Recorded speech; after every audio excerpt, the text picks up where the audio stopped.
writing a diary to vent and let Iron Man see it. This video is purely for entertainment and does not infringe on copyrights or laws. The rights to the novel and image belong to the original author. We do not claim ownership.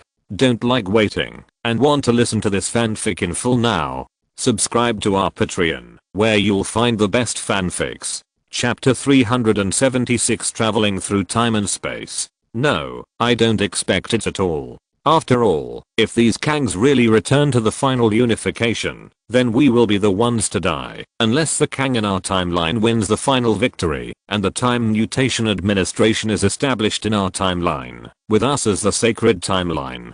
Tony Stark couldn't help but speak. Everyone was silent. When there was a Time Mutation Administration, there was naturally a Time Mutation Administration to deal with various problems, but when there was no more, it was completely a mess. So this Kang Council, is it talking about the previous multiverse war? Later it was unified? Hawkeye Barton said. It's hard to say, now the various timelines are incomprehensible. Tony Stark said. Now we can imagine the abilities of other Kangs from the situation of this Conqueror Kang. In terms of physical ability, I asked Jarvis to evaluate it just now. The level of physical fitness he showed is probably about the same as the captain, but his combat skills are much worse, so there will be a big gap in combat effectiveness. Everyone agreed with this evaluation. From his muscular body, he easily defeated Ant-Man Scott with his own strength. Of course, in the current world, such physical fitness can only be regarded as a very ordinary one, not rare. The real strength is his high technology. We can see that first of all, the dimensional door. He can open the dimensional door at will, which is easier than those mages, and can easily shuttle from one place to another.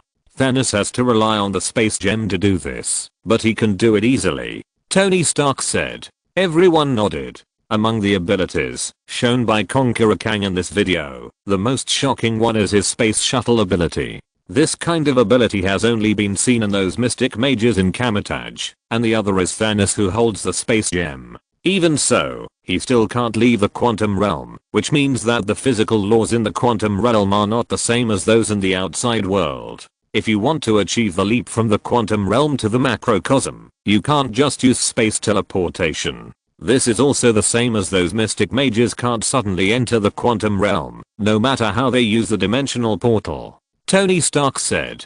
So from this perspective, the Pi particles are actually quite powerful. But even so, he is not enough to become a threat to the entire multiverse world, Hawkeye Barton said. He is not even at the level of a father. Thor couldn't help but raise his eyebrows when he heard Tony Stark say that the basic form of Kang the Conqueror was at least similar to his current self, but then he held back because he knew that Tony Stark might be right.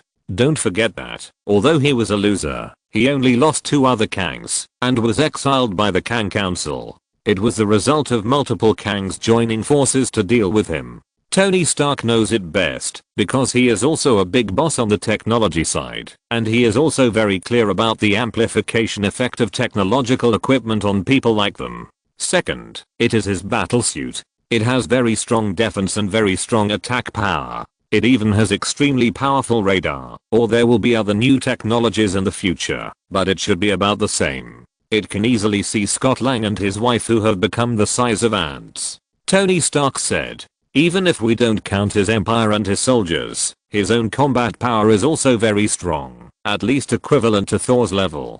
Tony Stark naturally understood the meaning of everyone's gaze, and was a little angry. Is he such a guy who doesn't know what's good for him? But in the sacred timeline, when he was kidnapped to Afghanistan, he could only rub out a very poor battle armor in the cave, but it doesn't mean that his combat power is limited to this. Everyone looked at him sideways. It was a bit difficult for such a proud person like Tony Stark to admit this. This is how I see it. He is not at his peak. In other words, many materials in the quantum field are limited.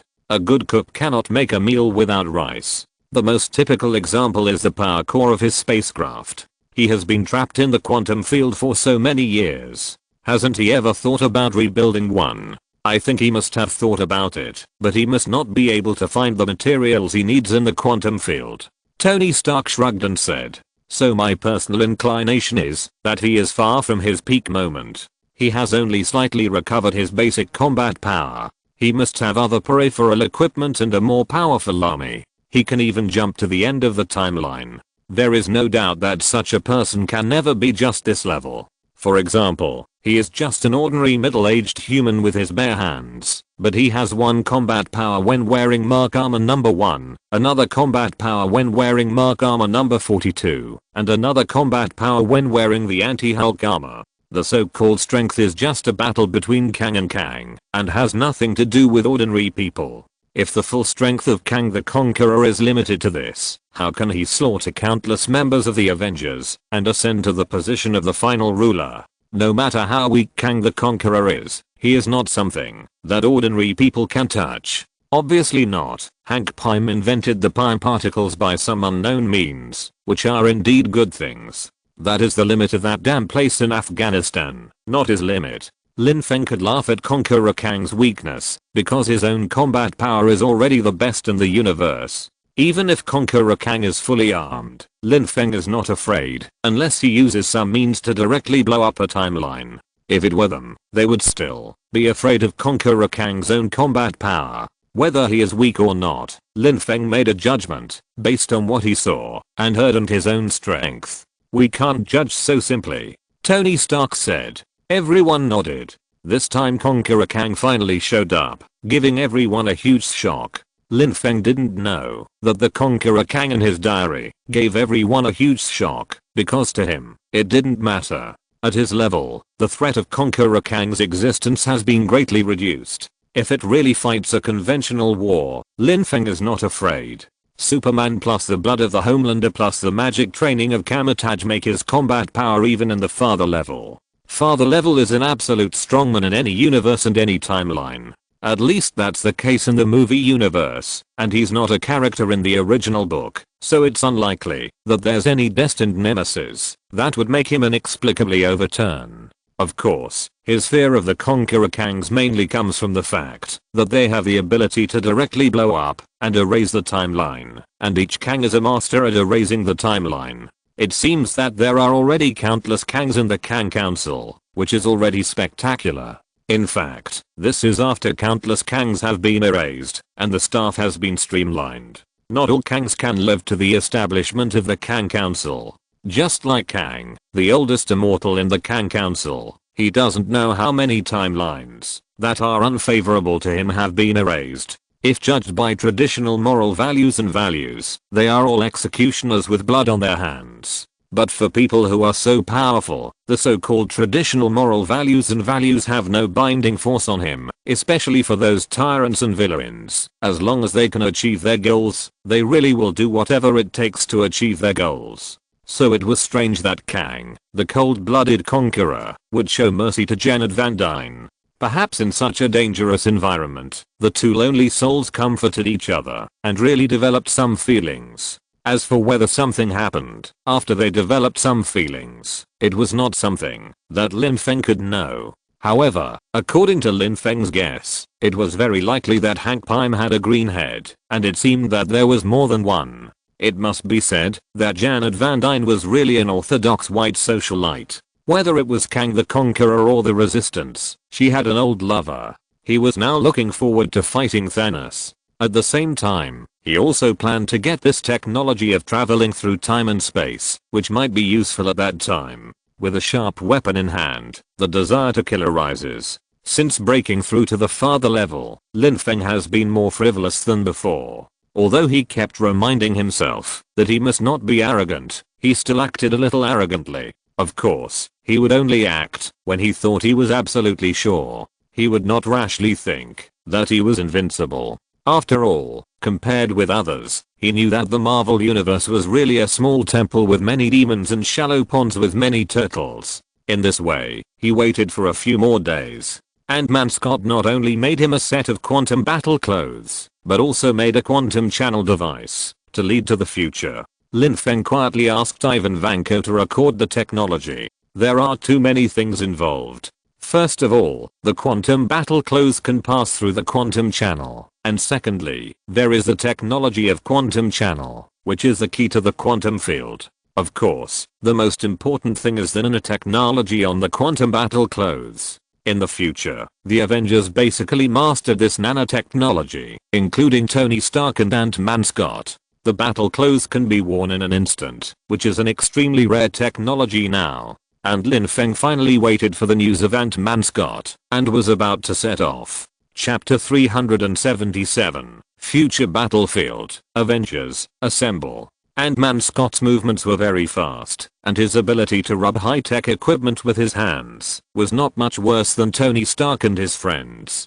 Anyway, it was all quite outrageous, and it was a huge challenge for Lin Feng's scientific cognition. Of course, now Lin Feng was also a super scientist who was no less than them. Although Lin Feng's original brain was not so good, he now had the blessing of Kryptonian blood. If he wanted, he could easily enter the scientific research state and increase his brain power. But Lin Feng believed that the power was attributed to himself, just like the defeat of the Conqueror Kang. If the same situation happened to him, Ant-Man and his friends would have no chance of winning in front of him, and he could kill one with one punch. Get ready to go. Ant-Man Scott looked at Lin Feng and said.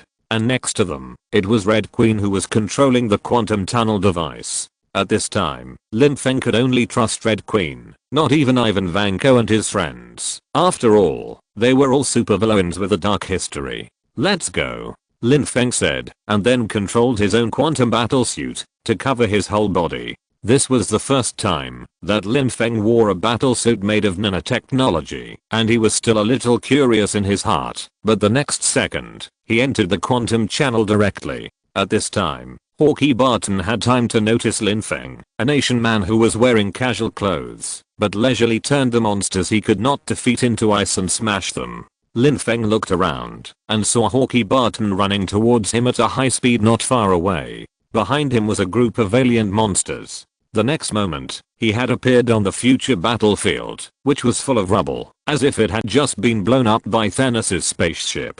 Suddenly, at this moment, a Nebula with an indifferent face came over and was about to pick up the infinite glove that Hawkeye Barton had dropped on the ground. But the next second he was stopped by a thermal vision. Facing Hawkeye Barton's misunderstanding, Lin Feng smiled and said, "That's not one of us, am I right? Nebula from the past? Homelander? Helper from the past?" Hawkeye Barton was a little overwhelmed. Such an itch word, such an itch adjective. He saw an Asian man next to Ant-Man Scott, whom he had never seen before. However, before he could continue speaking, he saw Lin Feng opened his mouth and blew out in absolutely freezing air. "Lin Feng, or you can also call me, my countryman," Lin Feng said with a slight smile. "I'm the helper Scott found for you from the past." In an instant, he saw countless scenery that was unimaginable in normal days. This is. But at this time, he had no time to think more. "What are you doing?" Hawkeye Barton was a little confused and hurriedly explained. "This is our comrade, one of us. But one thing can be basically confirmed, that is, this Asian is undoubtedly a master. Hey Scott, be careful behind." Hawkeye Barton held a huge infinite glove in his hand and ran quickly. The physical laws in the quantum channel are completely different from the macroscopic universe. What? Hawkeye Barton and Ant-Man Scott were dumbfounded. What is a nebula from the past? The dozens of alien monsters chasing after Hawkeye Barton instantly turned into ice sculptures, unable to move. Then Lin Feng's eyes shot out heat vision, hitting these monsters into ice cubes in the air. Ant-Man Scott suddenly became nervous. He had just entered the battlefield full of war from the peaceful environment in the past, and he was a little uncomfortable. Past Nebula had a cold face. Seeing that she couldn't deceive everyone, she directly planned to raise her gun to kill Lin Feng. But the next second, Lin Feng's heat vision arrived first and instantly blasted into her chest. Past Nebula's chest was directly blown open with two big holes, and she fell to the ground and died. What's going on? Ant-Man Scott was dumbfounded. How could Lin Feng kill one of their comrades as soon as he arrived? Could it be that this Lin Feng was an evil villain? But that was not right, especially that Nebula seemed to be wrong too. He actually wanted to attack them when they disagreed with each other. Because the nebula you see is a nebula from the past time and space, you are too careless and attracted the Nebula and Thanos from the past. Why can you go to the past to ask me for help, but others are not allowed to come from the past? Lin Feng said with a smile. At this time, the two felt that the CPU in their brains was about to burn out, especially Ant-Man Scott. He knew that there was Thanos outside. He had glanced at it when he went back to the past, but he didn't know that this Thanos came from the past. He thought that Thanos was resurrected from the dead. After all, compared to coming from the past, resurrection from the dead seems to be more acceptable. After all, this is also a world where science and magic coexist. As the overlord of the universe, it is reasonable for Thanos to be resurrected from the dead. But in the end, he was told that he was from the past. But the question is, how did Lin Feng, who had never been here, know this? So Ant-Man Scott Lang's brain was also a mess at this time. But a moment later, another Nebula and a Gamora came. This is good, and it is completely confirmed that what Lin Feng said is indeed correct. Lin Feng was not interested in saying anything more. He instantly turned into a stream of light and smashed a big hole in the ruins, appearing above the ruins. At this moment, in Lin Feng's sight, he just saw Thanos chopping off Captain America Roger's shield one by one. I have conquered, tyrannized, and slaughtered for so many years without any personal feelings. Now I want to let you know how I will deal with your stubborn, annoying, ant-like planet. I will enjoy this process very much, Thanos said lightly. As soon as he finished speaking, the alien armies behind him had already emerged, and they were about to kill all the creatures on the earth. Faced with such coercion, Captain America Rogers climbed up and struggled to fix the shield in his hand. He walked forward step by step, looking at the powerful Thanos army in front of him, without fear. Even if he was facing death, he was not afraid. But suddenly, he saw Lin Feng's sudden appearance again, and his eyes showed a bit of surprise and joy. Homelander? Captain America Rogers never thought that he could see the Homelander who had killed people in the past timeline on this battlefield. Yes, it's me. Lin Feng floated in front of Captain America Rogers. Captain America? Nice to meet you. Can you still fight? Of course. Captain America Rogers' confidence increased immediately. He had seen Lin Feng's fighting power before. He was really invincible and swept across all directions. That powerful army of Chitauri was defeated by him alone. Who are you? Thanos also noticed Lin Feng's existence at this time and asked. A person on a planet like an ant that you hate very much. Lin Feng said. Thanos, right? I have wanted to fight you for a long time, but unfortunately, we didn't fight last time, but it's not too late now. Last time I saw you? Thanos' face showed a solemn expression. I guess so. After all, you came from the past timeline, and I also came from the past timeline. In the past, when you sent the Chitauri, I wiped out the Chitauri and almost fought with you, but you backed off that time. This time, you won't back off again, right? Lin Feng said lightly. Me? Back off?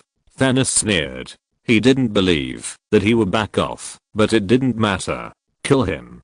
Thanos sneered, and behind him, countless alien armies rushed over. At this time, behind Captain America, dimensional portals emerged one after another, and countless human armies gathered together. Those who were brought back by Green Dr. Banner Snapper Fingers also appeared at this time. Avengers, assemble. Captain America Rogers roared, and the Earth's army also rushed up. At this time, on the battlefield, Hawkeye Barton, holding a huge infinity gauntlet, asked, Captain, what should we do with this infinity gauntlet? Take the infinity gauntlet immediately and hide as far away as possible. Captain America Rogers quickly reminded. No, we must send this gem back to its original place. At this time, Dr. Bruce Banner hurriedly said. No, we can't go back. Thanos has destroyed the quantum channel. Tony Stark hurriedly said. No, we still have a time machine. At this time, Ant-Man Scott hurriedly said. Has anyone seen a brown van? At this time, Captain America Rogers immediately remembered that Ant-Man Scott still had a time machine in the brown van. I saw it, but the place where it was parked is not very good. At this time, the Valkyrie riding on the Pegasus said, Scott, how long will it take you to start that thing? At this time, Tony Stark said, about 10 minutes. Ant-Man Scott said from a distance, start the machine and we will bring the gem to you. Captain America Rogers said, okay, Captain. The Wasp said. At this time, Tony Stark had come to Doctor Strange and asked, "Hey, you said we have a 1 in 14 million chance of winning, is that it this time? If I said it, it wouldn't happen." Doctor Strange replied, "You'd better be right." Tony Stark said. Lin Feng, who heard this, said, "Scott, I don't think we need to be so anxious. Maybe wait until I defeat Thanos before considering it." If you're listening to this novel on a channel other than Fanfic World, it means they downloaded and uploaded it without effort. We cordially invite you to visit our channel, Mundo Fanfic Novelos. There you'll find the original version of this story and you can explore many other novels of various genres. We're waiting for you to immerse yourself in a world of incredible novels. Chapter 378, Complete Defeat of Thanos. Ant-Man Scott suddenly remembered this. That's right, we still have Homelander here, and things haven't gotten that tense yet. The reason why we are in a hurry to send the gems away now is that we are afraid that Thanos will use this infinite gauntlet to restart the entire universe again. So we have to send away the infinite gems that do not belong to this universe. But if we can handle it calmly, defeat Thanos first, and then establish a new quantum channel, then everything will be simple. Of course, the premise is that they can defeat Thanos. While they were talking, a fiery red figure had already rushed towards Thanos, and they fought hard with Thanos. However, unlike what Lin Feng knew, this time Thanos did not give Wanda any room to play, and he came up and chopped Wanda away with a knife. Wanda's strength is very strong, but she is a magician, and her furious burst of combat power was instantly interrupted by Thanos. Die. Thanos roared, and instantly slashed at Wanda with his sword in hand. Seeing that Wanda could not avoid it, and was almost killed, a figure appeared in front of Thanos, and raised his hand to block Thanos' terrifying fighting power that could even break the vibranium shield. Wanda finally breathed a sigh of relief. In fact, her fighting power was far from as strong as when she was looking for her relatives later. It was only under extreme anger that her fighting power exploded to an unimaginable degree, and she barely reached the level of her father. But after this process was interrupted, her fighting power immediately dropped. "Wanda, it seems that I came at the right time," Lin Feng said with a smile. Wanda's eyes flashed with some incredible expressions. She knew too well the terrifying fighting power of Thanos, but the man in front of her could easily stop him. Where did he come from? But at this time, Thanos had already launched the attack first. Boom. A terrifying wave of air erupted from Thanos' body. The fighting power that belonged to the father level boss was fully unleashed and instantly spread into an unimaginable energy frenzy, sweeping in all directions. The surrounding superheroes who tried to approach, or the monsters from alien planets, were directly shaken away. A large blank space was directly cleared in the middle. "Come on, Thanos, your opponent is me." Lin Feng laughed loudly. On the battlefield, his fighting power was constantly soaring, and the Godhead of War played an unimaginable role at this time. Boom. Thanos' battle blade fell down. Lin Feng was also unwilling to be outdone and punched up. The collision between the two sides erupted with a terrifying sound like the sound of metal clashing. Lin Feng did not use more power, but only used his own powerful fighting power. The strength of the Homelander plus Kryptonian blood was fully demonstrated at this time. Lin Feng was fine after such a collision, but Thanos felt his palm slightly numb. This is unprecedented. Before, even when facing a super monster like Hulk, he could suppress Hulk's psychological shadow with his absolute strength. Hulk refused to come out, but this time, he really met an opponent. Lin Feng's strength is stronger than his, and it will be even more terrifying. Come again. Lin Feng was not afraid at all and rushed forward. Thanos' power was greatly improved under the blessing of his own armor, while Lin Feng was even more terrifying, relying entirely on his own strength. Boom. Boom. Boom. The terrifying collision sound swept the battlefield of both sides directly into a no man's land. Homelander? In the distance, Tony Stark saw this new Woo's unbelievable look, as if he had seen a ghost. How could he see the Homelander who should not exist in their timeline at this time? Why is he here? Captain America Rogers was also extremely shocked. Although in terms of time, 2012 was 2 years ago for Lin Feng, it was just a short time ago for them. I asked him to come. I have foresight. Ant-Man Scott said proudly at this time. Fortunately, he had foresight. Not long after the incident, he went back to the past time and space to ask for help, and found Lin Feng. Otherwise, how could he have such a good helper now? Well done, Scott. Captain America Roger said, after he smashed an alien monster with a hammer. Wow, we are going to win. Hahaha, we have Homelander. Dr. Green cheered. So can someone introduce me to who this Homelander is?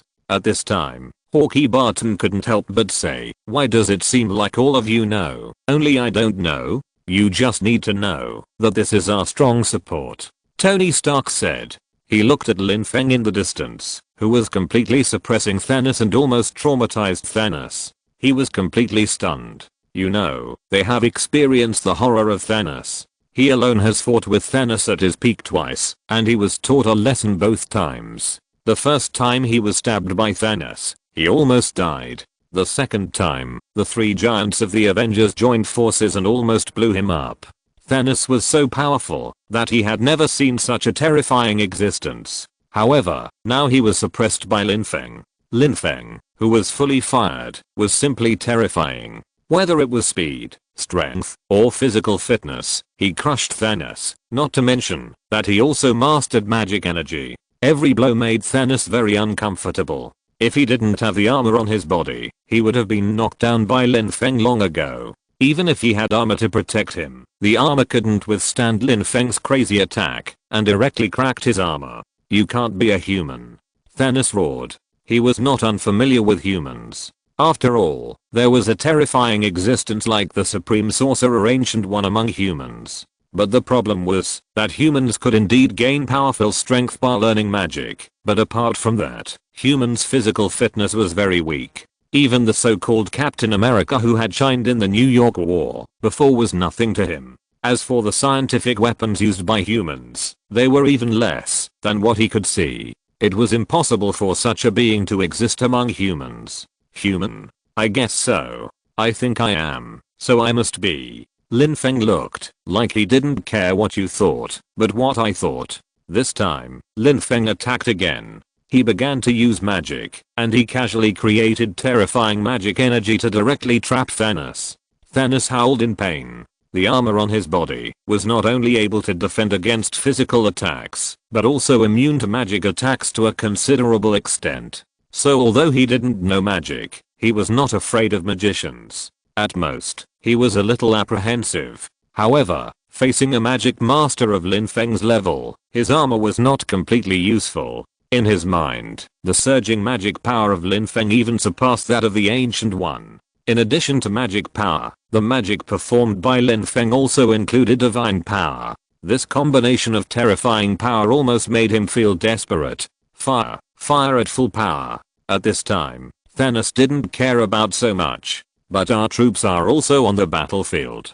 Dark Knight Proxima said in shock. All strength open fire.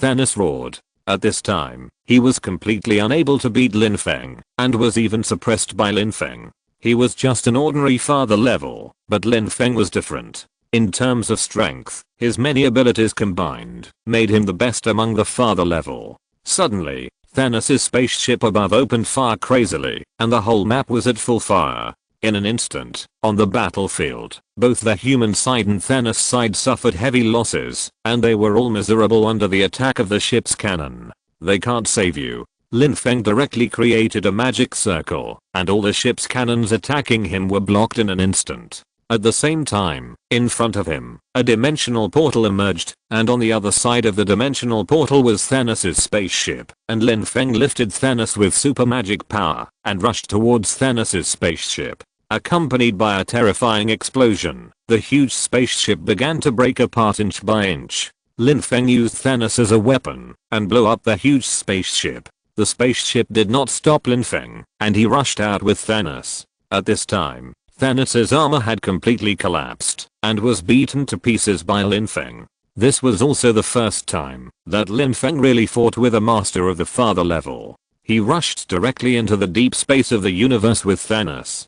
Thanos tried to struggle, and fear began to appear on his face. He had never felt the threat of death in his life, and for the first time he felt that death was so close to him. Lin Feng flew out of the atmosphere too fast, and the high temperature caused by friction burned Thanos very uncomfortable. Where are they going? Friday. Tony Stark asked hurriedly. They have already hit the universe. Do we need to keep tracking them? Friday asked. Follow their situation at any time, but we still have the enemies in front of us to deal with. Tony Stark thought about it and asked Friday to track the situation of the two of them, but no matter what, the enemies in front of them needed to be dealt with first. Even though the biggest threat, Thanos, was taken away from the scene, the remaining army was still very large, which was a headache for everyone. The most confused person was Doctor Strange. He never dreamed that he would see such a scene. He swore that among the more than 14 million endings, he had never seen a situation where Homelander appeared to save the day. Who is this Homelander? Chapter 379 Lin Feng. Tony, I saved your life. Lin Feng took Thanos directly into the void of the universe. This was not Thanos' home ground. Even if it was him, he could not survive in the universe for a long time. Now that he was in space, he began to feel uncomfortable. Originally, his armor had life-sustaining equipment that could survive in the universe, but now it was also broken by Lin Feng. In the universe, he could not borrow strength. For the first time, he felt what it meant to be close to death. Unlike him, Lin Feng's combat power was soaring wildly. In space, he absorbed sunlight without hindrance. In addition, the fierce battle on the battlefield below continuously injected power into his war godhood. It can be said that Lin Feng, who was fighting with Thanos, was becoming stronger and more terrifying every minute and every second. The one who felt the deepest was naturally Thanos. Lin Feng was too strong. Every punch he hit on him felt like he was going to smash his internal organs. Why do you want to stop me?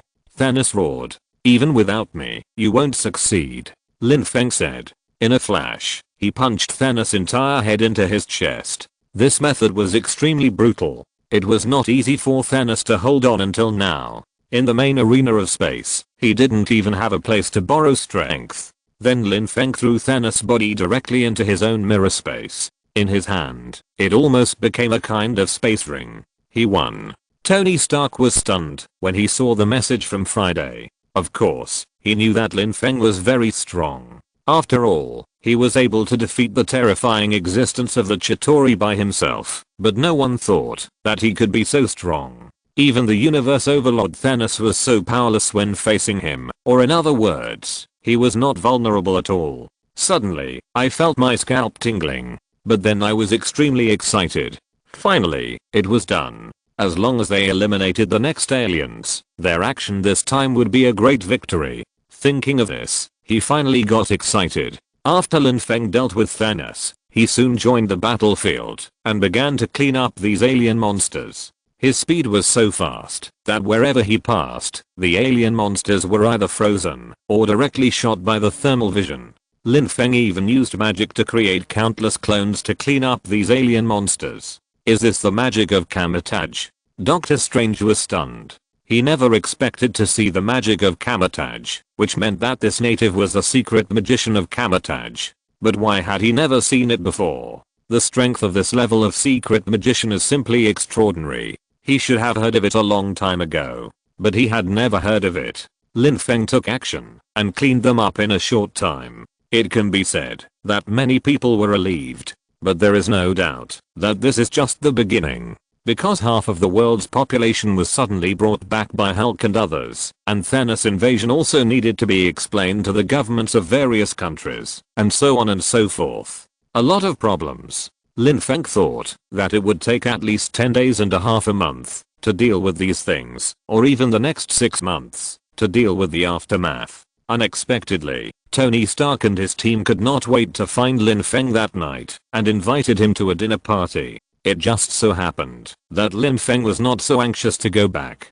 After all, the only two quantum channels had been destroyed on the battlefield and needed to be rebuilt, which also took time. Lin Feng also happened to take a look at this future world. When the dinner party began, Lin Feng's arrival undoubtedly became the focus of everyone's attention. Lin Feng did not care much about other people's eyes and ate by himself. With his status and position, he did not need to care about other people's eyes at all. Fortunately, at this time, the other Avengers were also starving to death. They had just experienced a bloody battle and were reincarnated with starving ghosts. After everyone finished eating, the social activities of the dinner party just began. "Hey, Homelander. Thank you. Without you, we don't know what to do." Tony Stark stepped forward to thank him. He was really grateful, because when Thanos invaded, he really felt desperate, with almost no chance of winning, and he couldn't win at all. He still felt a dull pain in his body. According to the scan results on Friday, he had multiple bone fractures. Although they were not particularly serious, he would have to wait to recover at his age. "Thank me." "That's true. Others are fine, but you really have to thank me," Lin Feng said with a slight smile. He took a glass of champagne from the tray in the hands of the waiter next to him, and sat down in the lounge area next to him. "What do you mean?" Tony Stark suddenly became interested. "To be honest, I see that you seem to be very familiar with us, and you seem to be familiar with Thanos. Could it be that the other me has also asked you for help?" "No, this is also my first time to cross the timeline for rescue, but I'm not unfamiliar with you, because I have a little bit of foresight, because I'm a god." Lin Feng spread his hands on the back of the sofa, looking very relaxed. Although his casual clothes did not match the people who came to the scene in formal attire, no one dared to underestimate him. Compared to the low profile in his own timeline, Lin Feng was very relaxed in the future timeline, because he didn't have to worry about his random talk causing the timeline to deviate too much and making him helpless. "Hey, brother, you are kidding, right?" Tony Stark said. "Although you are indeed very strong, much stronger than another god I know, but you also know that not all strong people are gods." "Another god? Are you talking about Thor?" Lin Feng said with a slight smile. "Yes, that's him. There is also Thor in your timeline, right?" Tony Stark said. "So it's not that I don't believe you, but this is very strange. As far as I know, you seem to be a third generation Chinese, not an ancient existence." Tony Stark remembered the information he had asked Jarvis to retrieve before, which clearly stated Lin Feng's family background.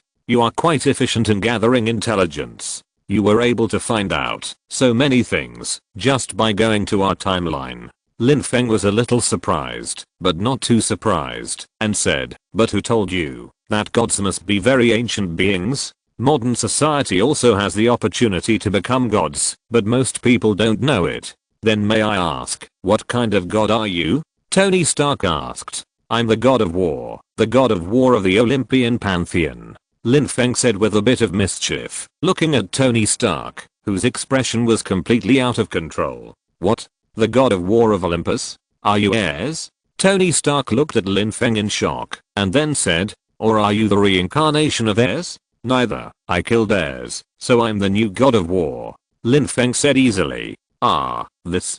Tony Stark heard the most incredible answer. He never thought he would get such an answer. He thought that Lin Feng had accidentally inherited the legacy of Ares, but he killed Ares, so he became the new god of war. So if someone kills Thor, they may become the new god of Thor? What kind of confusion is this? Are you the new god of war? Not far away, Thor, the pot-bellied god of thunder, came over with a look of disbelief, and then said, "Is it strange?" Lin Feng smiled slightly, then spread his hands, and a ball of golden light appeared on his palm. Thor's expression could not help but become solemn, because he sensed that this ball of golden energy was indeed divine power, not magic power. Magic power and divine power are essentially different things. This is indeed divine power. So, you are indeed a god. Thor breathed a sigh of relief. In this case, he and Lin Feng are actually the same kind.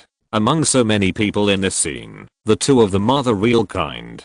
On weekdays, these gods are almost invisible on Earth, unless he goes to the Pantheon to see other gods. "Is he really?" Captain America Steve Rogers said, a little shocked. At this time, all the other superheroes gathered around, and they fell silent in the face of Lin Feng's ability. They believed in Thor's judgment, and considering Lin Feng's amazing fighting power on the battlefield, it seemed reasonable for him to become the god of war. But many smart people have already reacted first. Lin Feng did not become the god of war after obtaining some kind of inheritance from Ares. He became the god of war after killing Ares and robbing his godhood. What does this mean? It means that Lin Feng had unimaginable fighting power before he became the god of war. Then what you said just now, why should I thank you? Tony Stark suddenly asked. If it weren't for me, your final ending should be to snap your fingers with the Infinity Gauntlet and finally destroy Thanos, but you will also sacrifice yourself. If you don't believe it, you can ask that Doctor Strange. Lin Feng said very confidently. Is he telling the truth? Tony Stark looked at Doctor Strange in shock and asked. But he himself had begun to believe it a little. The situation on the battlefield was already very clear at that time. They were no match for Thanos at all. If Captain Marvel, who arrived late, was not counted, they were no match for Thanos at all. Chapter 380. Spoilers are fun for a while. Spoilers are fun all the time. That is to say, at that time, in a helpless situation, he was very likely to use this trick. That is to say, Lin Feng saved his own life. Seeing that everyone turned their eyes to him, Doctor Strange, dressed in a suit and an elite, nodded and said, "That's about right. This is the only possibility of winning among the more than 14 million futures I have seen. Sorry, I can't tell you, because if I say it, it will be wrong. Then I really have to thank you." Tony Stark said a little speechlessly. Although he complained a little, he was not really angry. It has come to this day, and he has long seen it. If he must sacrifice himself to save millions of people, he is willing to do it, not to mention that this is their only chance of winning. Although this is cruel to his wife and children, sometimes, as a superhero, he has no other choice. Tony Pepper looked a little incredible in the crowd, and at the same time, he was a little scared. If things really developed in that direction, he didn't know how he should survive. At this time, she looked at Lin Feng with a little gratitude and a little flattery. "Then I should say thank you solemnly," Tony Stark said. He even said thank you in Chinese, which made Lin Feng slightly stunned, and then he laughed dumbly and said, "I didn't expect that you, Tony Stark, would have such a side. Although I'm arrogant and conceited, I'm not a person who is completely rude, okay?" Tony Stark said a little speechlessly. "You can tell me what you need me to do. If you can do anything, then send me a copy of your data over the years, and I will take it to the past," Lin Feng said with a smile. "Okay, but the past me will probably be a headache," Tony Stark said with a smile. He didn't mind causing a little trouble for his past self. He is already a headache, but he has developed much better than you, so you don't have to worry about him, Lin Feng said with a smile. "Just now you said that you have some ability to predict. I wonder if you can predict something related to me." At this time, Thor suddenly spoke. "Will my future self rebuild Asgard? There are indeed some prophecies about you, but Asgard, you let the lady next to you take charge of it. As for yourself, you have been traveling all over the universe and joined the Guardians of the Galaxy, although it was only for a short time," Lin Feng said. Thor said this, of course, the Valkyrie next to him. This was not surprising to the Valkyrie. In the past few years, she has actually been managing the remaining survivors of Asgard. What? He wants to join the Guardians of the Galaxy? This? Peter Pan Star-Lord said in shock, but after thinking about it, it seems that it is not impossible. After all, they are comrades who fought side by side, and it seems that he can accept it. But there is one thing I want to remind you, that is, your girlfriend may have cancer. Why don't you let her check her body now? Lin Feng said with a smile. Why don't you give her your Mjolnir hammer? What Mjolnir hammer? This is too ugly, Thor complained, but he really kept Lin Feng's words in mind. Although he and Jane Foster are no longer boyfriend and girlfriend, he still cares about each other's health and safety. Oh, yes, there is another thing that has something to do with you. That is, a guy named God Butcher has appeared recently and is slaughtering gods everywhere. Sooner or later, he will find you. If you don't exercise your body well and increase your strength, don't let him chop off your head with a sword at the first time. Lin Feng continued to spoil the story. I will never give him any chance, Thor said loudly, but his expression was very solemn. Because the other party's name is God Butcher, and he has killed many gods, he is obviously not a good person. And the others can also hear that no matter who the other party is, those who dare to call this name are obviously targeting certain gods. Dare to target gods, this strength is also unimaginable to them. What about me? Are there any prophecies about me? Hawkeye Barton asked hurriedly. You will bring out a little girl in the future. Hawkeye second, Lin Feng said with a smile. Hawkeye second, sounds good. Hawkeye Barton thought about it, and it seemed okay. The others also started to ask questions. Being able to predict part of the future is really not a temptation that ordinary people can resist. However, not everyone has a plot, and not everyone has a future. I wonder if there is any prophecy about me? Black Panther T'Challa asked. You will die, maybe some kind of cancer. If you have time, check your body carefully, otherwise your death will be very strange. Lin Feng said. He always felt that it was a pity for the death of Black Panther T'Challa. Although the plot of Black Panther 1 was quite outrageous, it was much better than Black Panther 2. But he didn't know if there was any way, because the essential reason for the death of Black Panther was that the actor who played him outside the fourth wall died, so it might not be that there was really a virus lurking in his body. Hearing this, T'Challa was simply a bolt from the blue. There is no doubt that Lin Feng said that he was dead, and it would definitely not be a normal death of old age, otherwise there would be nothing to say, and it is most likely in the near future. Could it be that there is really some disease in his body? Thinking of this, he couldn't help but get anxious, but he didn't leave immediately. Then I wonder if you can tell me about my future? Captain America Steve Rogers stepped forward and said. He was also interested in his own future. Are you not clear about your future plans? I can only say that you have achieved your wish, Lin Feng said. Captain America Rogers was shocked because he had never said his plan, which was to go back to the past. After experiencing this series of things, he was really a little tired, so he planned to go back to the past and no longer participate in these ups and downs. But Lin Feng saw it, but he felt a little relieved. Lin Feng also said that he succeeded. Captain, are you hiding something from us? Tony Stark looked at Captain America Rogers and asked. I guess so, but this is also a little secret in my heart. Everyone has a little secret in their hearts, right?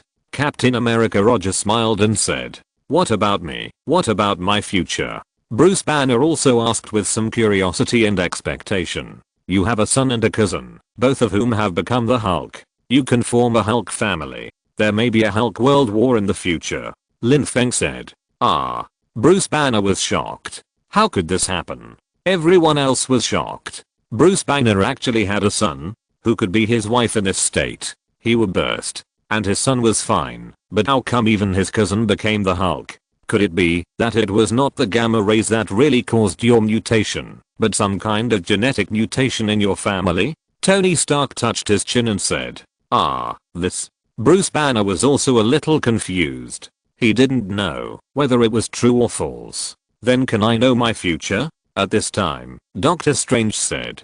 Lin Feng glanced at him, then at Wanda, and then said, you and Wanda will destroy the entire multiverse. Let's die together then. Lin Feng felt extremely happy in his heart. It was really a good time to spoil the spoilers. It was a good time to spoil the spoilers all the time. Anyway, he was not in the future timeline, no matter how the future shifted to all kinds of strange directions. Anyway, the main thing was to be happy, and there was no need to care at all. Ah. What? Doctor Strange was dumbfounded. How could he say that? Destroy the entire multiverse? How could he say that? And Wanda was even more dumbfounded. She was not a villain, and she had no intention of causing trouble at all. Why did this happen? Can you tell me why? Doctor Strange said. He realized the seriousness of the problem. If this problem was not solved, he would be in big trouble in the future. Look at the distrustful eyes of the people around him. They almost regarded him as a villain. Then I will tell you. Lin Feng did not intend to hide it. Anyway, he would be back soon, so it didn't matter if he spoiled it a little more. Because after Vision died, Wanda's mental state was a little bit wrong, so she used delusion to create a scene of living with Vision for herself, and also used magic to give birth to 2 sons. Later, the illusion was exposed and everyone returned to normal, but the 2 sons were gone. Everyone listened attentively, but when they heard this, they all cast a pitiful look at Wanda. This is also a poor woman. Her brother is gone, her husband is gone, and now even her 2 children are gone. Although it is fake, it is really heartbreaking. Everyone can see that Wanda may really have some mental problems. Then Wanda began to look for different timelines, and her variants really have a son's timeline. By the way, the concept of timeline, you can understand it. Lin Feng glanced at everyone and then said, some of these people understand, such as Tony Stark or Bruce Banner, these scientific masters, they think about it and understand what the so-called timeline is. Chapter 381. Spoilers continue. Everyone is dumbfounded. Although this concept is also a very cutting-edge scientific concept for them, they have experienced time travel once and have been to the timeline where Lin Feng is and have seen a completely different timeline, so they can understand it. In addition, Doctor Strange, as a big shot in the magic world, often use the time gem to observe the future before, so he is not unfamiliar with the concept of timeline. However, the others are very confused and don't understand it at all. In other words, they know something vaguely, but not completely. In theory, every choice and every word of every person will create a new timeline, which will derive countless timelines and countless multiverses. Lin Feng explained a little and threw out the concept of the multiverse. For example, you should all know that I'm from the timeline of 2014 in the past, but I'm not from your 2014. I'm from your parallel time and space. Everyone is still a little confused. The amount of information is too much. To be precise, the amount of information is very large when the chat just started. Just pointing out some people's future is enough to shock everyone, especially in their cognition. The so-called prediction of the future should be a little mysterious. Shouldn't Lin Feng be a riddle man and then say some nonsense? Why did Lin Feng just say it casually like a bamboo tube pouring beans? Of course, they didn't know that Lin Feng was enjoying the pleasure of spoiling. Spoiling is fun for a while, and spoiling all the time is fun. And Tony Stark felt a huge gap. Look at Lin Feng, he doesn't hide anything and says whatever he wants. But look at you, Doctor Strange, look at what you are doing. You can't make a sentence clear. If you say let me die, in order to save the world, I can sacrifice myself, but you are like a riddle man and ask me to judge for myself. What if I judge wrong? Then it's over. Fortunately, there is Lin Feng, otherwise he will really be finished. Soon, Wanda found a variant of a parallel universe where she really had 2 children. They were not illusions created by magic. It was just that the person was not a magician and did not know magic, so Wanda easily took over his body. Lin Feng said slowly. But even so, Wanda still felt it was not enough, because she thought, what if her child got sick in the future? But in the endless parallel universe, any disease can be cured. But the premise is that she must be able to travel through the endless parallel universe. So she found a girl named America, who had the ability to travel through time and space, and in the process of her escape, she also involved Steven in this matter. The contest between 2 magicians. Interesting, isn't it? Hearing this, Doctor Strange couldn't help but raise his eyebrows and looked at Wanda. In his opinion, although Wanda had good potential, she should not be his opponent. Then Steven was chased by Wanda like a dog. Lin Feng's next words instantly slapped the face of Doctor Strange, who was originally very confident. This was so embarrassing. This was beyond everyone's expectation. Didn't they expect that Wanda, who was much younger, would be so fierce in the future? Because she used a certain dark magic book many times to achieve the purpose of dream walking to other universes, and this behavior would lead to the collapse of the multiverse, and eventually the whole universe would be destroyed. Lin Feng said, then as long as I don't dream walk and don't do these things, it will be fine, right? Wanda said a little uncertainly. Although she is now immersed in the sadness of losing vision, she is not as crazy as she was later. After all, they are just lovers, and death is death. She doesn't have her own children, so her mental state is not as unstable as it was later. Especially as a mother, the loss of 2 children is the greatest mental destruction for her. No, because if you don't do it, other Wandas will do it, so her parallel universe will definitely be destroyed, and whether it will involve your parallel universe is not certain. Lin Feng said. So it depends on fate. If you have this fate, it's good if you can avoid it. If you can't avoid it, there's nothing you can do. Facing Lin Feng's nonchalant look of saying it depends on fate, everyone really felt like hitting him. They really deserved a beating, but what if they couldn't beat him? Everyone's sense of crisis suddenly exploded. This was simply too terrible. The entire multiverse was destroyed because of this. Tony Stark even felt that he must find a way to monitor these two big guys on the magic side. Whatever they did could lead to the destruction of the entire world. Thanos didn't say to destroy the world, but these two did it. The degree of danger of these two instantly climbed to the highest level in everyone's hearts. What about me? What about me, sir? At this time, Spider-Man Peter Parker asked hurriedly. Lin Feng glanced at Spider-Man Peter Parker and sighed. Speaking of it, this little guy was really miserable. After thinking about it, he decided to tell him, saying, your Aunt May is dead. Ah, what? When did it happen? How could this happen? Spider-Man Peter Parker couldn't help but say, why else? Because of your saintly heart. Why do you think the multiverse was opened? Why do you think Wanda killed through the multiverse? The source is you and Steven. Lin Feng said. What? What does it have to do with me? Doctor Strange couldn't help but said. How did it have to do with him again? But he really didn't know. In fact, this matter is also related to Tony Stark. Originally, according to the normal timeline, Tony would die in this final battle, and then Tony would leave the control of artificial intelligence Edith to Peter, which then aroused the covetousness of Tony's former employees. They tried every means to seize control, and caused a lot of damage. In the end, although Peter regained control of Edith, he also exposed his identity. Lin Feng explained. Hearing this, Tony Stark was stunned, because this was indeed the case. He was going to leave the control of Edith to Peter Parker, or in other words, Peter Parker was the first person with authority besides him. After all, he only had a few relatives, and he had no intention of letting his wife and children go to the battlefield. Then only Peter Parker, his adopted son who was not his biological son, but was more like his biological son, was the most suitable. But unexpectedly, it caused countless problems. Former employees trying to seize Edith. This has given Tony Stark enough inspiration. Obviously, to at least know the Edith project, you need a high level, and then you have to know the role of Edith, and have a way to get it. It was a former employee, which means he was fired by him. This greatly narrowed the scope. He has silently recorded this, and will go back, to find out who is so bold. But what does that have to do with me?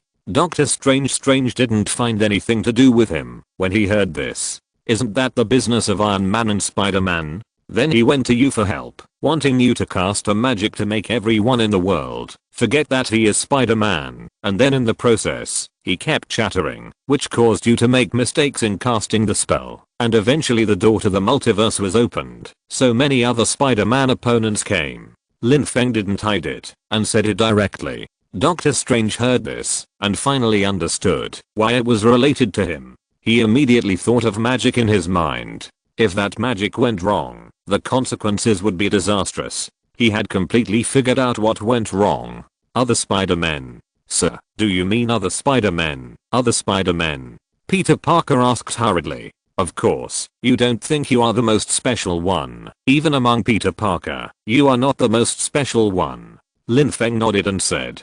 Mr. Lin, you said that he is not the most special one among Spider-Men, nor the most special one among Peter Parker.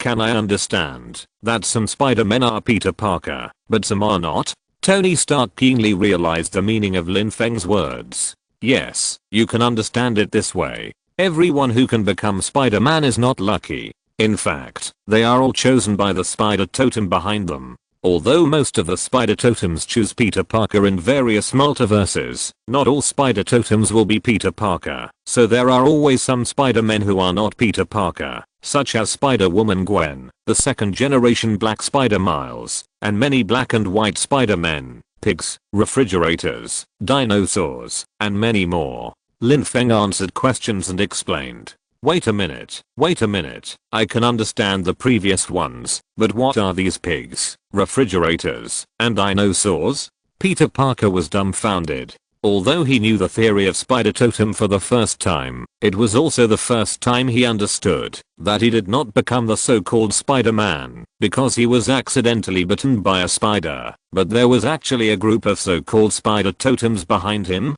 Was he able to become Spider-Man because he was chosen by someone? When Tony Stark heard this Spider Totem, he automatically transformed it into a role like the god of spiders in his mind. However, what Peter Parker still couldn't understand was that it was fine for humans to become Spider-Man, but how could there be pigs, refrigerators, and dinosaurs? Is there anything in the world that can't become Spider-Man? Chapter 382, Zombie Multiverse Scares Everyone. Everyone looked incredulous. How could this person become Spider-Man? Lin Feng just smiled. Of course, he couldn't tell these people that this was because the screenwriter outside the fourth wall had a wild imagination. He just said, there are all kinds of strange things in the world. In the infinite multiverse, there will be any strange things, even the gender-changed version of Tony. Tony Stark was startled when he heard this, and then he felt a little cold. He couldn't imagine what it would be like if he became a woman.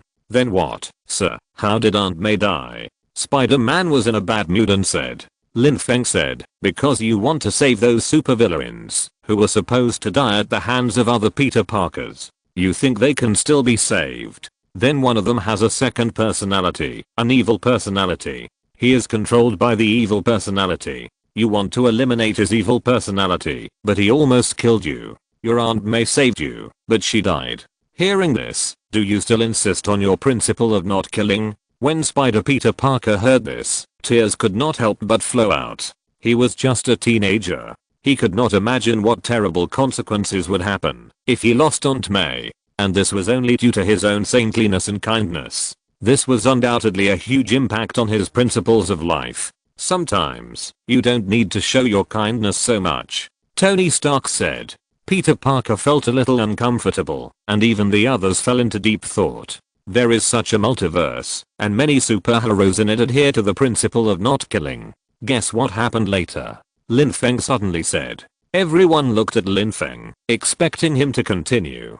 There is a rich second generation who, relying on his smart brain and amazing wealth, becomes a superhero in his city and plays a game of fighting crime. Lin Feng said. The more Tony Stark listened, the more he felt that this was talking about him. Are you saying that I'm not wrong? Are you saying that I'm right? And then, Tony Stark asked. The public security in his city is very poor. It is called the City of Sin. There are some super criminals. Every time they commit a crime, a large number of casualties will be caused. Then he will never tire of arresting them and put them in a mental hospital. Then these super criminals will escape from prison and go out to cause trouble. Every time they escape from prison, hundreds, thousands or even thousands of casualties will be caused. Then they will be caught and locked up again. Every once in a while, they will escape from prison. In some parallel timelines, he will even be infected by these criminals and become a terrorist villain named the Laughing Bat, slaughtering the multiverse.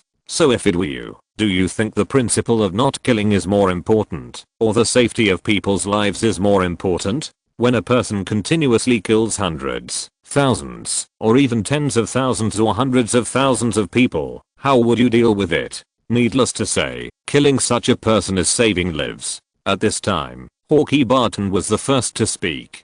He has become a Ronin over the years, killing gangsters everywhere. He has seen too many dark sides of society. For him, killing all these criminals is the best for the world. Everyone nodded. Even Captain America Rogers, who has always claimed to be free and just, did not hesitate at all on this issue. He is a god of war who kills through the battlefield in the war, so he is naturally not so naive. When a person kills people to this extent, killing him is the best relief for everyone. The so-called principle of not killing is ridiculous bullshit. Isn't he enjoying this game of superheroes and supercriminals? At this time, Black Panther T'Challa put forward a rather dark idea. As a king, if the kingdom under his management becomes like this, he will only want to eliminate the source of evil. Everyone thought about it. From Lin Feng's description just now, it is difficult to say what kind of mental state that person is in. Especially Tony Stark, who seems to have a similar ecological niche and positioning, feels the same. If New York also becomes the City of Sin, he will not make the same choice as the superhero mentioned by Lin Feng. Some petty thieves may not be punished by death, but this person has escaped from prison several times, and each time he has caused a large number of casualties. This is just one of them. Lin Feng just used those, which means that there is more than one super criminal living in such a city. What sense of security can there be? He even knows more, because he is also a capitalist, so he also knows that a city has become like this, a city of crime, and in the final analysis, it is still a problem of capital and government governance, and it is definitely not a problem that can be solved by cracking down on individual criminals. Many gangs will immediately become honest citizens if they can be given a job. It can be seen that this person's ideological awareness is a bit problematic. He does not want to solve the problem from the root, but just keeps doing these insignificant little things, which is ridiculous. Lin Feng smiled slightly. In fact, the person he was talking about was none other than Batman, or the many DC superheroes headed by Batman. Obviously, Marvel and DC have different creative ideas, which is related to the different historical stages of the United States at that time. When DC Comics were born, it was a time when the capitalist world reached its peak. Therefore, the good guys in the DC Comics created at that time were basically capitalists, kings, and upper class people. Even Superman, who seemed to be just an ordinary civilian, actually had a strong Kryptonian bloodline, which was different from ordinary people. When Marvel Comics were created, it was a time when left-wing thoughts were surging, and the action ideas of the superheroes created at this time were completely different from those of DC. For example, more ordinary people were used as the protagonists, while many villains were in high positions. This is also the reason why the superheroes on both sides have completely different ideas. In fact, in Lin Feng's opinion, Batman's thinking logic is still a problem of buttocks, and the buttocks determine the head. No matter how much Batman eliminates harm for the people and does justice, he cannot change his identity as a super rich and super tycoon. The law is the identity of the ruling class ruling the ruled class. In a country like the United States, which is the peak of capitalism, he is naturally in the ruling class, so upholding the law is an instinct engraved in his bones. Saving people is justice, but maintaining the stable rule of the ruling class is a more just justice than saving people. Even if they are all politically correct, there are still differences in terms of superiority and inferiority.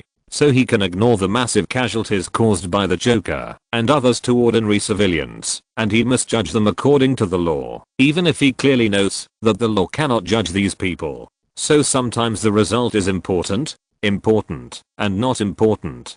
For the elite top, process justice is more important than result justice, because process justice can better maintain their rule. But for the bottom, process justice is not as important as result justice, they just want a result. It's okay to have kindness, but you must also have the ability to bear the consequences of your kindness. Lin Feng said.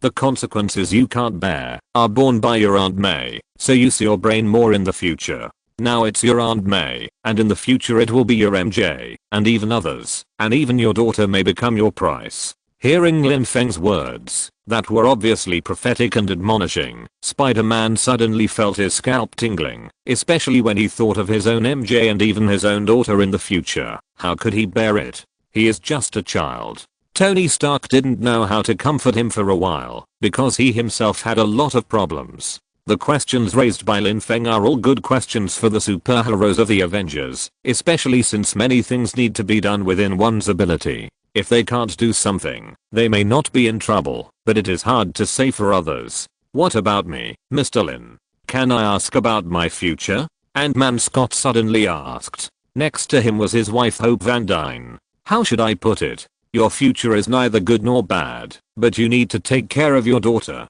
She is now doing something very dangerous. She is exploring the microscopic quantum field, you know? Lin Feng said. I don't know. Ant-Man Scott never thought that his daughter would have this interest. Originally, he thought it was nothing. His daughter inherited his mantle and was interested in science. Isn't this a good thing? But from what Lin Feng said, it seems that this is not a good thing. Your timeline is not the only one, so you know that the quantum field will also produce different results. In one of the timelines, your father-in-law was infected by the quantum virus in order to save your mother-in-law, and he was completely turned into a zombie. After they came out, they directly infected the whole world. The Avengers were almost wiped out except for a few people. Congratulations, Scott, you were eaten, and only your head was left. Do you like this timeline? Lin Feng said. Hearing Lin Feng casually talking about the zombie multiverse in the multiverse, everyone couldn't help but gasp. Zombie movies are not a very unpopular subject, they are just not so mainstream, but even the more old-fashioned Captain America Rogers has seen some of them. Chapter 383. He erased your timeline as easily as eating and drinking. Thinking of the future world being occupied by zombies, and even eating people, everyone couldn't help but feel their scalps tingling, and swallowed heavily. It was simply terrifying, this description. Ant-Man Scott and Hope Van Dyne felt extremely fortunate that Janet Van Dyne on their timeline was not infected by the quantum virus when she came back. At this time, they finally understood how dangerous the quantum field was. No wonder Janet Van Dyne was so secretive about everything in the quantum field, because it was really scary. The others also felt a little bit like surviving a disaster, and even Tony Stark, who had just completed the shuttle through the quantum field, felt a little tingling. It turned out that in the quantum field that looked like just a channel, there was actually something called a quantum virus. Although it sounds like there is only a certain probability it may not become a reality. But as Lin Feng said, in the endless multiverse, there must be such a timeline, and if they shuttle through the quantum field at will, it is hard to say whether they will encounter a quantum virus over a long period of time. At this time, Tony Stark was already alert. He would try not to travel through the quantum realm in the future. It was too dangerous. Of course, it's okay. The zombie universe on your side will not be a big deal. At most, it will be infected by Thanos, and then spread the zombie virus to the entire universe. It's a piece of cake, Lin Feng said casually, but the others were a little speechless when they heard this. Listen, is this human talk? This quantum virus is so powerful and terrifying. Okay, they all know how terrifying Thanos is. It is simply a terrifying monster that has never been seen before. Only Lin Feng can deal with him easily. Others can only despair when facing Thanos. But the fact that this quantum virus can infect Thanos is enough to prove many things. I also know that some of you in the zombie universe, yes, you, after becoming zombies, hunger drove you to eat all the creatures in the universe, and you almost ate the soil. Later, driven by hunger, Tony developed a device to shuttle through the multiverse, intending to eat one universe after another. That's a bit scary. What is Thanos? Thanos will be eaten up over there. The existences that are much stronger than Thanos have been eaten up by you. You will not let anyone go. Lin Feng said, a more terrifying timeline with a tiger face. When everyone heard this, they almost fainted. It turned out that this zombie universe was not the most terrifying. From Lin Feng's description, they could sense how terrible this multiverse was. Especially Tony Stark took a breath of cold air. Out of hunger, he developed a device to go to the multiverse. What kind of hunger was that? He didn't dare to think about it, because according to his current cognition, even if he starved to death, he would never eat human flesh, let alone use his intelligence to the extreme in order to eat a bite of human flesh. That's no different from a monster, right? No, that's a monster.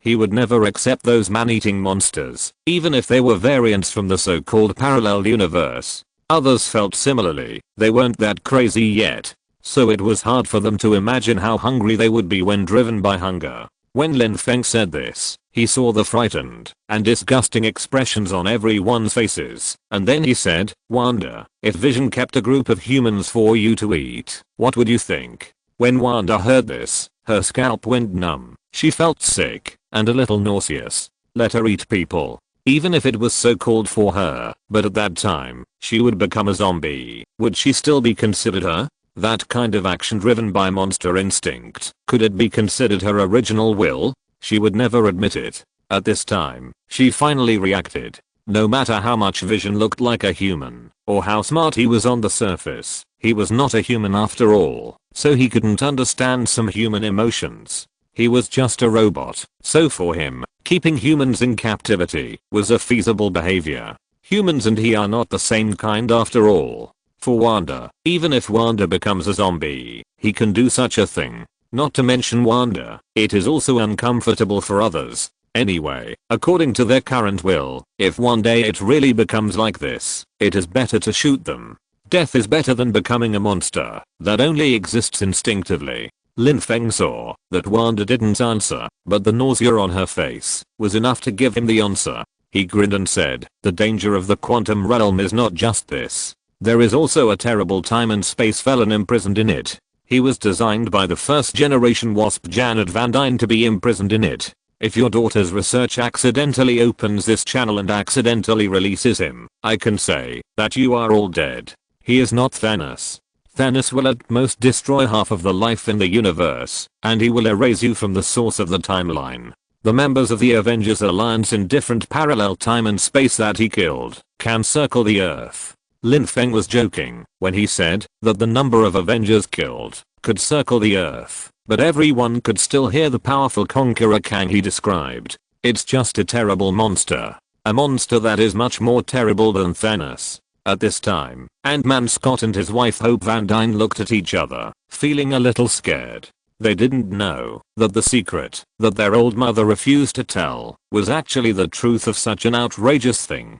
So, take care of your daughter. You may still be able to live in peace. Otherwise, if he really runs out, none of you will survive. When he was at his peak, erasing the multiverse was as simple as eating and drinking. Now he is just exiled. Lin Feng said. Although in the original timeline, Ant-Man Scott and his family won, it was only the original timeline. Now the timeline has mutated, and this timeline is definitely not the sacred timeline. In other words, they don't have the help of the protagonist's halo.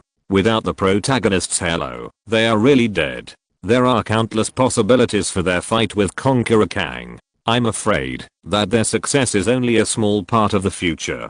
Most of them are afraid that they will die, so the best way is not to mess around and live a good life. Don't look at Lin Feng's daily complaints about Conqueror Kang's combat power not being consistent with the setting, but that is based on their performance in the movie. The strength of Conqueror Kang in reality will definitely not be that simple, and they are not facing Conqueror Kang in his peak state. The quantum universe is too barren, and his technological advantages are often not brought into play. Kang in his peak period is an existence that even Lin Feng has to retreat from. Of course, it is not because of his personal combat power. Kang's personal combat power is actually just like that in Lin Feng's eyes. His terribleness lies in the terrible technology he possesses, which can erase the multiverse, solve you from the root, and you have no way to do it. As for the plot of Ant-Man 3, in Lin Feng's view, it is another cliché story of the middle-aged crisis of an old white man. When you reach middle age, the former glory is nothing in the eyes of children, and they face the problem of adolescent rebellion. The adolescent rebellion of children will lead to a series of problems. At this time, the old white father stands up to save the world and solve the crisis caused by his children. In the end, he won the admiration of his children again, and everyone reconciled. Fellingwood tired. This is also the most cunning part of Hollywood movies. The problems faced by those old white male superheroes are all family problems, and then they reconcile, and finally have a warm and happy ending. The situation of other minority groups is not like this. They basically advocate freedom and irresponsibility, which is in sharp contrast to the care of white families. I will keep an eye on her, and won't let her have the opportunity to mess around. Ant-Man Scott certainly understood the warning in Lin Feng's words. If he doesn't take care of his daughter, the situation Lin Feng said may happen, and then it will be too late to regret it. Others also asked their own questions, but at this time, Lin Feng obviously didn't want to continue spoiling. The desire to spoil has been satisfied, so he stopped spoiling. Although others really want to know their fate, and want to know about the future indirectly, they dare not force Lin Feng. This is a terrifying existence that is 100 times more terrifying than Thanos. But this time, the huge psychological impact that Lin Feng's spoiler brought to them is still fermenting. They even don't want to continue the dinner. I thought that after defeating Thanos, although there were still many things to deal with, such as explaining to the governments of various countries and the public, they should be able to enter a peaceful life soon. After all, even the overlord of the universe was defeated by them. The whole universe should know how powerful the Earthlings are, and dare not provoke the Earthlings again. But no one expected that this was just the beginning. It turned out that there was such a big crisis in the multiverse, even beyond the Earth. The destruction of the Earth was not enough in the face of the crisis at the level of the multiverse. What they experienced was nothing in the face of the horrific crisis that might occur next. Either the whole universe will become a zombie universe, or the entire multiverse, or even the entire timeline, will be erased from the root. It was as if suddenly jumping from the Stone Age of primitive people to the interstellar age, which made people feel scalp tingling. Chapter 384. The diary is opened again, and everyone is shocked. In this way, Lin Feng stayed in the future timeline for 10 days. During this time, there were also some people who came to visit him, but he refused them all. During this time, he mainly studied the scientific materials given to him by Tony Stark. They were the essence of Tony Stark's scientific research over the years. Originally, with Lin Feng's original brain, it was a bit difficult to read these things, which would be like reading a book of heaven. Many science and engineering subjects are like this. If you understand, you understand, and if you don't understand, you don't understand. But with the blessing of Krypton's bloodline, Lin Feng entered the scientific research mode, and his brain operated at an efficiency that ordinary people could not imagine. In just 10 days, he basically thoroughly understood the experimental results of Tony Stark for so many years. It was completely like reading 10 lines at a glance. He could remember it after reading it once, and he could understand it at the same time. This amazing learning efficiency scared Tony Stark. He had never seen anyone learn in this way, but when he thought that he was no longer a human being, but a god, he suddenly felt that he could accept it. During these 10 days, the Avengers also worked hard to reassemble a time-space shuttle channel. Not only did Lin Feng need to return to his own time and space, but they also needed to send various gems back to various time and space. In Lin Feng's opinion, it was a bit of a cover-up. As for the noise they made when they obtained the Infinity Stones, it was probably inevitable that timelines would be derived one by one. Unless someone helped them deal with the derived timelines behind the scenes, that is, the Time Variance Administration. But does the Time Variance Administration still exist now? I'm afraid it doesn't exist. On this day, Lin Feng came to the time-space shuttle device, and next to him, there was Wanda. This time, it was not only him who had to go back, but also Wanda. Because Wanda wanted to see her brother. For Wanda, the most important relatives in her life, her parents were dead, her brother was dead, and she didn't have 2 children yet, and she might not have them in the future. She knew the importance of it. As for Vision, now she felt a little physically uncomfortable when she thought of Vision raising humans to feed herself, and the scene of herself crawling on the ground and eating people. So her longing for Vision was also reduced a lot. When she knew that Quicksilver Pietro was still alive in Lin Feng's timeline, she asked to go back to Lin Feng's timeline to see her brother. Lin Feng was naturally welcome. Anyway, his timeline was almost collapsed, and even if there was another Wanda from the future, it would not be a big deal. Mr. Lin, thank you for your help this time, Tony Stark said in front of the console. Lin Feng smiled and said, you can come to play with me when you are free. You are welcome. Tony Stark showed a somewhat embarrassed smile on his face. He didn't want to travel through the quantum channel casually again. That was too dangerous. The degree of danger in the quantum field that Lin Feng described to them before made him realize how dangerous this field is. Just as he warned Spider-Man Peter Parker, it is better to think twice before you are unable to bear the backlash caused by what you are going to do. The various dangers in the quantum field are the areas that Tony Stark cannot get involved in. It was not easy for him to survive the crisis of Thanos. Now he just wants to enjoy the rest of his life and doesn't want to get involved in dangerous areas again. Let's go. Lin Feng waved his hand, and he and Wanda disappeared from the spot. A moment later, Lin Feng returned to his Lens Technology Park. The person in charge of the control here was none other than Red Queen. Welcome back, boss. Red Queen replied. How long have I been gone? Lin Feng asked. You were there for about a minute. Red Queen replied. Only a minute. Lin Feng nodded, and then he said to Wanda beside him. I'll let Red Queen tell you the location of your brother later. The rest is up to you. Whether you want to recognize him or not, you decide for yourself. Okay, thank you. Wanda nodded. Lin Feng did not keep Wanda. After she left, he said to Red Queen, here are the results of Tony Stark's research on the armor for so many years, as well as nanotechnology and so on. You arrange to give them to Ivan Vanko and others, and research the results as soon as possible. Okay, boss. Red Queen replied. Lin Feng returned to his mansion. He had been in the future for 10 days, and had experienced another war.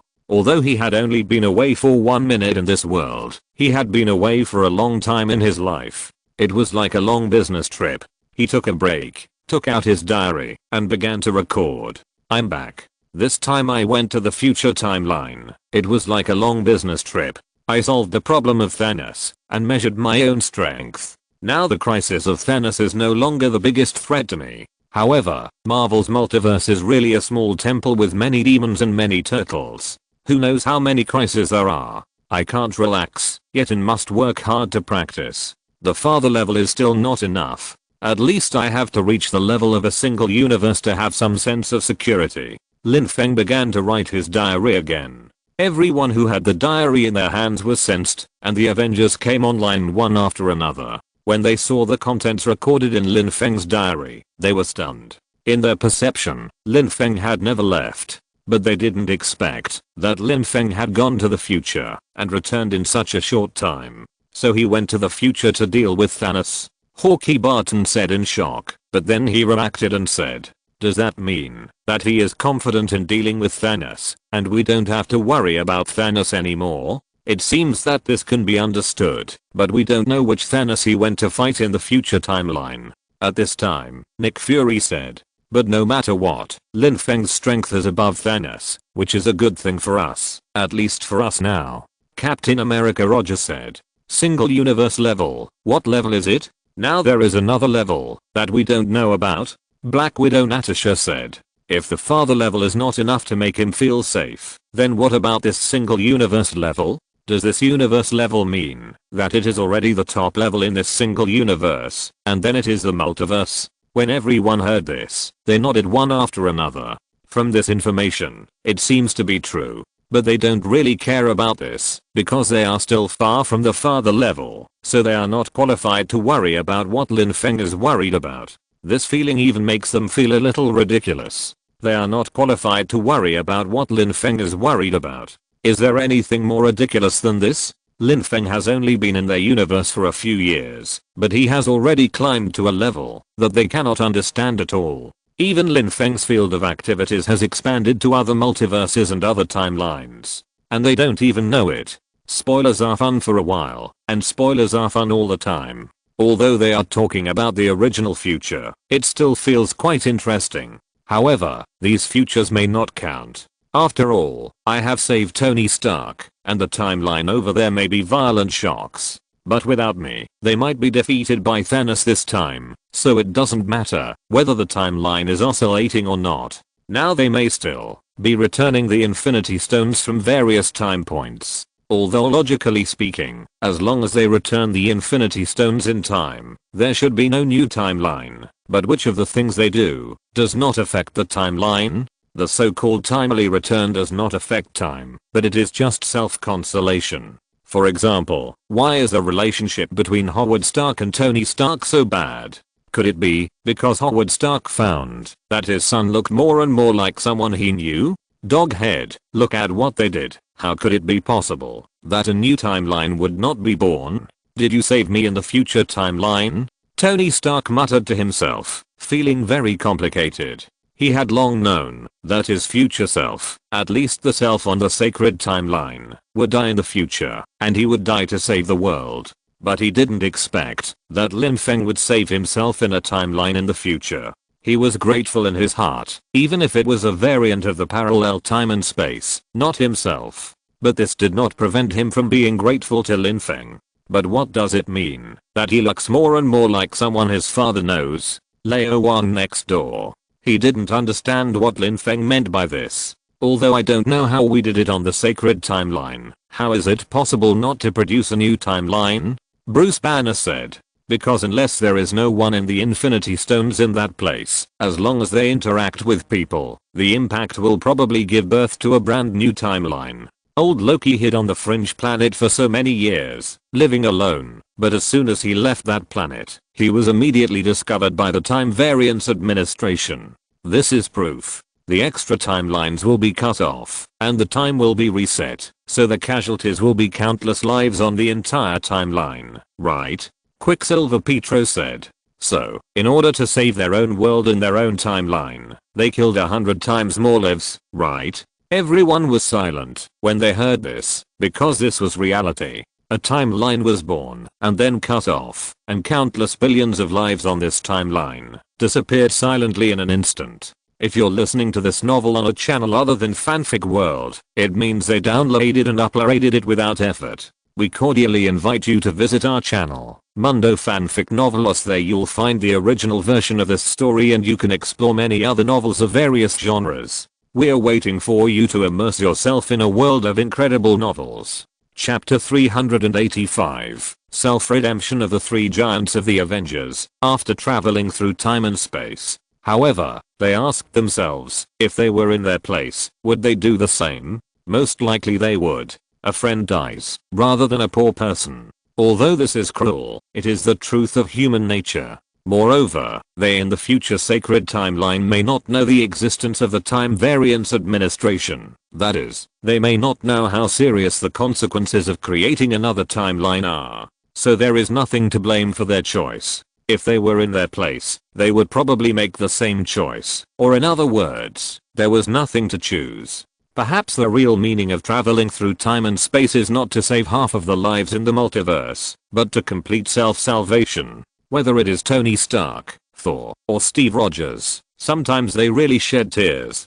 People who can travel through the multiverse at will and change the past and the future will not understand this. Self-salvation? Tony Stark touched his chin and looked at the records in the diary. He was a little unbelievable. What self-salvation did he need to complete? However, before he could think about it, a video appeared in the diary. Everyone was shocked at this time. Could it be the thing they wanted to know the most last time? As if their prayers were heard, this time they saw exactly what they had been thinking about. The future Avengers began to discuss the location of each Infinity Stone. In the picture, Captain America Rogers analyzed and said, almost every one of us should have come into contact with one of the 6 Infinity Stones. Tony Stark on the side said, you can put this contact in another way. It should be that we were almost killed by a certain stone. Ant-Man Scott came out and said jokingly, I haven't come into contact with it, and I don't know what you are talking about. And Dr. Bruce Banner said, anyway, our time particles are only enough for each person to go back and forth once. These gems have appeared in many places in history. In our history, there are not so many places to choose from. Tony Stark said. So we have to choose the best target. Hawkeye Barton couldn't help but say, yes, the answer is correct. Tony Stark said. So let's start with the other, Thor. What do you know? Captain America Rogers asked Thor, who was almost asleep on the side. Thor, who was outside the screen, felt even more embarrassed when he saw this scene. After this fat guy got fat, his blood became thicker, and he was more sleepy than before. Everyone knew what this fat guy Thor had experienced, so no one could criticize him, but only the Thor in the past could scold him as himself. In the screen, Thor was still awakened and came to the light curtain to explain the ether particles, which are the reality gems. First of all, ether is not a stone. Some people called it a stone in the past. It is more like angry mud. You can say it another way. My grandfather hid it in the past to prevent the dark elves from taking it away. It's terrible. Jane, in fact, it's her mild lover. Once she put a stone in a stone, and then the ether entered her body. Thor said. Then she became very weak, so I had to take it to Asgard, my hometown, and we tried to save her. Then Rocket Raccoon came on stage to explain the matter of the Power Stone. Quill said he stole the Power Stone from Morag. Who is Morag? Asked Bruce Banner, the Green Doctor. Morag is a planet, said Rocket Raccoon. Quill is a human. Everyone outside the screen quickly wrote down the name of the planet. Then Nebula told the story of Thanos finding the Soul Stone on Vormir. Thanos found the Soul Stone on Vormir, said Nebula. What is Vormir? Said Black Widow Natasha, while taking a notebook to record. The Kingdom of Death at the center of the universe, where Thanos killed my sister. Nebula said painfully. Black Widow Natasha and Hawkeye Barton looked at each other. Didn't they go to this place to get the Soul Stone before?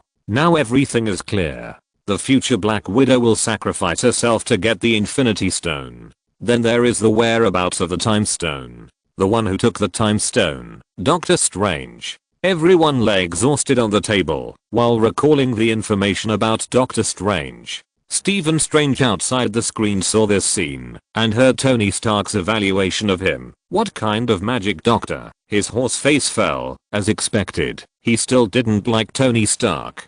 Guys, if you choose the right time, there will be 3 gems in New York. Black Widow Natasha suddenly mentioned a key plan. I understand. It was during the battle in New York. Tony Stark also reacted all of a sudden and said, at that time, the Space Stone was on the roof of my Stark building, and the Mind Stone was also brought here by Loki, plus the Time Stone we already have here. Isn't it 3 Infinity Stones? Everyone also reacted one after another, as if it was indeed the case. No, at this point in time, I'm not Doctor Strange yet, and I haven't embarked on the road to finding magic. Stephen Strange outside the screen suddenly reacted, so they came from the future and found the wrong person? Or the wrong time point? Okay, let's decide. 6 gems, 3 teams, 1 chance. Captain America Rogers made the decision quickly and said, this is also the style of Captain America Rogers, not dragging his feet at all. 5 years ago, all of us were defeated. We lost our friends, we lost our families, and we even lost ourselves. Now we have the opportunity to take it all back. We trust each other, we shoulder the heavy responsibility, get the gems, and bring them back. We only have 1 chance to go back and forth. We can't make mistakes, and we can't start over. We are about to face the familiar past, but we may also encounter unexpected situations. Be careful and camp with each other. This is our battle of destiny. We will win at all costs. Good luck to everyone. Accompanied by this long narration by Captain America Rogers, under the sunset, a group of Avengers began to travel through time and space. This time, they have to take back everything they have lost. Lost friends, lost families, lost lovers, lost selves, and everything. They must take it all back this time. See you in a minute. Black Widow Natasha said with a smile. But everyone outside the screen knows that this sentence will also be a farewell forever, and Black Widow Natasha has no chance of coming back. In order to obtain the Soul Stone, she also sacrificed herself. I think we also need to master this ability to travel through time and space. Bruce Banner said, we must also have a plan to prevent any eventuality. What if we fail to stop Thanos successfully? We must have the ability to travel through time and space, and we must also find a way to get some of the Pym particles. His words resonated with everyone. For such a long time, everyone has been more or less influenced by Tony Stark and has become a persecution delusion. Of course, this is not a nice statement, but it is actually a rainy day idea. Because no one knows how many accidents will happen, especially now they have their own minds. They may not be the protagonists on the correct timeline. So without the protagonist's halo, they may die very easily and die casually. The most important thing is that they are not dead, and they can't even protect the world they cherish, and they have to die. Although we have the help of Master like Lin Feng, we can't be sure that we will succeed, right? It's better to be prepared, said Bruce Banner, the Green Doctor. But if we want to travel through time and space, we must first have a time and space shuttle suit, that is, a quantum suit. But that quantum suit alone is probably not enough, and we also need the guide for time and space travel. Otherwise, it will only fail, and it is not enough to truly complete the time and space shuttle. You have also seen the previous video. At that time, they could only let time flow in Scott's body, so if we want to achieve time and space travel, we must at least have this guide. Tony Stark continued to add. That's right, otherwise we can't control where the place we travel to is. Nick Fury said. I think this is probably the reason why Banner's experiment failed in the previous video, but we don't know how to complete this thing yet. It's not difficult to complete the guide, but it's difficult to build a model of the time and space shuttle of the Mobius strip, and to calculate what its correct data is. Tony Stark said. But now that we know that time travel is possible, it's only a matter of time to find it out. After I go back, I'll start the experiment and complete the modeling. Once the modeling is completed and all the data is known, it will be very easy to make a guide. For him, the most difficult part is actually the establishment of the shuttle model, because he doesn't know if it's correct. But now that he knows it's correct, everything is very simple. Just keep experimenting. He doesn't even need to be responsible for the calculations himself. Doesn't he still have Jarvis? And the rest is to use the exhaustive method to truly establish the model. Chapter 386. Everyone knows the Avengers have come. It doesn't make sense that Tony Stark in the future can do it, but I can't do it now. I'm not stupid. Do we really have to travel through time and space? I feel that there will be unexpected risks, and we haven't reached that point yet. Captain America Rogers paused and said, although this may be my personal opinion as an old antique, I really think it's quite dangerous.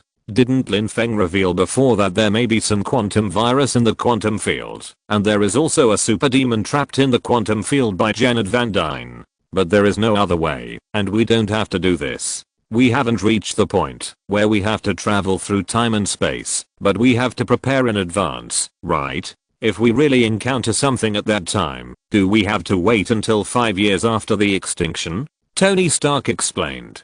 To use Lin Feng's words, it's better to be prepared. Well, what you said makes sense.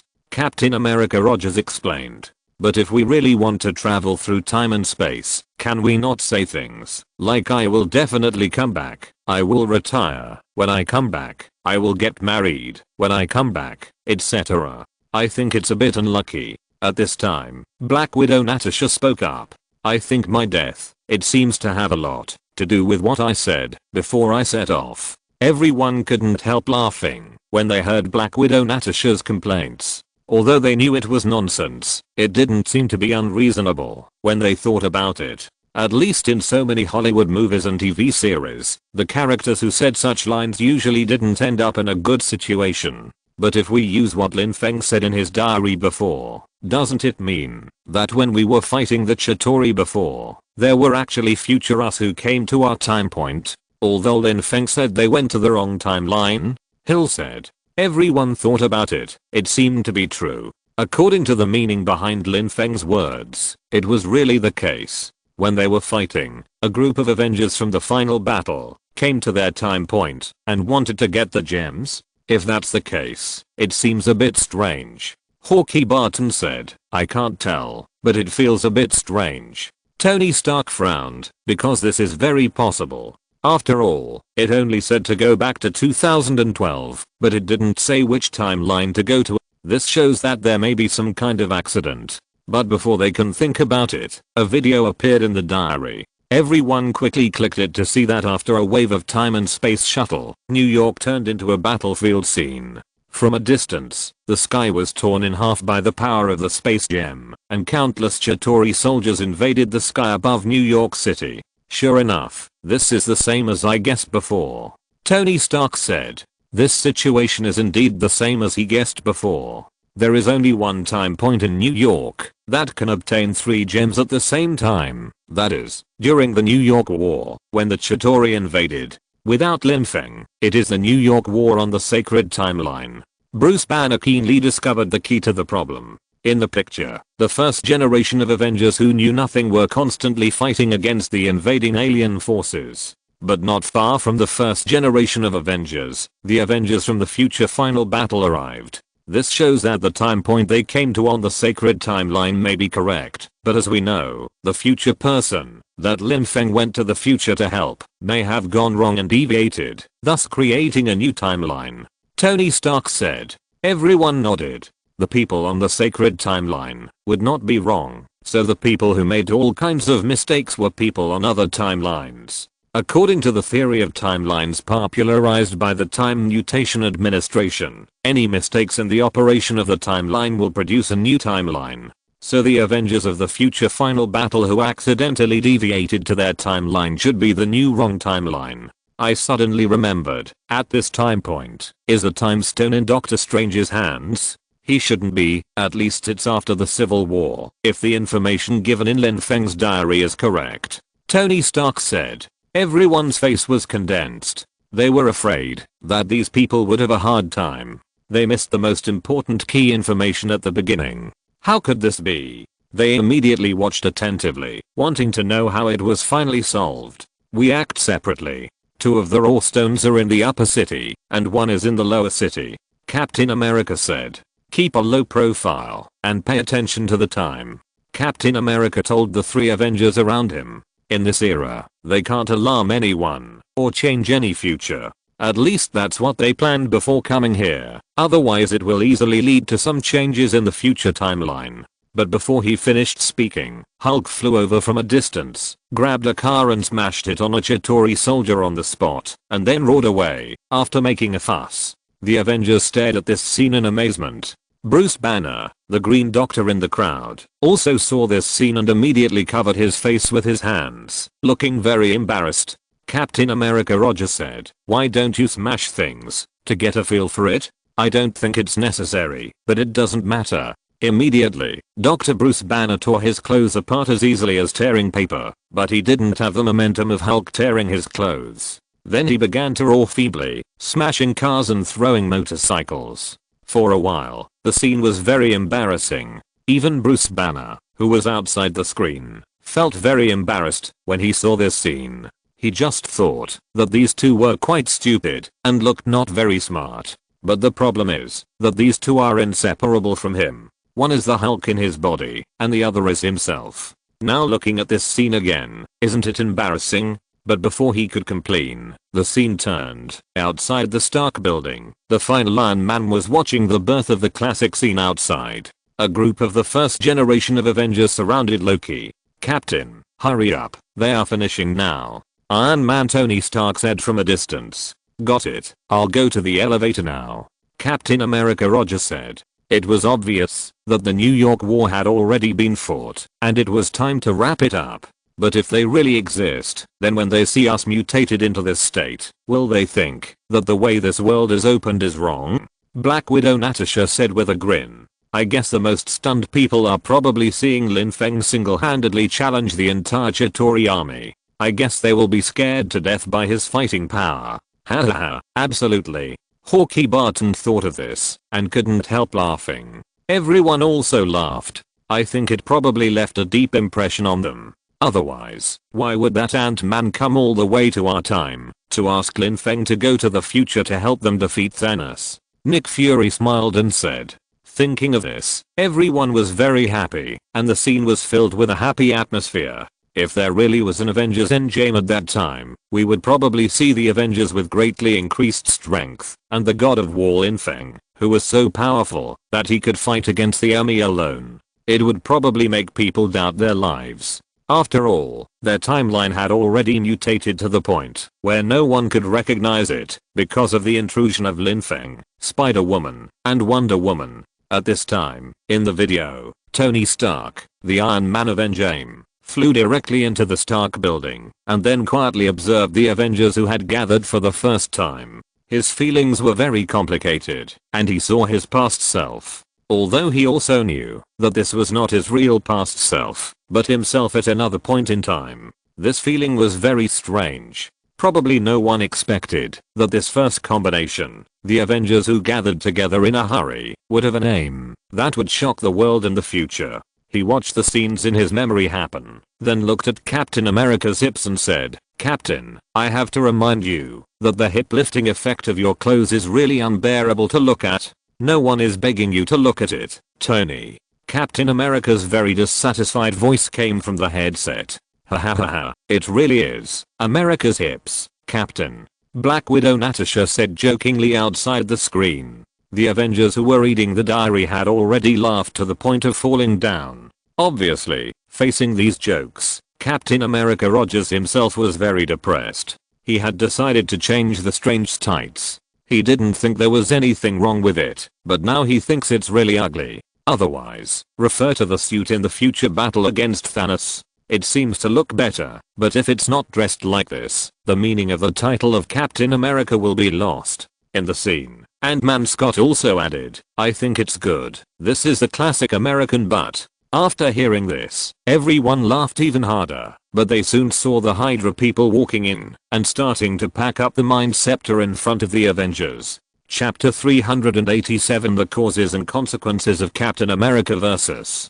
Captain America. At this time, the Avengers obviously didn't know that these people were Hydra, but both the Avengers in the final game and the Avengers outside the screen knew the quality of these people. These were the Hydras that they had eradicated in the previous Hydra turmoil. In the screen, Ant-Man Scott also complained that these people were not good people just by looking at their faces, so why couldn't they see it? Loki was caught and also turned into Captain America Rogers to make a fool of himself. Then, everyone saw another Captain America walked into the elevator and pretended to be Hydra from the Hydra agents in SHIELD to steal the Mind Scepter. So that's how it is.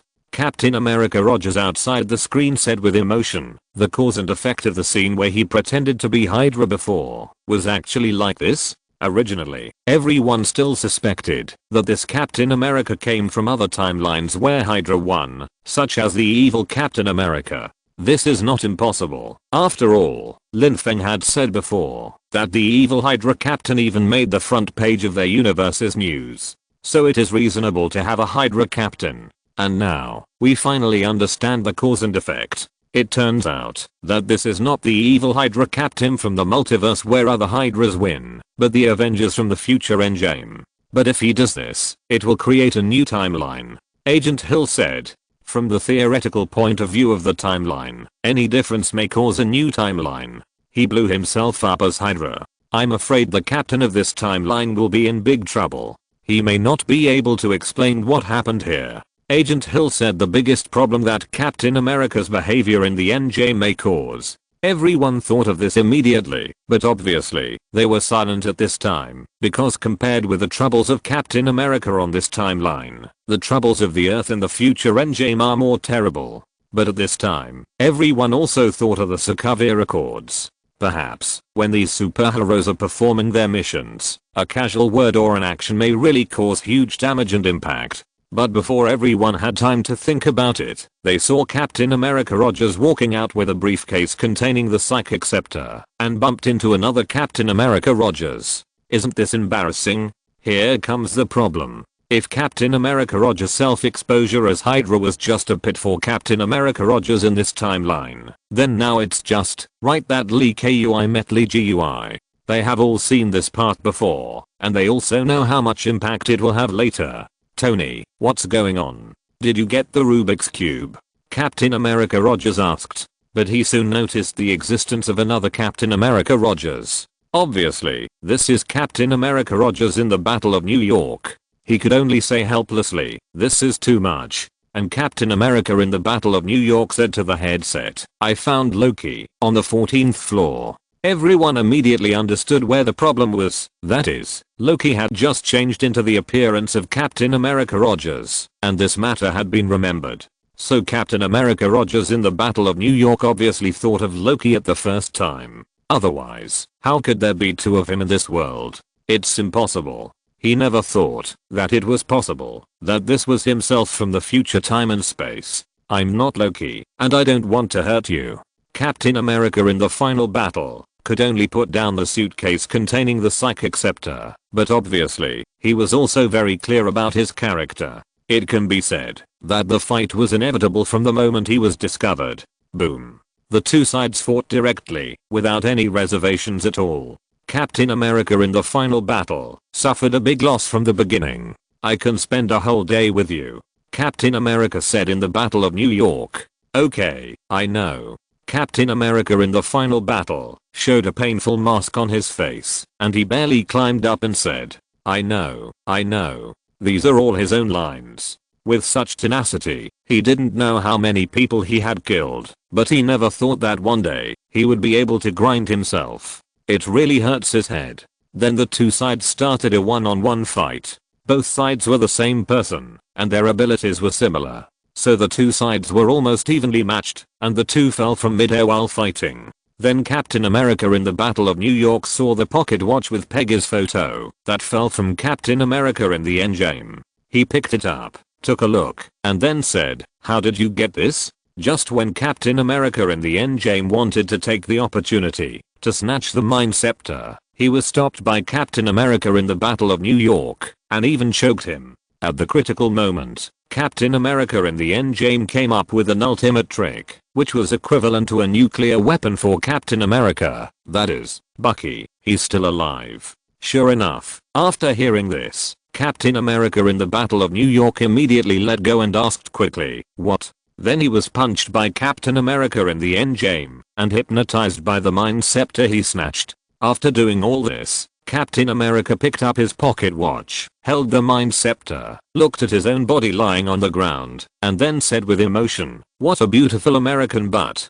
All of this is similar to the scene they saw last time, but this time they know more. There is no doubt that Captain America's actions in the final battle will cause extremely serious fluctuations in the timeline. In other words, now, after the battle between Captain and Captain, there will be a new timeline, right? It is a timeline without the Mind Scepter, without the Cosmic Cube, and maybe even without the Time Stone. It also caused such a series of effects, causing Captain America to self-destruct in front of Hydra, or in other words, making Hydra think that it has been exposed to Captain America Rogers. This series of effects is too bad.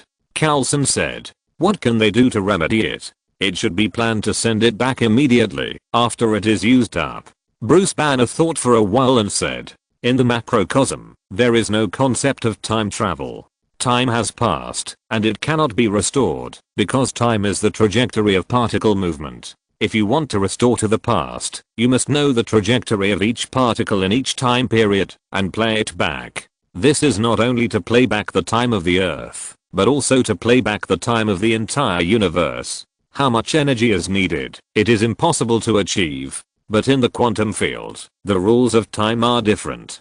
Bruce Banner saw that some people understood, and some people were already confused, so he simply said directly, "That's right, that is to say, parallel time and space may have solved the problem of time machines in the future. That is, they can accurately locate and travel out of a certain day or even a certain hour, a certain minute, or a certain second in the past. On the other hand, if they use the Infinity Stones in the future and send them back for the Captain America added to this timeline, the Mind Stone may never have left." Everyone understood the meaning of Bruce Banner's explanation. Perhaps Captain America Rogers could bring the Mind Stone back as soon as possible. For example, when this Captain America Rogers was still in a coma, the future Captain America who had just left had already sent the Mind Scepter back. But this is just in theory. Now it has obviously failed. He pretended to be Hydra and fought with his past self. I'm afraid that he would arouse suspicion from both Captain America and Hydra. There must be a new timeline. Tony Stark said. Not only that, Captain America in the final battle also spoiled the existence of Bucky, said Natasha, the Black Sister. At that time, Captain America should not know that Bucky is still alive, but now he knows it in advance. Will things go in the same direction? There is no doubt that all the evidence points to one point. A new timeline has been born. Captain America Rogers kept saying that he should try not to alarm anyone and not cause any changes in the future, but when it comes to practice, when the situation is critical, he can still do anything. The previous instructions were in vain. The changes caused by Captain America Rogers himself are already very big.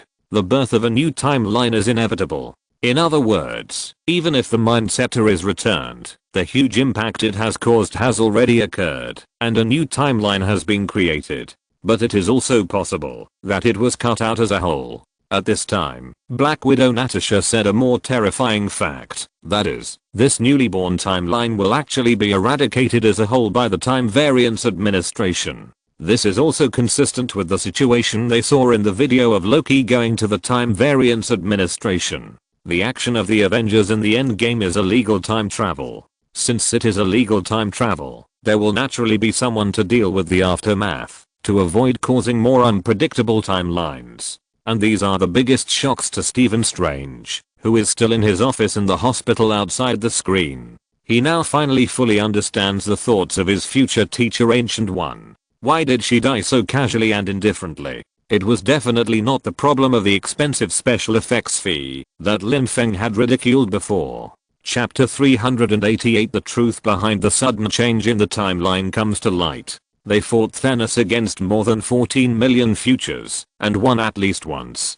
But the Supreme Sorcerer Ancient One challenged his own destiny, but he probably never won once. So the teacher in the future of the parallel universe was killed so casually by his apprentice. The teacher who had the Eye of Agamotto and could see the future was not prepared at all and was too lazy to hide. Maybe he was too lazy to continue acting.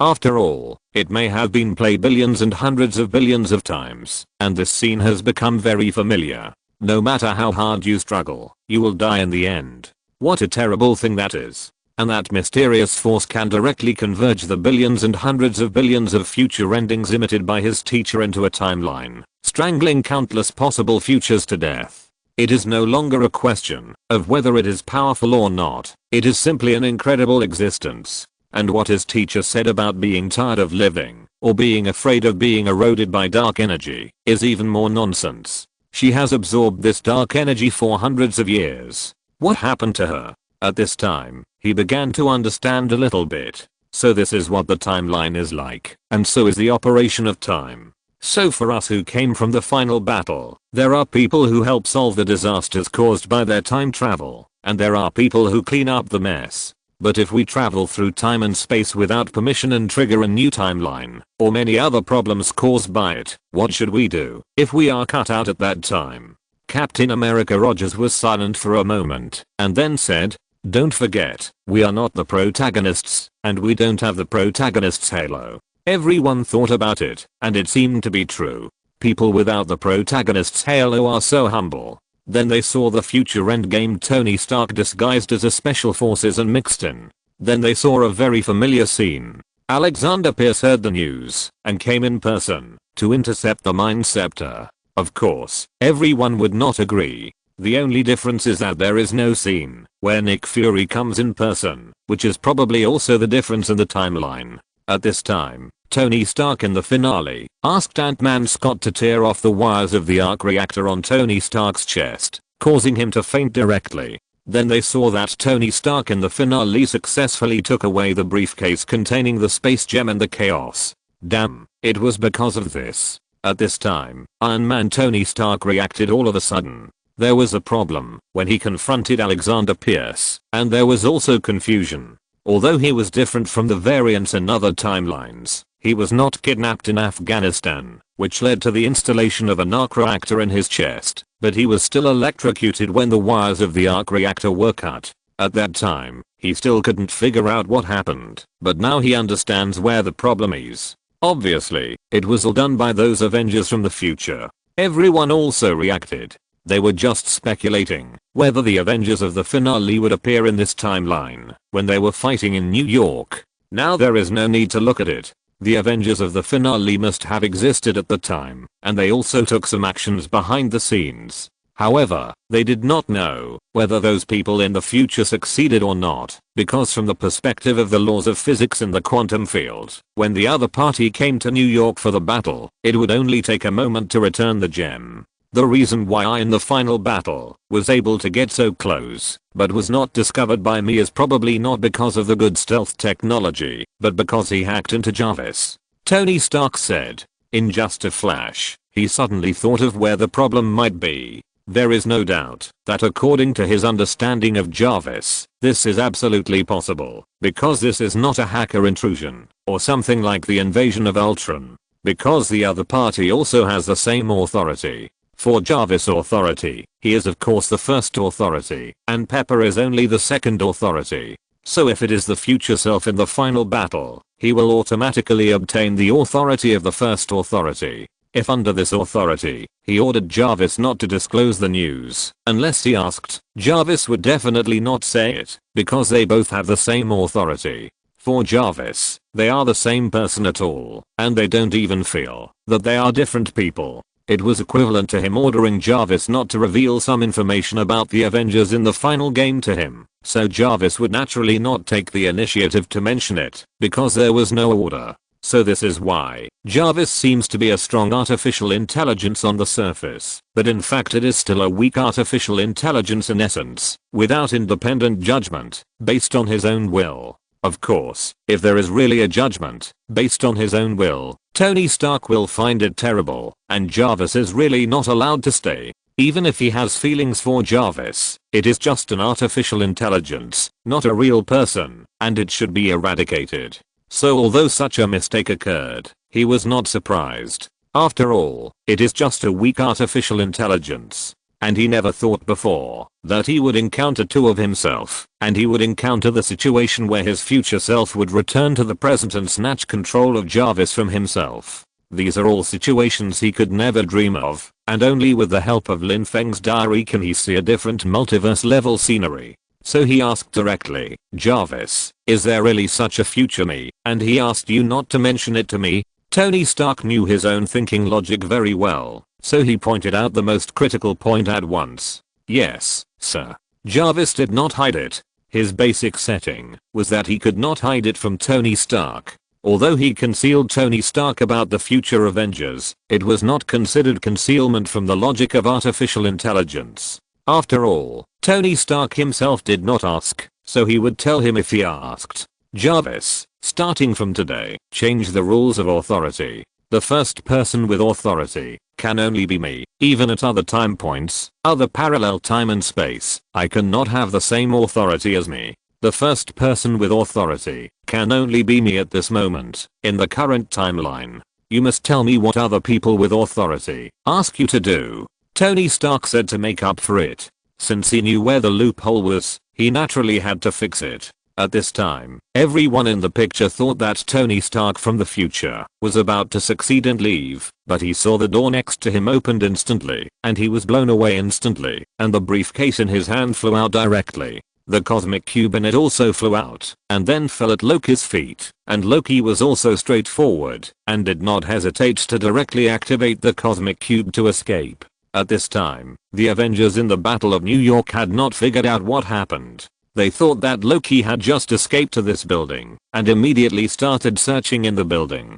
They didn't think that Loki didn't know where to run with the cosmic cube. At this time, everyone also understood why Captain America Rogers was found in the previous Endgame, and was confirmed to be Loki at a glance. It turned out that Loki had already run away at this time, so Captain America Rogers in the Endgame was mistaken for Loki, and then there was the famous scene of Captain America Rogers fighting Captain America Rogers. So, this Loki is the Loki who entered the Time Variance Administration. Tony Stark said, I remember that the beginning of the video of Loki going to the Time Variance Administration was that he used the Space Stone to escape to the Mongolian desert, and then was taken away by the Time Variance Administration, and the timeline was reset, right? Everyone thought about it at this time. They had never thought about how Loki could escape from the timeline and be noticed by the Time Variance Administration. Now after watching this video, they understand where the root of everything is. It turns out that the real reason is the result of a series of actions of the Avengers from the future. In the end, Loki escaped and was captured by the Time Variance Administration. If this is the case, does it mean that the actions of the future Avengers on that timeline are actually tacitly approved, and the bad influence of the Captain versus Captain on the timeline that we are worried about now does not actually exist, because such a future has been dealt with from the beginning? Coulson couldn't help but say, everyone thought about it, and it seemed to be true. If this is true, then they are really worrying too much. Although the Avengers from the future don't know as much as they do, there is a Time Variance Administration behind the accidental collision to help them deal with the problem, so it will not cause any fundamental crisis. But in our timeline, Loki didn't escape. At this time, Hawkeye Barton suddenly thought of something and said, so that means history is different again. Tony Stark said, in that timeline, Loki escaped, which would lead to uncontrollable consequences, but in our timeline, Loki didn't escape, so it's another matter. Or, in fact, Loki escaped in our timeline, but the timeline branch caused by his escape was also cut off. Black Widow Natasha couldn't help but say another possibility. Chapter 389, Surprise. Evil version of the Avengers. If this speculation is true, it is actually quite scary, which means that they are actually being supervised. But no matter what, although the Avengers in the final game have been trying to prevent the birth of a new timeline, not to change the established facts, and not to affect the future, the result is a mess. but since it has already been affected, can we gather multiple worlds to fight Thanos? It seems not bad. Black Widow Natasha said with a smile. Everyone thought about it, and it seemed to be true. If there were multiple Avengers to join forces, the success rate of dealing with Thanos would be greatly increased. The Avengers of one universe can't beat Thanos. What about the Avengers of two universes? 3, 4, 5, or even infinite? With their mutual help, Thanos seems to be nothing. They can clean up the Thanos of the universe one by one and clean them up completely. If this is true, then there is no doubt that everything will be extremely beautiful. Of course, this is a beautiful fantasy. In fact, it is almost impossible to achieve this step. How could it be possible to do whatever one wants like this? It's impossible. To realize this plan, there must be countless timelines, but countless timelines will give birth to countless timeline wars. So this is probably not a feasible way, Bruce Banner said. And countless timelines will also produce countless terrible consequences, and even give birth to many evil versions of us. There may even be a timeline where Hulk rules the world, a timeline where Thor rules the world, or Thanos may become a righteous person in a certain timeline, which is also possible. In the infinite timelines, there will definitely be an organization like the Evil Avengers. At that time, they can tamper with the timeline at will, and at that time they may even plunder the resources of other timelines to develop themselves. Do you think it's impossible? Bruce Banner said. Didn't we suspect that the future captain actually came from a world ruled by Hydra? Everyone thought about it, and it was indeed very likely. With the emergence of pi particles, the future Avengers will be able to travel through time and space, indicating that other timelines are likely to have such abilities. With such power, it is hard to say what the evil versions of them can do. Even if they can keep their original intentions and not plunder others, can they still control others from plundering themselves? Even the Avengers in the final game seem to be in the camp of justice, but in order to save their own world, they don't care, even if it affects the past and creates a new timeline. If someone travels back a few decades ago and takes you to Hydra when Tony is still a child and then brainwashes you, when you grow up, you will become a super criminal of Hydra. Do you think it is possible? Just like the Hydra captain written by Lin Feng in his diary, isn't it essentially produced like this? Although it may be false, the possibility exists. Bruce Banner continued. He painted a terrible scene, and even while saying it, he felt his scalp tingling. This possibility not only exists, but is also very large. In the endless timeline, as long as the probability of anything is not zero, it will definitely happen. Tony Stark felt like he was falling into an ice cave when he heard this. This was not just a possibility, but a very possible possibility. It is even possible that more than one timeline of himself will be brainwashed. The generation of parallel time and space can be endless. At that time, there may even be an infinite number of himself who will be brainwashed into Hydra or serve Thanos. Just thinking about that picture made him gasp. Because once the door to the multiverse is opened, the consequences are no longer something they can control. Timelines are really too dangerous for the technology and strength they currently have. Everyone also understands Bruce Banner's words. Once the timelines begin to increase, along with the increase in the multiverse, a timeline war is almost certain to happen. Just like the Avengers in the final game, in the timeline of the New York War, they made such a big thing. Do they care? No. As long as the world on his own timeline can be saved, he will sacrifice everything. This all cost refers to the world on any other timeline, or all other timelines, and this is the cruel and cold truth behind the timeline war. In order for the final timeline to win, everyone has to fight, even if they lose their conscience. So once there are countless Avengers, I believe that it will not bring mutual help, but chaos in the world. People will not trust each other, and countries will not trust each other unconditionally. Then the same timeline will not trust each other. Don't underestimate the sinisterness of human hearts. Bruce Banner said. Although the actions they will take to save their world in the future are very touching, they are very brave and fight hard to save their world.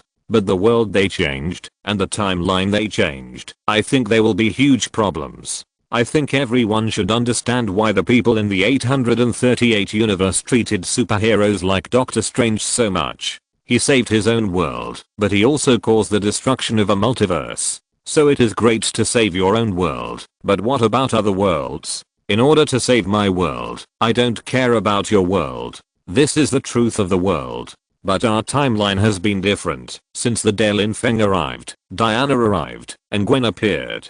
We all have to be careful whether we will be erased. Tony Stark touched his chin and said, if the Time Variance Administration wants to clean up from the source, it will probably be Lin Feng. It is not certain how long they can live by then. However, if they are allowed to die like this, they are also unwilling. They are obviously the same people. Why can their timeline be the only incorrect timeline, while their timeline is wrong? They are unwilling to accept it. So human hearts are so complicated and fragile that they cannot stand the test. At this time, in the picture, the failure of the action just now was enough to make the few people who came here quarrel. Except for Dr. Green and Bruce Banner who were not here, the three of them had begun to feel headaches. What should we do now? Captain America Rogers didn't know what to say and asked immediately. Iron Man Tony Stark was in a lot of trouble. He felt like he was hit by a rhino when he was hit by Hulk. It was even more painful than when Thanos hit him with a satellite. It was not like he had never fought with Hulk before, but that was when he was wearing armor, especially when he was wearing the anti-Hulk armor. Now, even though Hulk didn't use his full strength, the force caused by just a casual swing was enough to make him feel that all the bones in his body were about to break. No, he must have broken his bones. He knew for the first time how desperate and powerless ordinary people would be when facing Hulk. That was not a monster level existence. That guy was just a monster. Let me slow down, Steve. Tony Stark said, holding his forehead. I was just hit on the head by Hulk.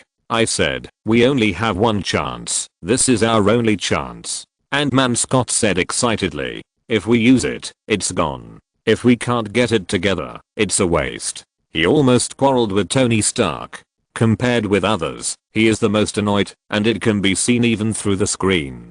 Among these people, he is the most motivated to rewrite the current tragic reality. Under Thanos' snap, he lost his father-in-law's family and even his wife. Tony Stark at least still has his lover and daughter by his side.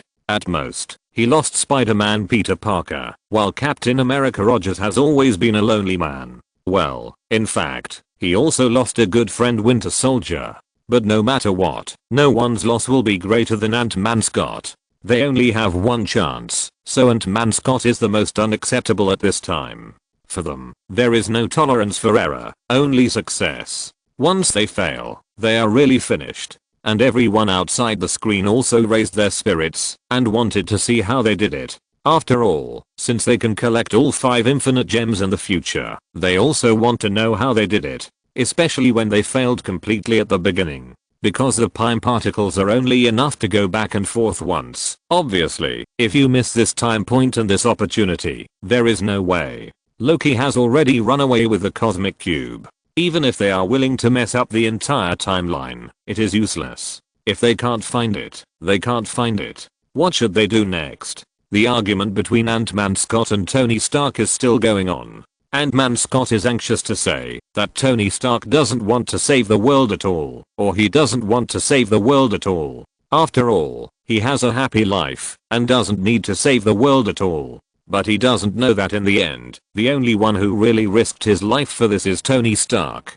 Chapter 390 Iron Man looks forward to meeting his old father. Tony Stark certainly would not admit Ant-Man Scott's accusation against him. He didn't fail on purpose. Who knew that Hulk would suddenly appear and give him such a blow? He still has a broken bone in his body. Captain America Rogers also asked, is there any other way to get the Cosmic Cube? No, there is no other way. Ant-Man Scott said very disappointedly and angrily. As he spoke, he slammed the door of the car that Tony Stark was riding in and said, there is no chance to come again. We can't go anywhere. Each of us has only one tube of particles. One tube, that's all, understand? Ant-Man Scott continued. If we use it, goodbye, you can't go home. But if we don't try, then others can't go home either. Captain America stopped Ant-Man directly. He was also a little annoyed with Ant-Man. As a superhero, his will is extremely firm. As long as there is even a slight chance, no, even if there is no chance, he will never give up easily. I know. Iron Man Tony Stark said, as if he had thought of something. There is another way. He walked out of the car he was riding in and said, you can get the cosmic cube and replenish new particles. Then he came to Captain America and said, take a few more steps on the path of memory at the military base in New Jersey. Captain America immediately understood what he meant, paused, and then said, were both things there at the time? There was a period of time there, I remember it very clearly. Tony Stark said mysteriously. Captain America Rogers was a little uncertain when he saw this and said, it seems very clear. Ant-Man Scott was confused by the riddles these two people played. What was going on? It seemed that everyone knew, but he was the only one who didn't know. This feeling was really bad. He hurriedly asked, what are you talking about? Where are we going? I'm sure it's there. I know why I know. Tony Stark said directly. He ignored Ant-Man Scott next to him and spoke directly to Captain America. What are you talking about? Ant-Man Scott asked hurriedly, becoming even more anxious. Captain America thought about it, then chose to believe Tony Stark's words and said, looks like we have to improvise. Very good. Captain America Rogers said. Then he walked in front of Ant-Man and said, Scott, take this back. What? What improvise? Ant-Man Scott Ant-Man was completely confused. This feeling of being excluded was not good at all. What's in New Jersey? Captain America and Iron Man Tony Stark obviously didn't want to waste time explaining to Ant-Man Scott. 04. 04. 07. 07. Wait a minute, did you hear that? Ant-Man Scott said anxiously. 1970. 1970. Are you sure? Captain America asked Tony Stark for the final confirmation. If there was a mistake, it would basically be over. Captain. Ant-Man was very anxious at this time and hurriedly asked, Captain, Steve. Sorry, Stark, Rogers, if you do this, once the result fails, you can't come back. Ant-Man Scott finally understood where they were going, and they actually wanted to go to 1970. The parallel time and space on this timeline is not their timeline, although it is very similar, and many things may be exactly the same. But it is not. It is not their timeline. It is not their home. If they fail, it means that they will stay in a timeline that does not belong to them at all, and they can never go back to a correct time point. And at the age of these two people, if they want to live from 1970 to the end of the war, it can basically be said that, even if they want to go to the battlefield alive, they will be carried to the battlefield. Will they have to carry IQ equipment to fight Thanos at that time? Thank you for your encouragement, little ant, said Iron Man Tony Stark, and then he said to Captain America, do you believe me? I do. Captain America Rogers said with a very firm expression. At your command. Iron Man Tony Stark said. Let's go. Captain America said. After that, the two of them started the time-space shuttle and disappeared on the spot. After seeing this scene, everyone outside the screen looked at Tony Stark. Obviously, it was not clear why there were two Infinity Stones at the same time in 1970, and Tony Stark was also touching his chin, thinking about why his future self would think so. We need the Space Stone, and we need a place to replenish the Pym particles. Could it be? Tony Stark seemed to have thought of something, and then suddenly said, Nick, if I remember correctly, you said before that after Hank Pym and my father had a falling out, he went out to found Pym Technology. So did he go out in 1970? There was still no Pym at that time, you mean? Nick Fury suddenly thought of something. Yes, if it is according to what is said here, then there were Pym particles in the Space Stone at the same time in 1970. It should be that year. Then where was the Space Stone?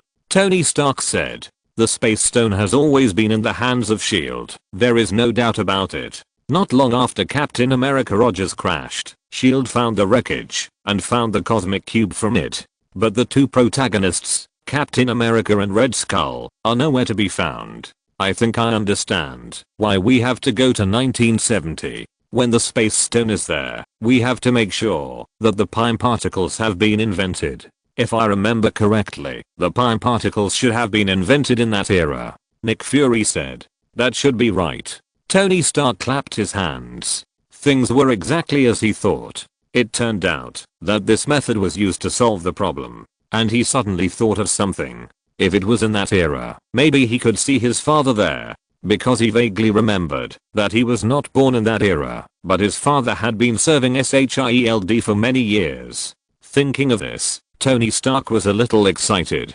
Maybe, in the future, he could really see his old father in the past? He really hadn't seen his father for a long time. The future self might not have seen his father for 30 or 40 years. He also went from a teenager to an old man. Even now, he is not as old as the future Iron Man Tony Stark, but 20 years have passed from the 1990s to now. It was just a blink of an eye. Time passed so fast. Originally, this yearning was suppressed in his heart, but when he thought that he might see his father in the future, he couldn't suppress his yearning. Even for a moment, he wanted to travel through time and space. But he immediately curbed this idea, because traveling through time and space may cause irreversible results. Not only can he not save his father on this timeline, but he may also create a new timeline branch next door. Not to mention, there may be some quantum virus that will infect the world, or accidentally release Kang the Conqueror, neither of which he wants to see. Just when Tony Stark was full of expectations, the picture went black and bright, and what appeared again was not the picture of Tony Stark going to 1970 in the final game, but the picture of Dr. Green Bruce Banner jumping on the roof of the New York battle. When he was about to leave, he was stopped by the Supreme Sorcerer Ancient One. Be careful when you walk there, the floor has just been waxed. I'm here to see Doctor Strange, Bruce Banner explained. You're probably 5 years early. The Sorcerer Supreme Ancient One directly revealed the purpose and origin of Bruce Banner. This also made the members of the Avengers suddenly feel surprised. It was just the first time they met, and Bruce Banner mentioned it. The Sorcerer Supreme Ancient One was not surprised at the existence of Bruce Banner, and even his behavior of looking for Doctor Strange was not surprised at all. It can be imagined that this matter is under her control. In an instant, the image of mysterious father-level boss stood up.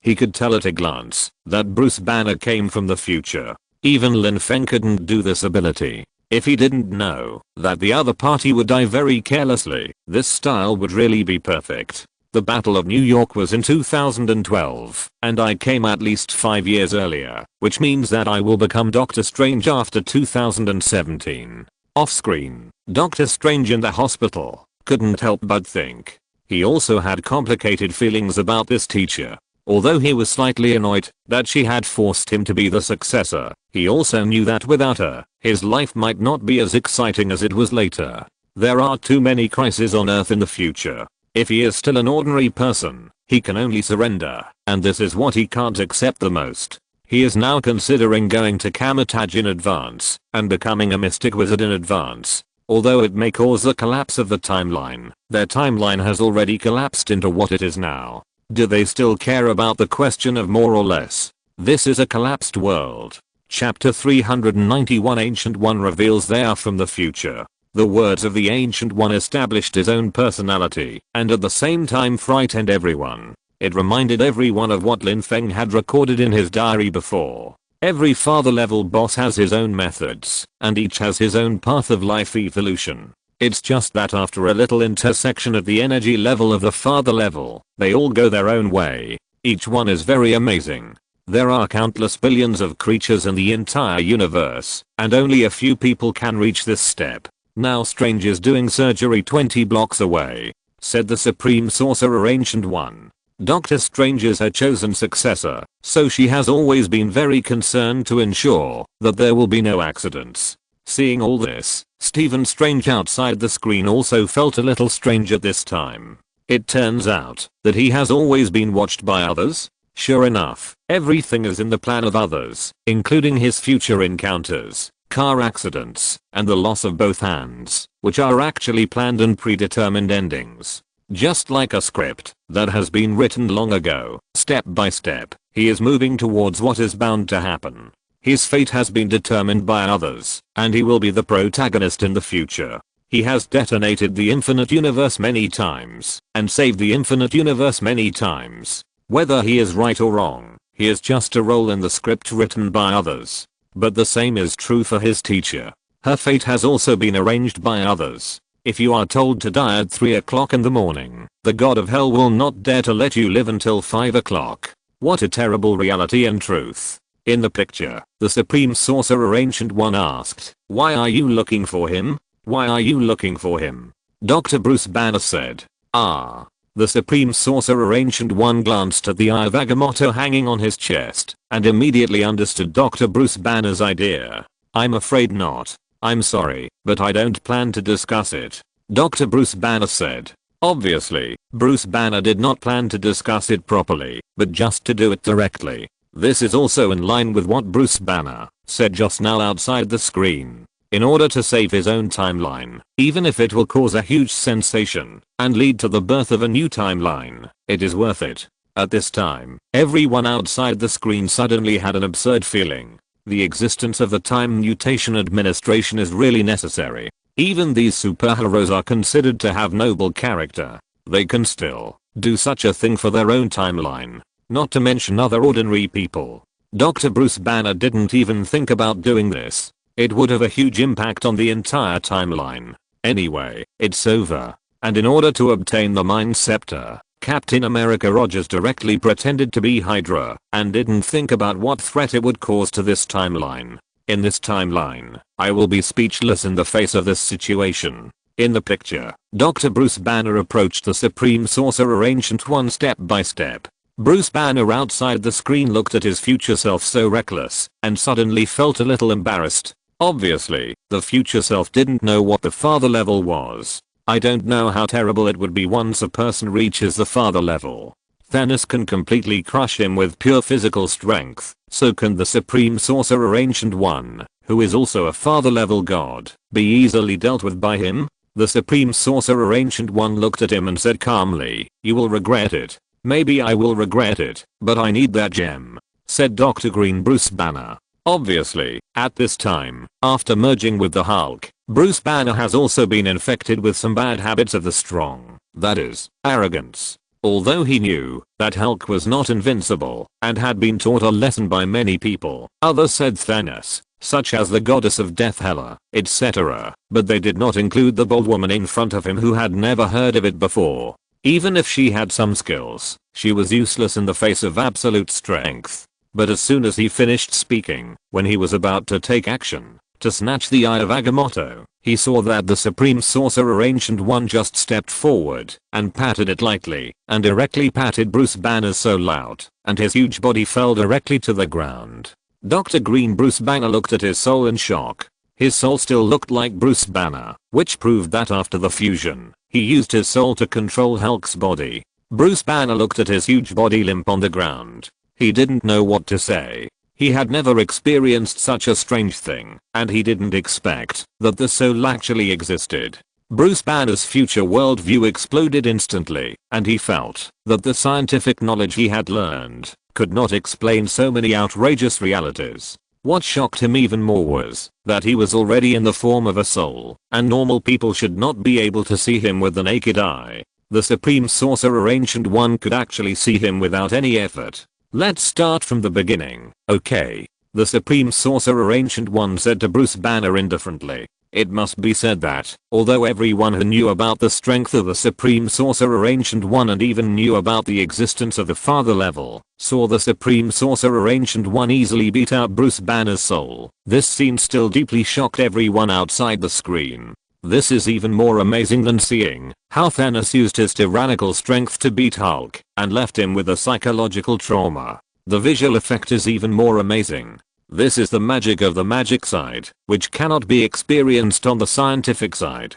Perhaps as many people have said, in the field of science, many people have climbed for a long time and finally found that the bigwigs on the metaphysical side have been sitting on the top of the mountain waiting for them. This method directly targets the soul. Even if Hulk has a strong physical strength, it is useless. Bruce Banner said, "I seem to understand a little now. Why has a cosmic overlord like Thanos endured for so many years? He dared not to trouble the Ancient One, even though he knew the whereabouts of the Time Stone. I'm afraid that his soul will be slapped out by a palm like this. No matter how strong his physical body is, it is useless. The same is true for Lan Feng. His strength was already very strong before.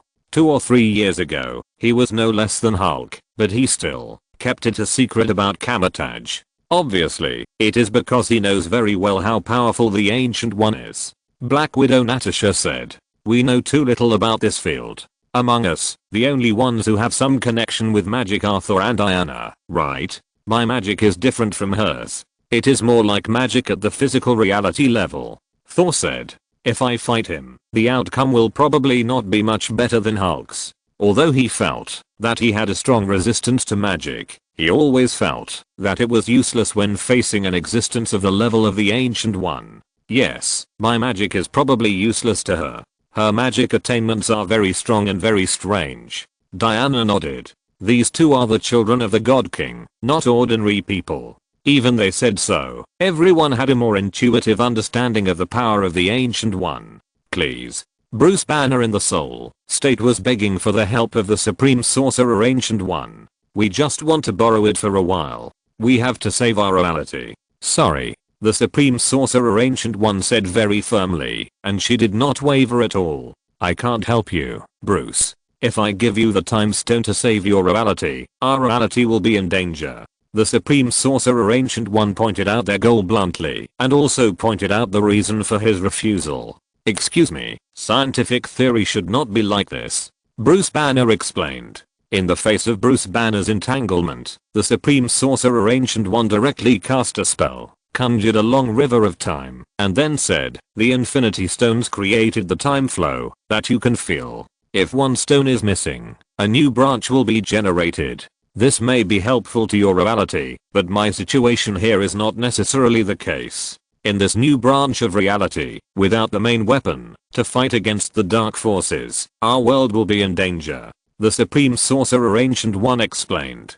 People will suffer a catastrophe, so tell me, Doctor, can your scientific theory prevent all this? She actually knew about the timeline. It's just that the level she knew was definitely lower than that of everyone else. She didn't know about the time variance administration, but she already knew the concept of the timeline. Of course, everyone knows that, in order to fight against the so-called dark power, it refers to the Dark Dimension Lord Dormammu who will invade the Earth later.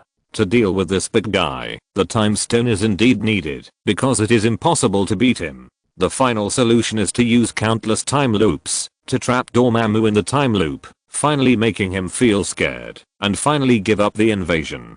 So in order to ensure that the Earth in her universe is not swallowed up by Dormammu, she can't lend out the Time Stone. What if these people from the future fail? This is not impossible. There are countless possibilities in the future.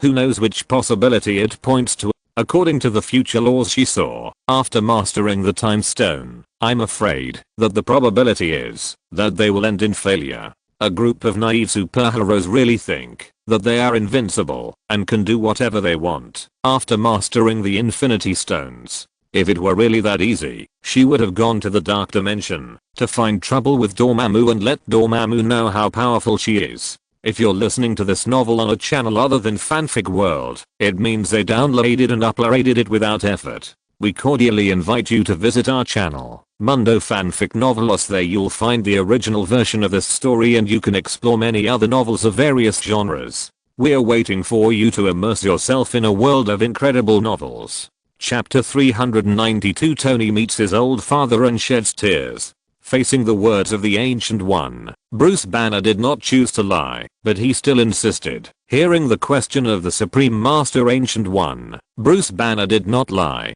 He could only shake his head and said, no, but we can eliminate all of this. After we use up the gems, we will return them to the original owner at the original time point. So from the perspective of time and space, in the original time and space, it has never left. Bruce Banner took the Time Stone back and put it back into the long river of time. The timeline with a dark tendency that was originally derived disappeared in front of everyone. The people outside the screen looked at this scene and nodded one after another. This was the same as their cognition. The future Avengers traveled through time and space based on this theory. Well, the truth is right, but it is difficult to operate. But you missed the most important question. The Supreme Master Ancient One just turned around and said lightly, if you want to return the gems to their original owners, you must survive. The Supreme Master Ancient One raised a fundamental question. They could not beat Thanos. If she were to do it herself, it would be possible to defeat Thanos, but relying on these little guys? How could they defeat a tyrant like Thanos? We will, I promise. Bruce Banner quickly began to promise, saying, I can't take this risk just for a promise. The Supreme Sorcerer Ancient One refused unceremoniously, saying, the duty of the Supreme is to protect the Time Stone. Since the Avengers in the final game can do whatever it takes to save the world of the child, even at the cost of destroying other timelines and causing huge fluctuations in other timelines, then the Ancient One on this timeline can also not care about the countless deaths and injuries in the future reality.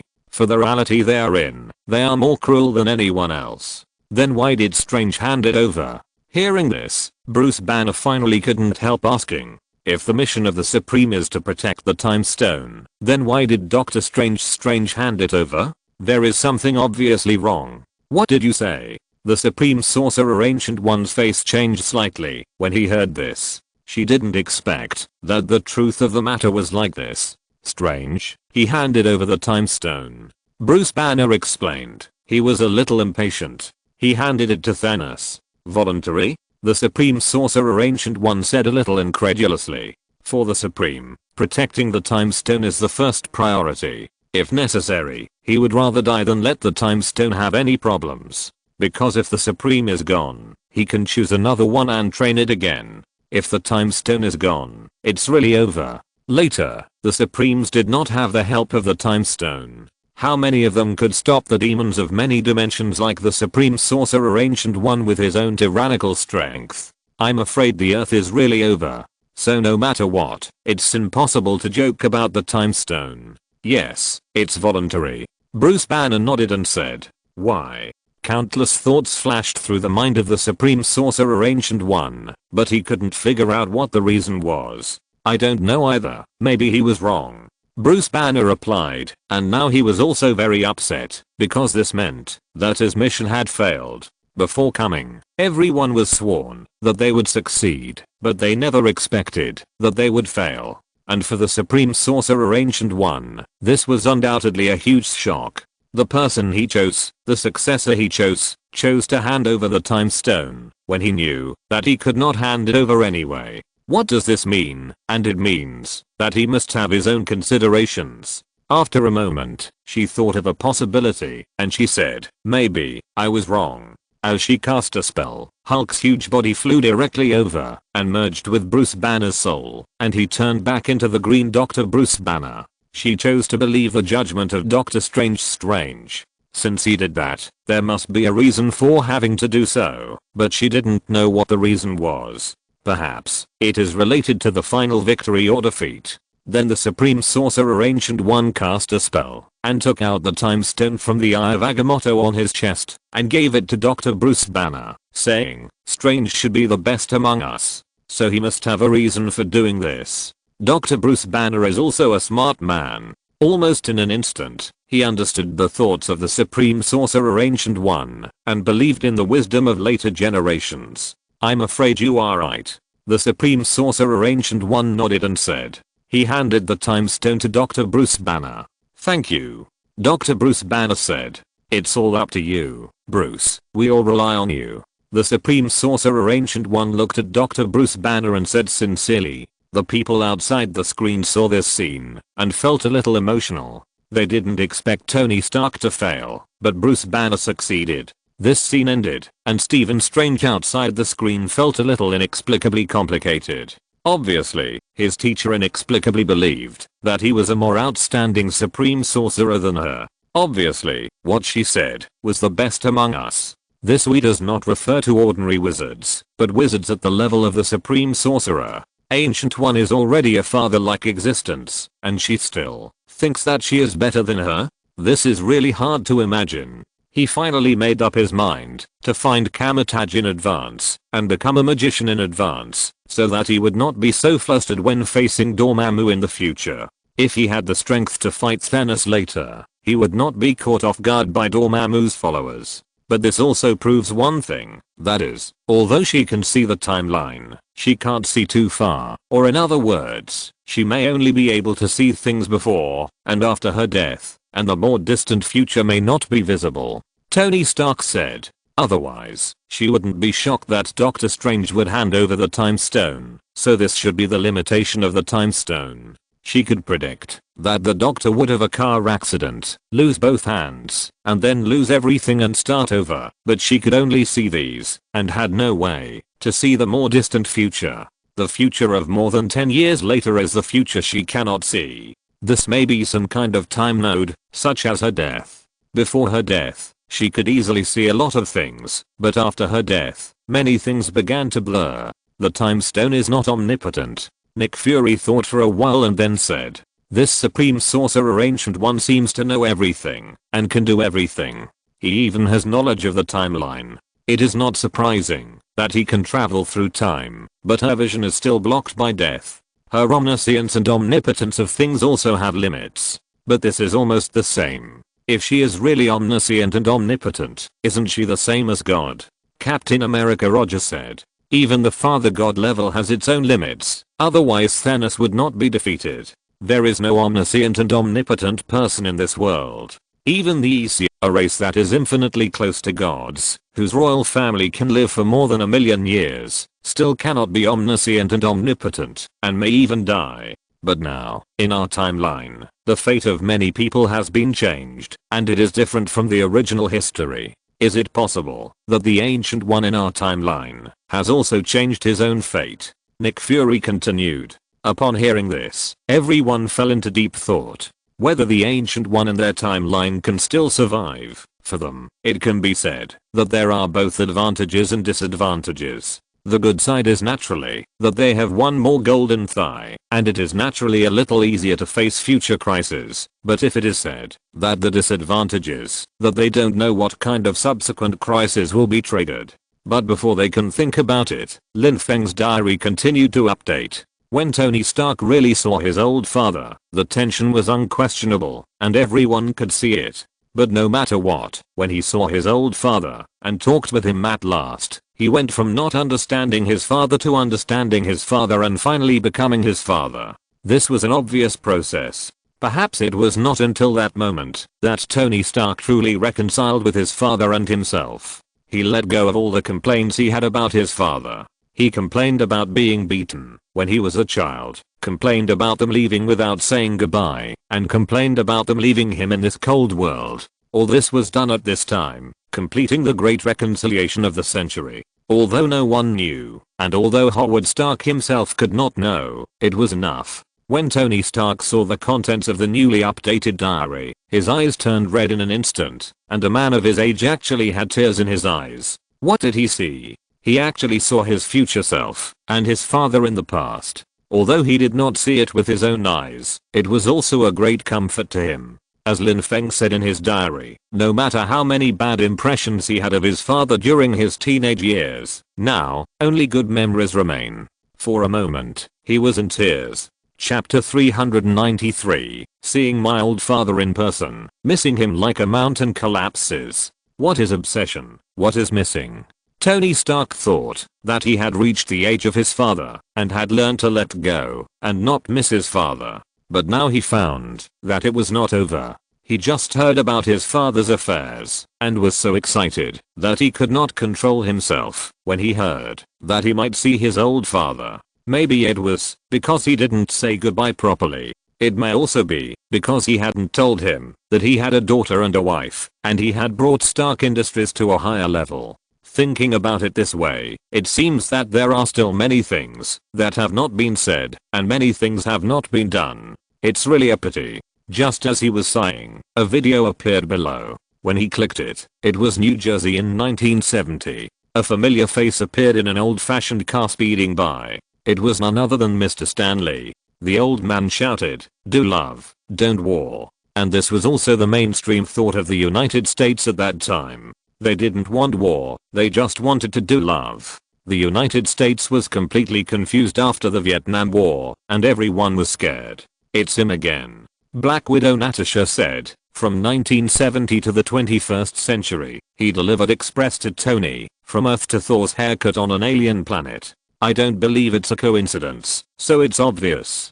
Could he be a god? It's very likely that he is a god hidden in the game of life on Earth. With so many gods, or other immortal creatures, who knows? Nick Fury also felt a headache. Why are there more and more people who give him a headache? But then he entered the base. It was written on the base that Captain America was born. Everyone immediately understood that this might be the place where Captain America was born. Captain America Rogers also showed a bit of nostalgia on his face. In the blink of an eye, many years had passed. Tony Stark and Captain America Rogers both made up and became soldiers and mixed in. But these soldiers probably never thought that one of the two people who walked by the roadside was their superhero, Captain America. At this time, Tony Stark asked quietly, "You must not be born here, right?" Captain America said, "The idea of creating me was born here." Well, suppose you are S.H.I.E.L.D. and you want to set up an intelligence organization like the Nazis, where would you hide it? Tony Stark asked. "Put it in the open." Captain America, wearing a magic mirror, said firmly while looking into the distance. Then he motioned for Tony Stark to look at the ordinary looking hut. At this time, Tony Stark directly activated Edith and began to use thermal sensing to determine whether there was another base below. Obviously, Edith, which he wanted to leave to Spider-Man Peter Parker, had already been created at this time. Sure enough, through thermal imaging, the base below was discovered. Soon, the two of them mixed in, and after reaching a certain floor, they separated. "Good luck, Captain. Good luck with your project, Doctor." The two tried their best to pretend to be normal and began to greet each other. At this time, the black aunt who was riding the elevator next to him had begun to be interested in Captain America, and an inexplicable smile appeared on her face. Obviously, the attractiveness of Captain America Rogers' handsome face is not limited to any race. Tony Stark has already opened Edith and started testing. Hurry up, damn it. He checked the instruments and equipment everywhere, trying to find the cosmic cube. Particle detection, gamma characteristics do not match. After checking all the way, he has not found the gamma ray fluctuations unique to the cosmic cube. But soon, he found the target, which was the cosmic cube he was looking for, but it was placed in a box. But of course, this was not difficult for Tony Stark. He easily split the iron box with the flame, condensed from his hand armor and finally saw the cosmic cube. He finally breathed a sigh of relief and said, "Back to the game." This time, he was sure that he had not made any mistakes again. He successfully put away the cosmic cube, but soon he heard the sound of someone coming. But when he saw the person coming, he was almost shocked at once. This person was none other than Howard Stark. He came here this time, but he never thought that he would meet his old father here. Tony Stark's eyes widened outside the screen. Although he knew from Lin Feng's diary that he could meet and see his old father in the sacred timeline, when he really saw this scene, he was still very excited, and his eyes were red. On the contrary, Tony Stark in the future felt a little strange. Although he wanted to talk to his father at this time, he still knew that he could not change history, otherwise the consequences would be disastrous. This was also what they had agreed on. No one should try to change history, although it had been changed beyond recognition in the previous timeline. But he did not want to affect the progress of the timeline at this time. Just when Tony Stark in the end was about to turn around and leave, he was stopped by Howard Stark, and then said, "Hey, the door is this way, friend." Tony Stark was stopped and had to turn around and then looked in the direction of his father. He tried to make himself look calm. "Okay." Tony Stark heard this and could only walk over. "I'm looking for Dr. Sora. Have you seen him?" Howard Stark asked. "Drive Sora. I didn't see him." Tony Stark tried his best to pretend that he didn't care and then said, "There's not even a shadow of a person here." He tried his best to pretend to be calm. He hadn't seen his father for a long time, and even now his voice was trembling. He thought he wouldn't be like that because he was now father himself and thought that this would stop missing his father, but now he found that it didn't happen because no matter what age he was, when he faced his father, he would always be the rebellious teenager Tony Stark. And the moment he saw the young version of his father, his longing for his father was like a flash flood, sweeping across him, and he even had to work hard to suppress his longing. "Sorry," Tony Stark said quickly. Although he tried his best to suppress his longing in his heart, Tony Stark still showed it and even had problems walking and directly bumped into a chair. It was instinctive to walk, but he was really nervous now. Even though he had experienced all kinds of storms, even fought against the overlord of the universe, and experienced the baptism of various villains, he was calm, but now facing his father, he was unusually nervous. Tony Stark could see that his future self was nervous. He hadn't seen his father for many years and felt cramped. When his father was around, he just felt that this old man was annoying. He didn't allow him to do this or that. He was in charge of everything, and even beat and scolded him often, as if nothing he did satisfied the other party. He was sent to a boarding school at a young age. But the moment he lost his father, he knew what it meant to say that a child wants to support his parents, but they are not there, and a tree wants to be quiet, but the wind does not stop. If possible, he really wants to say one thing. Mom and Dad, I miss you. Especially after knowing that his parents did not die naturally, but were killed. This kind of longing has increased day by day. It's just that it is usually well hidden and not shown. This is why, during the Avengers Civil War, he couldn't control his outburst all of a sudden. It was because of his deep love for his parents that he usually concealed. While Tony Stark was daydreaming, Howard Stark looked at the familiar man in front of him with some strangeness, and then asked, "Do I know you?" Howard Stark looked at the middle-aged man in front of him, as if he knew him. He was a little confused. He shouldn't know him.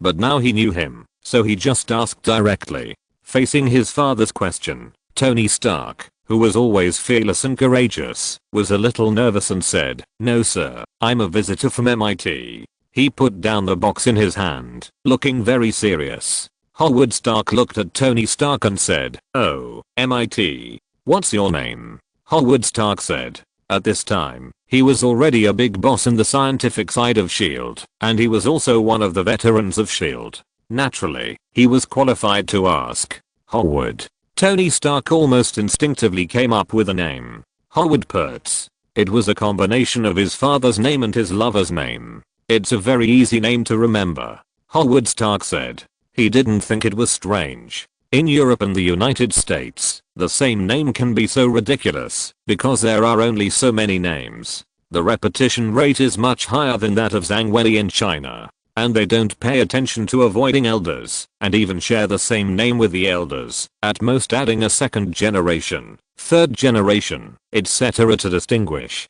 Howard Stark took the initiative to extend his hand and said, "I'm Howard Stark. Hello." Tony Stark shook hands nervously and said, facing his father, he seemed like a young boy. He just held Howard Stark's fingers. Howard Stark saw this, smiled slightly, and then comforted Tony Stark and said, "It's just a handshake.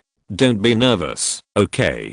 Chapter 394 Tony, Dad, I have a daughter named Morgan. He thought this was a newcomer who had just joined S.H.I.E.L.D. He thought of himself when he just started working, and he seemed nervous when facing his superiors. Oh no, he didn't seem to be nervous. After all, he was a super genius, and he was rising too fast. He didn't know what it was to respect his predecessors. Okay. Tony Stark nodded repeatedly. Even Howard Stark could see his nervousness. You don't look a little unwell, Buzz. Howard Stark said. It's okay, I'm just a little tired after working for a long time. Tony Stark said quickly. Then do you want to go out and breathe some fresh air? Howard Stark took the initiative to break the atmosphere and asked, how about Buzz? Okay. Tony Stark was still immersed in the shock and nervousness of seeing his father. After Howard Stark confirmed it again, he reacted all of a sudden and said quickly, that couldn't be better. The nervous Tony Stark even forgot the box he used to store the cosmic cube, and it was Howard Stark who reminded him. Wow, I didn't expect you to have a nervous day, Tony. Black Widow Natasha said with a smile. Well, I'm a little nervous. Tony Stark was also an old hand, so he just said it directly. Anyway, he was indeed nervous, but being nervous in front of so many people was a bit socially dead. You are not a beetle, Buzz? Howard Stark asked jokingly, and then the two of them got on the elevator, while chatting and laughing. Flowers and canned sauerkraut, do you have a date tonight? Tony Stark saw what Howard Stark brought with him, and found a topic to start with. He didn't want his father to see anything. My wife is pregnant, and I have been working overtime too much recently. Howard Stark answered casually. Congratulations. Tony Stark said. Now he knew that the child he was carrying was not someone else, but himself. Obviously, his father might love him more than he thought, but this old-fashioned old man just couldn't express it. Thank you. Can you help me get it? Howard Stark said. Howard Stark handed the canned food and flowers to Tony Stark first. Of course, no problem. Tony Stark nodded and then said, how long has she been pregnant? Howard Stark paused and then said, I don't know. Anyway, she can't stand my noise when eating. Maybe I have to eat in the kitchen again. Howard Stark said helplessly. Obviously, he has a firm grasp on the position of the younger brother in the family. Tony Stark himself is not much better. Even in front of anyone in the world, he is a playboy and an absolutely strong party. But when facing Pepper, he is still helpless and is basically firmly grasped by Pepper. It is something that is inherited in the family in an orderly manner and is in the genes. Tony Stark looked at himself in the picture and was a little stunned because he found that his future self took the flowers and canned pickles handed over by his father Howard Stark very naturally and did not feel that there was anything wrong. At first glance, it seems natural. After all, it's just helping someone to take it. But in fact, this is a huge problem because he never accepts things handed over by others unless that person is Pepper. So he doesn't understand why he can take things from his father so easily. Although this is a kind of quirk of not accepting things from others, with his status and position, no one dares to ask him to change this quirk. But now it's so natural. Tony Stark is his biological father after all. In the picture, listening to his father nagging about his family, Tony Stark smiled, very happy, and then suddenly said, I have a daughter. Daughters are good. Howard Stark said with a smile. The chance of becoming exactly like me will be lower. Hearing this, Tony Stark's voice was a little choked, and then he said, what's the problem with becoming exactly like you? In the past, he may have felt that he didn't want to become a person like his father, or why he became like this. In fact, he didn't want to become the same as his father. His father was old-fashioned and serious, and he wanted to be romantic and wandering. His father worked hard every day, forgot to eat and sleep, and ignored his family, so he played around every day and didn't pay attention to his work. These were all his subconscious protests to his father, wanting to become a completely different person from his father. But after he got married, he found that he had become another father. He also began to become serious, cut off the gossip, and began to work hard and busy with the Avengers. He seemed to have become another Howard Stark. Compared with 20 years ago, he became more and more like his father and more understanding. From not understanding his father, to understanding his father, to becoming a father. These are the 3 stages of life. I always put my personal preferences above the collective interests. Howard Stark replied. Tony Stark, who was outside the screen, felt a little tearful when he heard this, and his eyes turned red. Why would his future self suddenly tell his father that he had a daughter? It was not a process of finding a topic when there was no topic. It was to make up for the regret and announce the good news to his father, who had not had time to see him get married and have children. Your son, many years later, got married and had a daughter, who is your granddaughter, named Morgan. Very cute. Even if these words cannot be said openly, it is enough to make an impression on the father, even if the person who said these words is just an unknown outsider to the father. But it can be regarded as making up for the regret that he could not watch Morgan grow up with his father without affecting history. The so-called regret is that he was so rebellious when his father was still alive. It was not until his father passed away that he realized the importance of his father. Although he never said much, he was impressed by everything about his father. He even didn't want to follow his father's old path. When educating Spider-Man Peter Parker, he also hoped to use a gentler method instead of becoming an antique with his father. He wanted to be a new age father who was different from his father. It also came from the deep-rooted impression of his father in his heart. This is a feeling of perfection. Although it was only mentioned very obscurely, for Tony Stark, it was an obscure mention of his current life to his father. In contrast, Howard Stark was a little confused, but the two of them soon got out of the elevator. Have you thought of a name? Tony Stark asked his father. If it's a boy, my wife wants to call him Almanzo, Howard Stark said with a smile. Hearing this, Tony Stark smiled and said, you don't have to make a decision so quickly, think about it. He didn't want to be called Almanzo in the future. What kind of a hell name is that? It's not good to hear it at all. It's better to call him Tony. Although it's very common, it's enough to make this name unusual with a genius like him. At this time, Howard Stark also felt that Tony was a little strange, and then asked casually, I also have a question for you. When your child was born, were you nervous? Speaking of this question, Tony Stark directly shared his feelings with his father without hesitation, saying, super nervous. Yes, very nervous. Tony Stark was using these words to implicitly share with his father the nervousness of becoming a father, and this situation should have happened a long time ago. The picture in his mind should be him pacing back and forth in the corridor of the hospital nervously, and his father comforted him beside him and told him not to be nervous. He also looked forward to his birth in this way. His mother also comforted him until the doctor informed him that the child was born. He asked his parents what name he should give him. His parents looked at the birth of their granddaughter with joy, and they were overjoyed. After thinking for a long time, they decided to call him Morgan. However, this was only a picture he could dream of at midnight, and it was impossible for it to appear in reality. Not only because his parents died, but also because his parents were very old when they gave birth to him, and he was also very old when he got married. So even under normal circumstances, if his parents did not die, they might not be able to wait for Morgan to be born. This was the first time he regretted so much that he got married too late. If Morgan also got married so late in the future, he might have to wait until he was old before he could wait for his grandson. So now he can only tell his father in this way, I'm also a father, I'm very nervous, I really want to tell you directly, but I can't. Howard Stark didn't know Tony Stark was so excited at this time. He just felt a little strange. He asked, do you think you are ready? Do you know how to deal with it successfully? Howard Stark was also very nervous now. He didn't know how to be a good father. However, few people became fathers after making all the preparations. Most of them stumbled and became fathers. Tony Stark thought about it seriously and said, I really thought about it carefully from beginning to end. I thought about what my father did.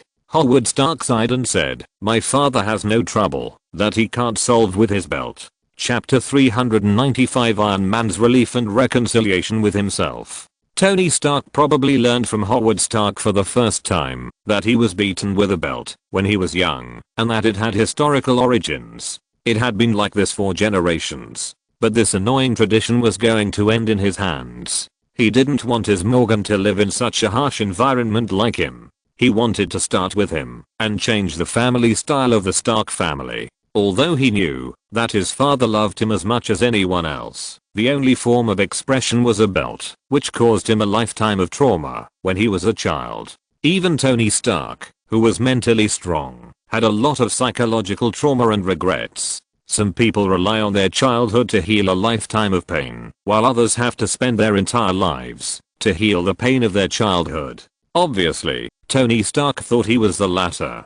Tony Stark then said, I think my father was also very harsh on me, but now when I think about it, it's all good things, you know? Every word he said was a pearl. No matter how many bad memories there were at the beginning, when I think about it now, there are only good memories left. Especially after he became a father, he began to understand his father. He was inexperienced, flustered, and too strict. Although there were many bad things, many things were relieved after seeing his father. At his age, he could see his father again, and he was still a young father. What regrets did he have? There were no regrets. But it was a pity that he could not change history, could not be honest with his father, and could not let his father know how deeply he appreciated everything the couple had done for him. Really? For example, Howard Stark asked.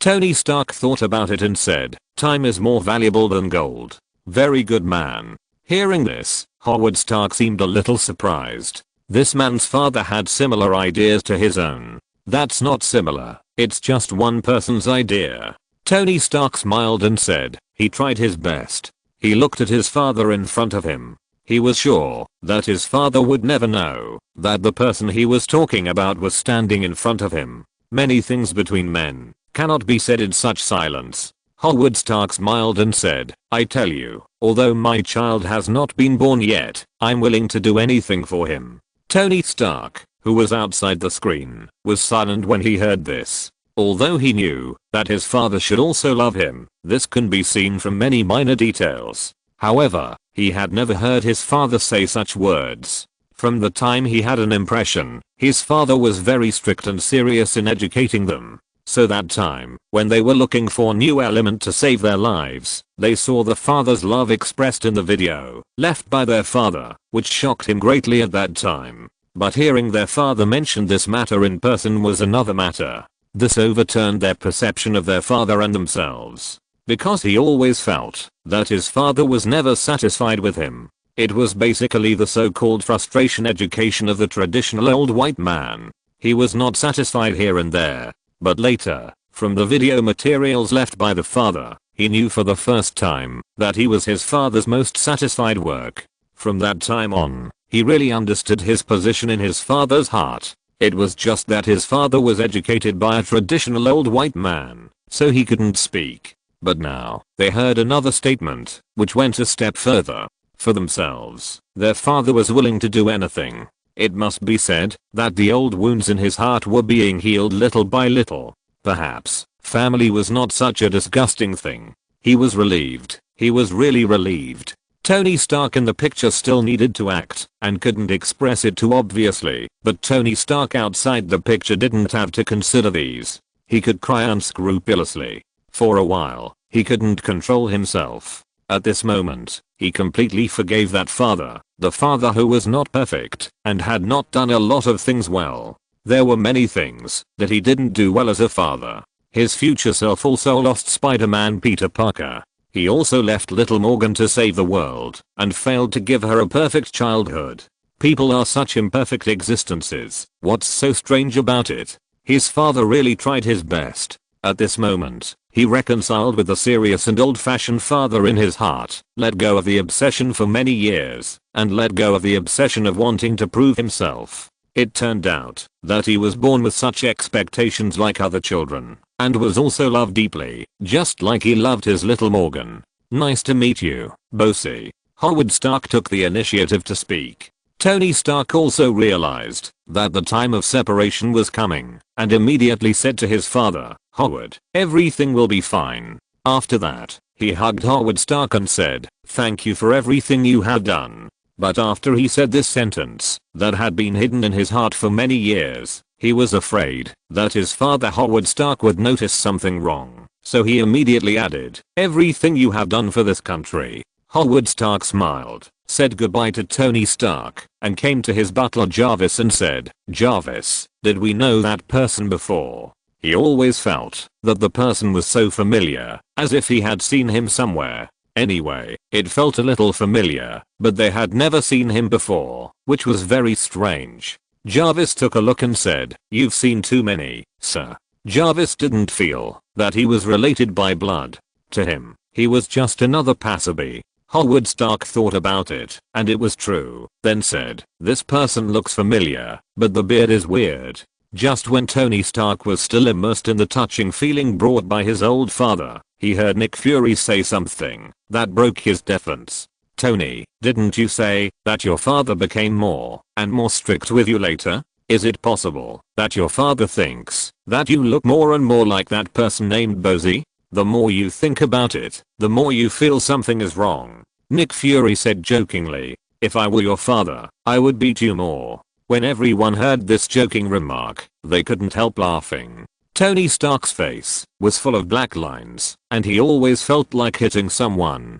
Fortunately, he was still so moved, but now, the atmosphere was completely destroyed. But the current scene has not ended yet, and young Hank Pym appeared in the picture. He received a call. He is really young. It turns out that he was young before. Quicksilver Pietro said, how fresh, who hasn't been young? Wanda glanced at her brother and said, hello. A man's voice came from the phone, saying, is it Dr. Pym? Everyone heard that it was Captain America Roger's voice. They immediately understood what was going on. Obviously, he and Tony Stark had a division of labor. Tony Stark went to get the cosmic cube, and he went to find a way to replenish Pym particles. Hank Pym said, "Yes, the number you called is correct. It's me. I'm Captain Steven in charge of transportation, and there is your package."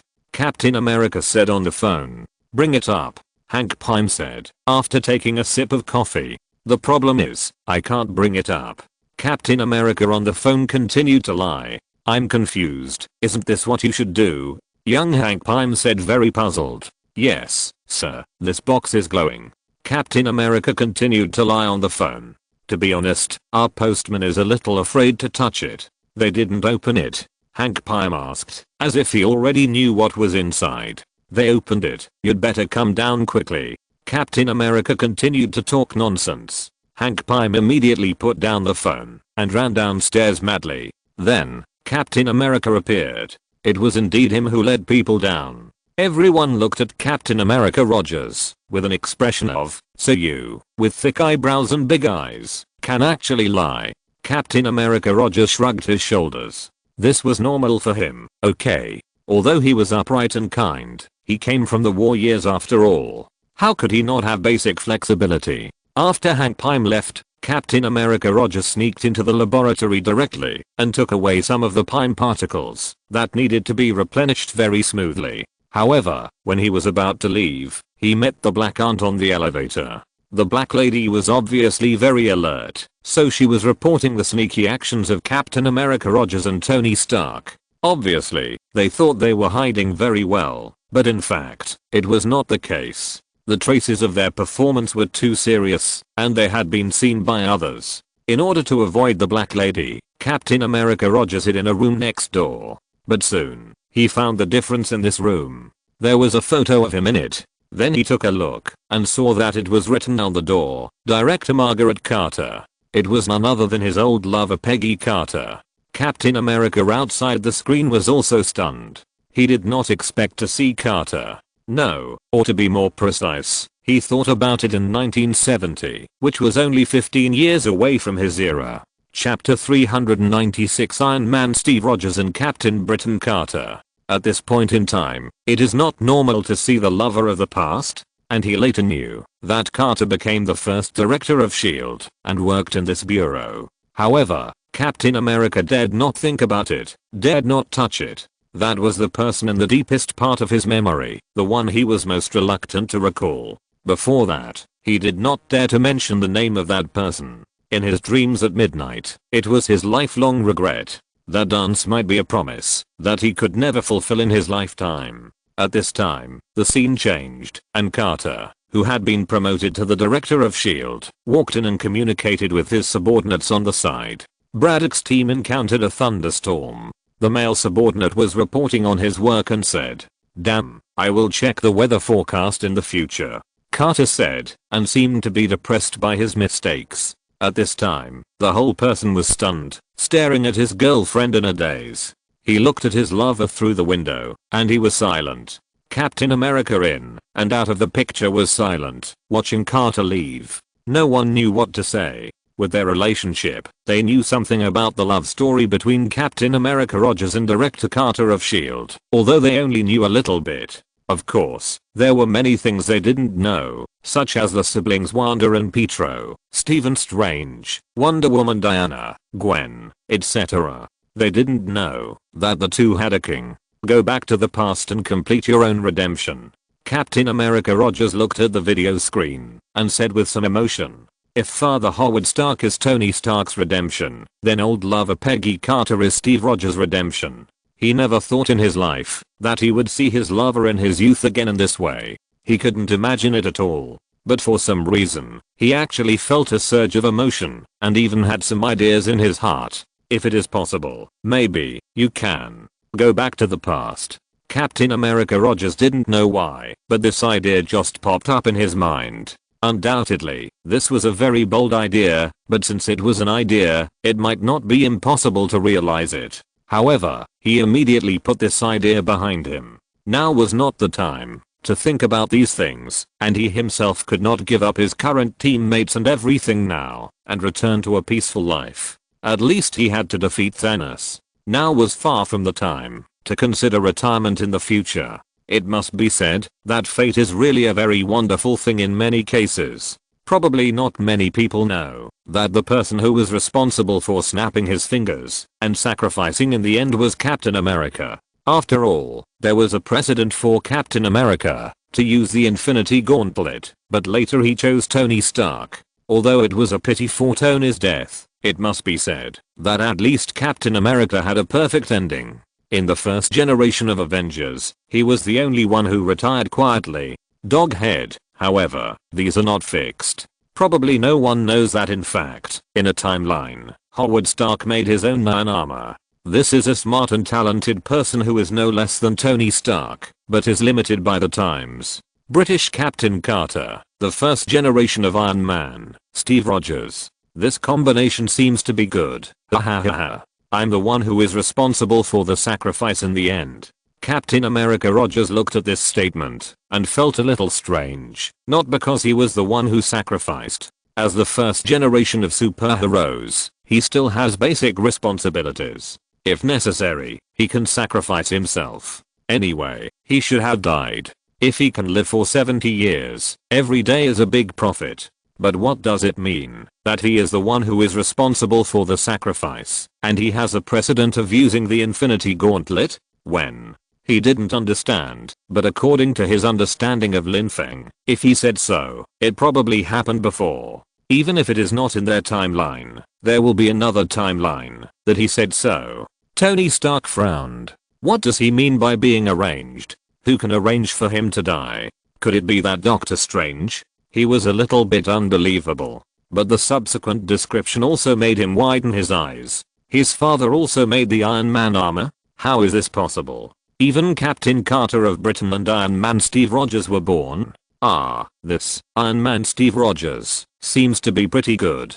Black Widow Natasha said jokingly. However, everyone was still immersed in shock. They were not completely ignorant of Howard Stark's affairs. For example, he tried to make an anti-gravity car back then. Although it failed miserably, it must be said that it was definitely black technology in that era. Not to mention that era, it is also considered black technology in this era. And they also knew that Howard Stark made the super soldier serum. They knew that Howard Stark successfully copied the super soldier serum and was indeed a very remarkable scientist. But in that era, was it possible to develop a Mark armor? How could this be possible? It was almost 100 years ago compared to now. For people today, looking back, although it was not a wild era of technology, it was actually almost the same. Many high technologies did not exist back then, or even if they did, they were just a little bit of a prototype. In that era, the iron armor was made. Is this something that people can do?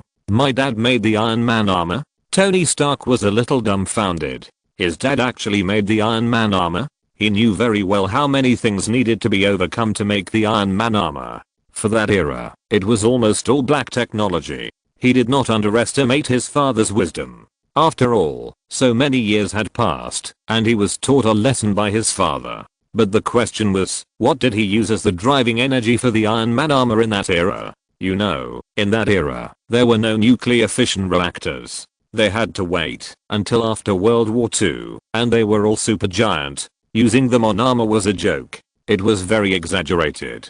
There was also a problem with the material of the Iron Man armor. Of course, there was another problem, that is, he could only control the armor with the help of Jarvis, an artificial intelligence. In other words, to control the armor freely, he had to have a powerful artificial intelligence. But in that era, even computers did not appear. Where did he find artificial intelligence to control it? There were too many things he couldn't figure out. This is simply impossible. With the technology of that era, the material technology of that era is simply not up to standard. And how to solve the power source? Is it burning coal? It can't be a battery, right? Tony Stark had countless questions in his mind, countless reasons why he thought his father couldn't do it. But the reality is that his father did it. This is outrageous. And this is officially recognized by Lin Feng in his diary. Is this reasonable? This is not reasonable at all. Although many black technologies are unreasonable in themselves, such as the black technology level of pi particles, even Conqueror Kang can't invent it.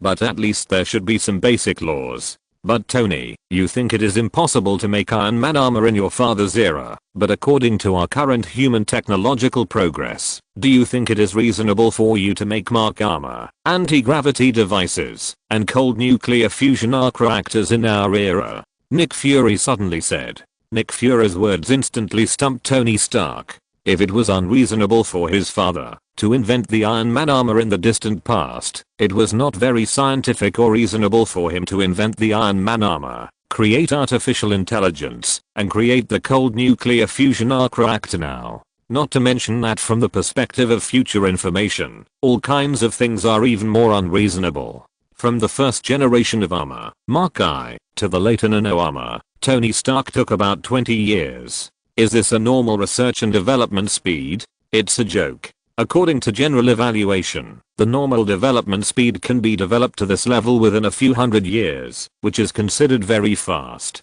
The advanced level of the Mark armor is considered outrageous even in the entire universe. Its materials, power sources, or auxiliary artificial intelligence are far beyond what this era can have. Not to mention the cold nuclear fusion arc reactor. As for the nuclear fusion reactor, it can be said that so far, in addition to what Tony Stark's family can provide, Lin Feng has only obtained a monkey version with the help of Ivan Vanko. Otherwise, how can Tony Stark be so rich that he can rival a country? How can he rival a super tycoon with just his personal wealth? Not to mention the reduced cold nuclear fusion. Nuclear fusion alone is an era of black technology, and cold nuclear fusion is an unimaginable super black technology.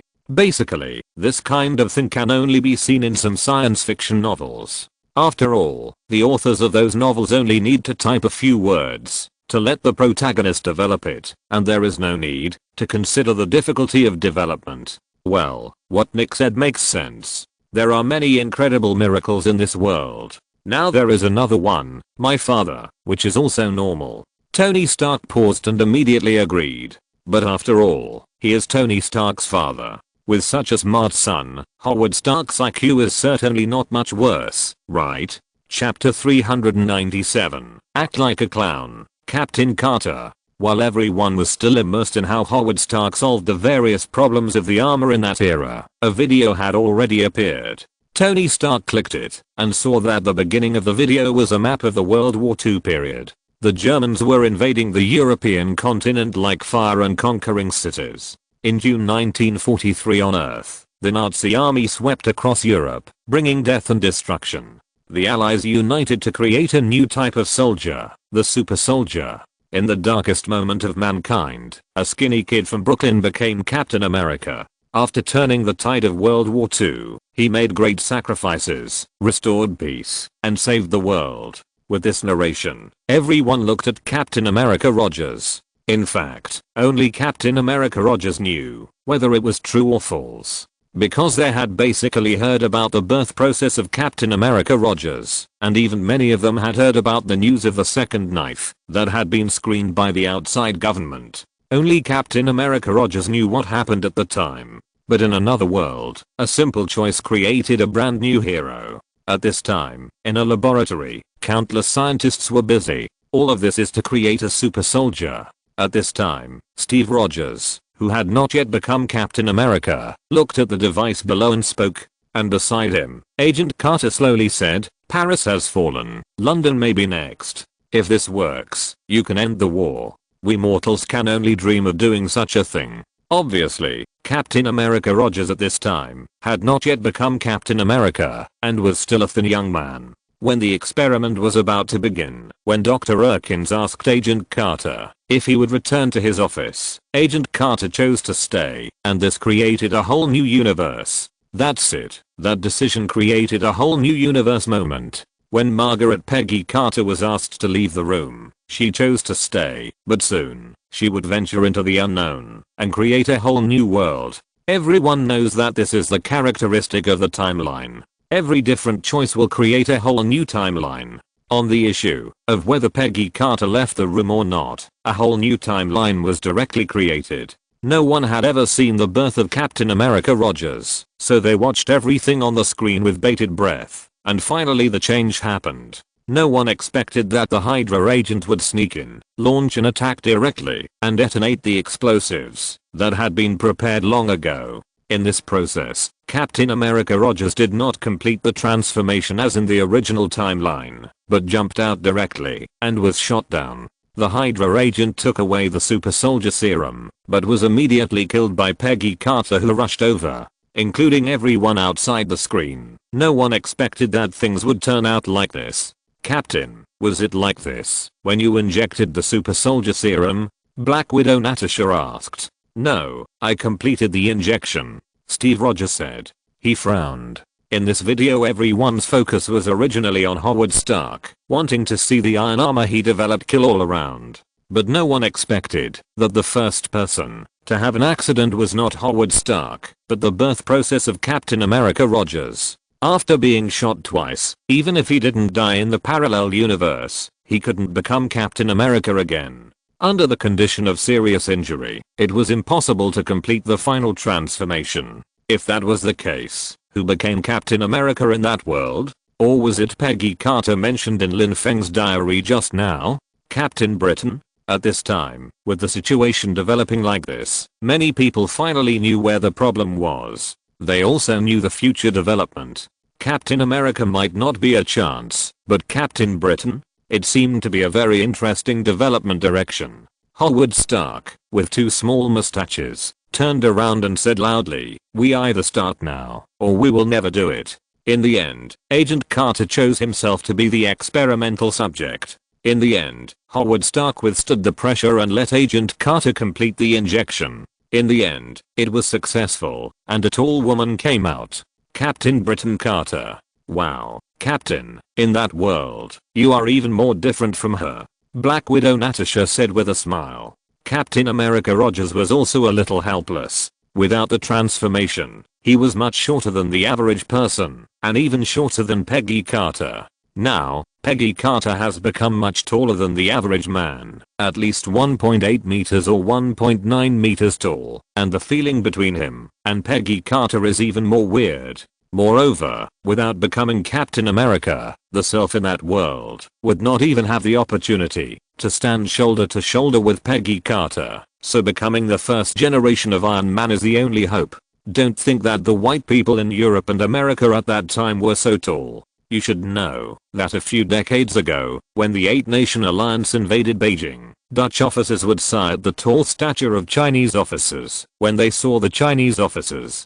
The so-called tall stature of white people in Europe and America is the result of the rapid increase in nutrition after the war, just like the Chinese children born after the new century. It can be seen how outrageous the height of Peggy Carter is in the eyes of those people. But obviously, the higher-ups were very angry about this change. For them, this was an absolutely failed experiment. $60 million and all the hopes in this world were gone. They didn't think that Carter, a woman, could have the same effect. The military just kept drawing blood from Peggy Carter as a research, but they didn't trust her. In that era, the status of white women was only slightly better than that of black people, but limited. Even the so-called right to vote, which represents democratic freedom, has only been obtained for a dozen years. In a place like the military, it can be said that it is the most stubborn place in the world. It is impossible for everyone to be equal, and women are looked down upon. The scene changed, and Captain Carter was venting his anger and boxing hard.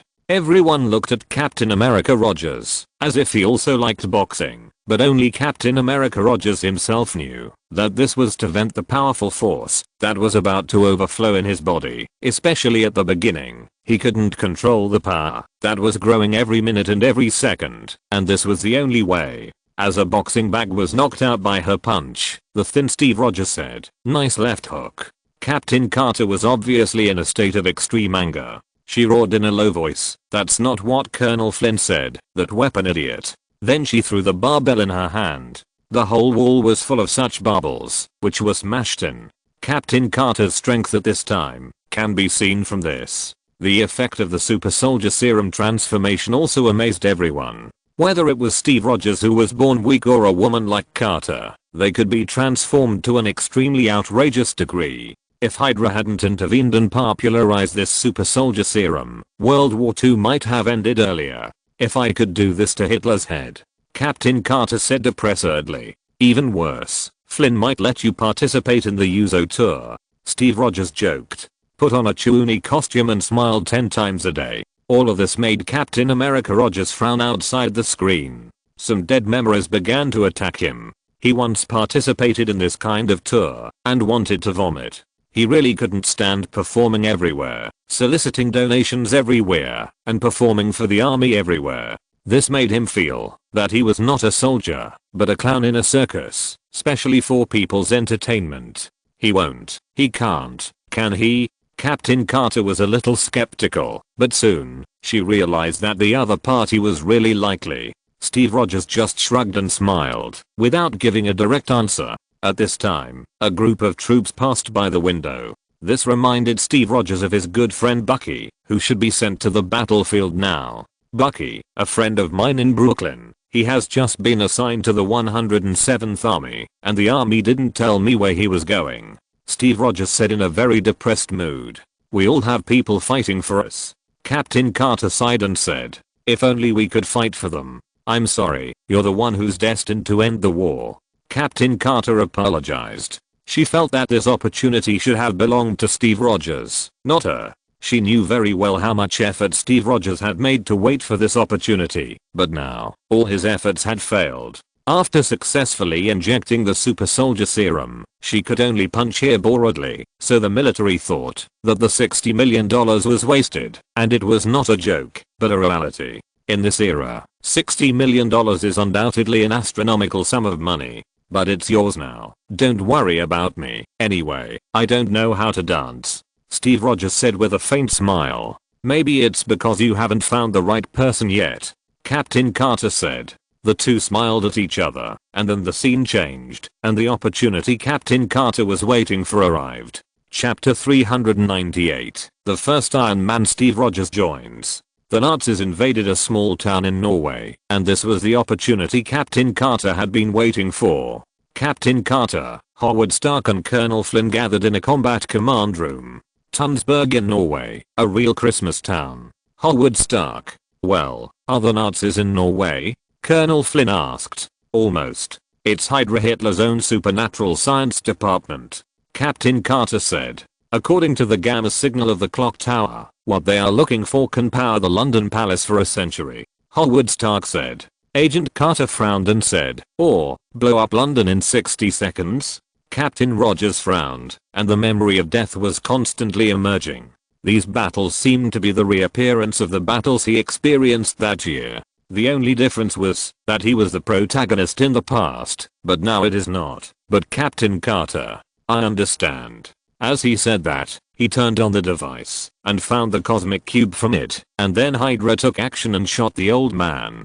Captain Carter said. But the source is older than Odin, and it has existed since the birth of the universe. Obviously, the Red Skull doesn't know as much as they do. Then why did you hide it so well? The cosmic cube is a gem in Odin's treasure house. Legend has it that it has the power to rewrite the laws of physics and can open the door to the universe. The Red Skull said excitedly. If the energy in the cosmic cube is released, it can instantly destroy the Earth and even destroy countless galaxies. It's not that there was not enough energy in that era, but the engines and other things were too big and not suitable at all. Without miniaturized energy, the manufacture of armor would be a joke. They would fight each other as soon as they met. He was very proud of exposing the old man's lies and confirming his own judgment. After all, the history of mankind is a history of progress from boiling water, and the energy of the cosmic cube has long gotten rid of the stage of boiling water. It is a high-level energy that humans can hardly imagine at present. When Tony Stark heard this, he seemed to understand something. He finally understood how his father was going to solve the problem of powering the armor. After all, the arc reactor was only a concept and a design until the 1970s and 1980s. It was not until decades later that it became a reality in Tony Stark's hands. What you are looking for is just a legend, the old man said directly without changing his face under the threat of the Nazi Hydra. The Red Skull sneered and said, looking at the old man who was forced into a dead end by himself, He was full of pride. This was his rough conclusion after scanning the cosmic cube with Jarvis. But now, isn't there another more magical energy source, the cosmic cube? In such a barbaric era of technology, the emergence of a new energy source such as the cosmic cube will promote the advancement of many technologies. That thing is called the cosmic cube. The scene turned again, and sure enough, a group of Hydra surrounded an old man, led by none other than the Red Skull. Red Skull. Captain America Rogers stared at the guy in the screen. It was really a long time since they had seen each other. At that time, they were really enemies. Odin had also chased the Infinity Stones, but later he was taught a lesson and found that there was no way to collect all the Infinity Stones, so he gave up.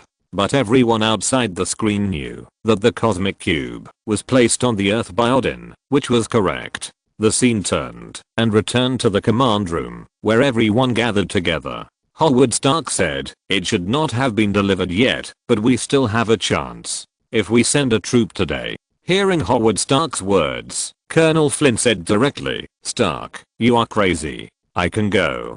Carter immediately said that she could go to perform the mission. She had long been tired of being treated as a vase like this. "Great." Colonel Flynn said.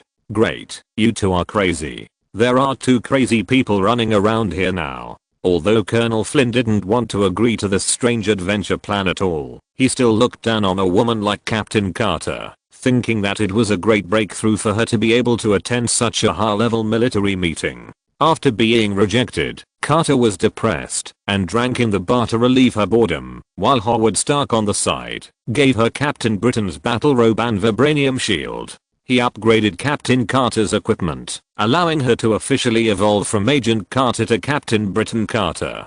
Captain America Rogers saw this scene and more familiar feelings began to emerge. To be honest, this was very similar to his situation back then. The only difference was that in his past experience, he was the protagonist, and now the protagonist is Captain Carter. This made him feel a little dazed.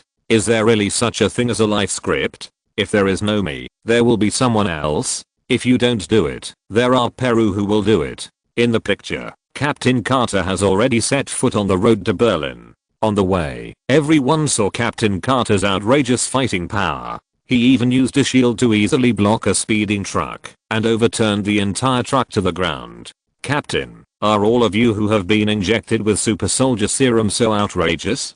Hawkeye Barton said. "Using a shield to stop a speeding car, is this something a normal human can do?" Hawkeye Barton wanted to complain about this outrageous scene. "Is this a normal person? Is this a normal person? I don't know. I may not be able to do that." "Carter is a very good agent," Captain Rogers said. "We haven't fought directly, so it's hard to compare. He was born weaker than Captain Carter, so he didn't know if he would be the same as Captain Carter after the transformation." Captain Carter also faced his own fighting power for the first time, showing his terrifying ability, easily defeating the Hydra soldiers guarding the cosmic cube, and then snatching the cosmic cube, putting it in front of Colonel Flynn and saying, "The war is outside, Colonel, not here. If we are trapped behind the table, we will not win." Colonel Flynn still looked down on women and wanted to refuse Captain Carter to go out for special missions, but Captain Carter, who had obviously established his confidence at this time, did not intend to play this kind of intrigue game with him. Through this action, her self-confidence was completely established. She was Superman, a superhuman, and had the ability to end this war. She did not have to pin her hopes on Steve Rogers as before, but she herself was a real superhuman, and had the ability to end the war. "Oh, I know how to deal with this," Howard Stark said, staring at the cosmic cube. When Tony Stark saw this, he knew that his initial guess was correct. His father really used the cosmic cube to give the Iron Man armor as a source of energy. Sure enough, great minds think alike, and smart people have the same views. Soon, Howard Stark began to build the iron armor. "Are you ready to join the war?" Howard Stark said. Steve Rogers on the side showed a relieved smile on his face. He didn't know yet that he would become the first Iron Man in history. Yes, at least in this completely different timeline. He became Iron Man earlier than Tony Stark. Then everyone saw Captain Carter rushing into the Nazi-occupied area to rescue people. She was very fast, running faster than the speed of motorcycles in World War II. She easily rescued people and then led everyone out of the siege. So, Captain, did you fight like this in World War II? At this time, Hawkeye Barton couldn't help but say. He now seemed to understand why there were so many people who made outstanding contributions in World War II, but in the end only Captain America Rogers became a god. Is this a human operation? Even if I were to go to World War II with modern equipment and fully armed, I would be terrified. If I encountered such a situation, it would be impossible to succeed. But Captain America Rogers could fight in the battlefield and transform into an elite agent to fight special operations. It's about the same. Captain America Rogers said, clicking on the picture.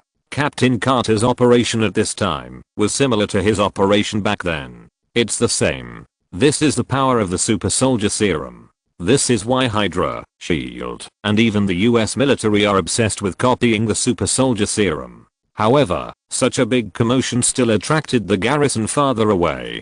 The garrison had already driven the tanks to kill and directly surrounded everyone. Just when Captain Carter was surrounded, she called for air support. Call for air support. Call for air support. But what no one expected was that the person who responded to the call was not someone else, but Steve Rogers. Rogers, dispatch. Steve. Captain Carter said in shock. Rogers? Bucky, who was rescued by her, also said in shock. In the distance, an iron armor flew over and joined the war, quickly starting to fight. Steve. Captain Carter was overjoyed when he saw the Iron Man Steve Rogers coming to support him. Hey, Peggy, this time, you owe me a favor, Steve Rogers said in a funny way. But he was hit by a shell as soon as he finished speaking. If you're listening to this novel on a channel other than Fanfic World, it means they downloaded and uploaded it without effort. We cordially invite you to visit our channel, Mundo Fanfic Novelos. There you'll find the original version of this story and you can explore many other novels of various genres. We're waiting for you to immerse yourself in a world of incredible novels. Chapter 399, from the technology side to the magic side. But obviously, the bombardment of this level of shells could not hurt Steve Rogers in the Iron Man armor, and even the Iron Man armor itself could not be hurt. This is the black technology armor developed by Howard Stark. Although there is no technology decades later, no artificial intelligence assistance, no integrated circuits, and no nuclear fusion reactors, it still achieved similar results. The Iron Man armor directly slapped the entire barrel of the German tank and crushed it directly.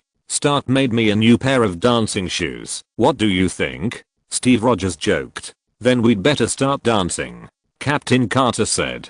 Although there were some vague speculations before, when everyone really saw the Iron Man Steve Rogers, they were still a little dumbfounded. In fact, in everyone's mind, Howard Stark should be the first Iron Man. This is in line with the Western value of dragons giving birth to dragons and phoenixes giving birth to phoenixes, and the son of a mouse will dig holes. Soldiers will be regarded as human beings. In their era, there was no concept of iron armor, and even tanks were considered new technology. But it is probably because of its small size that it can be controlled. Although Lin Feng's diary laid the groundwork, it still feels incredible. Yes, she has always been my pride.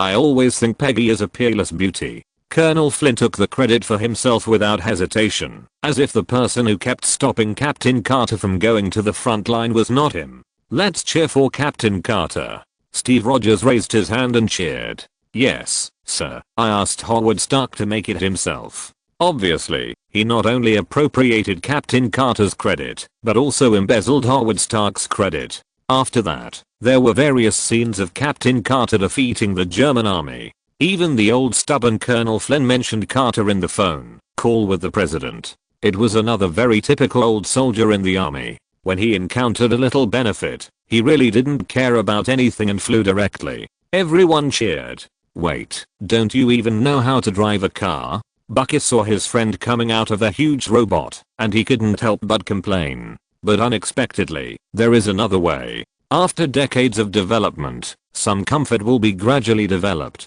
So a woman and a flying book saved us, right? At this time, the other members of the crazy commando complained. On the battlefield, his physical fitness and physique were completely substandard. That's called the Hydra Destroyer. Yes, Mr. President. But now it was Steve Rogers who appeared. Captain Carter saw this, raised his shield, and then interrupted the cheers of the crowd, saying, "Let's save the cheers for the victory parade. We still have to win this war." Others were numb. He was still very clear about what his good brother was like. Unexpectedly, he was completely unsuitable for the battlefield. This is similar to the early submarine soldiers and tank soldiers. Tall people couldn't mix in them. Even the early versions of flying airplanes did not consider the comfort of the driver. The people outside the screen frowned and felt nauseous. Most of them are fighting on the front line. What they hate most is to make trouble in the back and drag their feet. They can't be seen when there is something going on, but when there is nothing going on, they run out to grab the credit. With the joint efforts of Captain Carter and Iron Man Steve Rogers, they have shown their amazing combat power on almost all fronts. Even in the sky, Captain Carter has also shown his unimaginable combat power. The two sides joined forces and were unstoppable. Captain America Rogers sighed. For him, seeing this scene was simply revisiting his glorious moments. Back to that war-torn era. Although it seems to the outside world that this is just a story, he has personally experienced the battle. Even though it seems to the outside world that it happened 70 years ago, for Captain America Rogers, it was really just a few years ago. After all, he has been sleeping most of the time in the past 70 years, so for him, this is not a long time ago. Tony Stark was thinking, how come this Iron Man armor looks so much like the Iron Overlord that Abate initially made, and also like the Mark I that he knocked out bit by bit in the cave on the sacred timeline? Wasn't it because various conditions did not allow it? And 70 or 80 years ago, wasn't it an era where technology did not allow it? Because various technologies did not allow it, there was such a huge monster. However, it does not mean that the combat effectiveness of this huge monster is low, because it does not need to consider the problem of miniaturization, and can stack as many technologies as possible that he cannot do. Because the space is large enough anyway, because it is large enough, it does not need to consider too much precision, and can stack defense and attack power as much as possible. On the contrary, such a big guy may have a stronger combat effectiveness, except that it is a little less flexible. Because it is difficult to try every means to reduce the size, while trying to maintain the combat effectiveness in an already narrow range. The big guy's not so flexible, and it is not so portable, but in terms of combat effectiveness, it is not bad.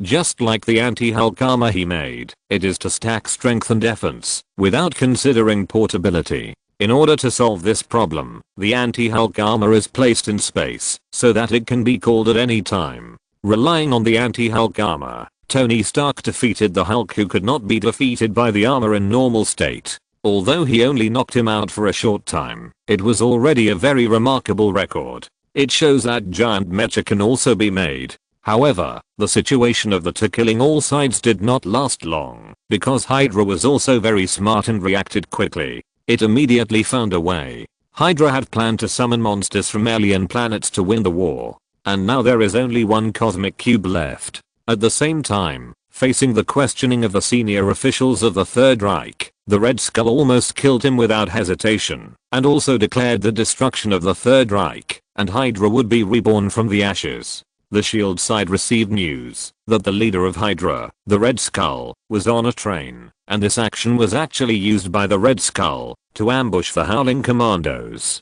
When Captain America Rogers saw this scene, a trace of sadness flashed across his eyes. He had also carried out such a mission. As a result of the mission, Bucky fell off the cliff, and they were separated for 70 years. 70 years later, they finally met again. But in this timeline, the person who fell off the cliff was not Bucky the Winter Soldier, but Steve Rogers. At this time, there was no time to be sad. Captain Carter learned about the conspiracy of Hydra from Dr. Zola of Hydra, and knew that they actually planned to use the power of the cosmic cube to summon alien creatures from other dimensions. How come they are running from the science side to the magic side all of a sudden? Tony Stark looked at the running direction of the plot in the picture in a bit of astonishment. This Red Skull actually wanted to summon monsters from other dimensions, which was somewhat beyond everyone's imagination. The Howling Commandos immediately launched an action and soon killed their way into the lair of Hydra. Even Howard Stark, a civilian staff member, launched an action. At the critical moment, the Red Skull still used the cosmic cube to summon a huge space crack, from which a terrifying monster rushed out. At the same time, everyone also found Steve Rogers, and the iron armor was indeed as indestructible as Howard Stark boasted. I have to say, Tony, the armor made by your father is much better than the armor you make. At least it will not be damaged, while the armor you make is easily damaged.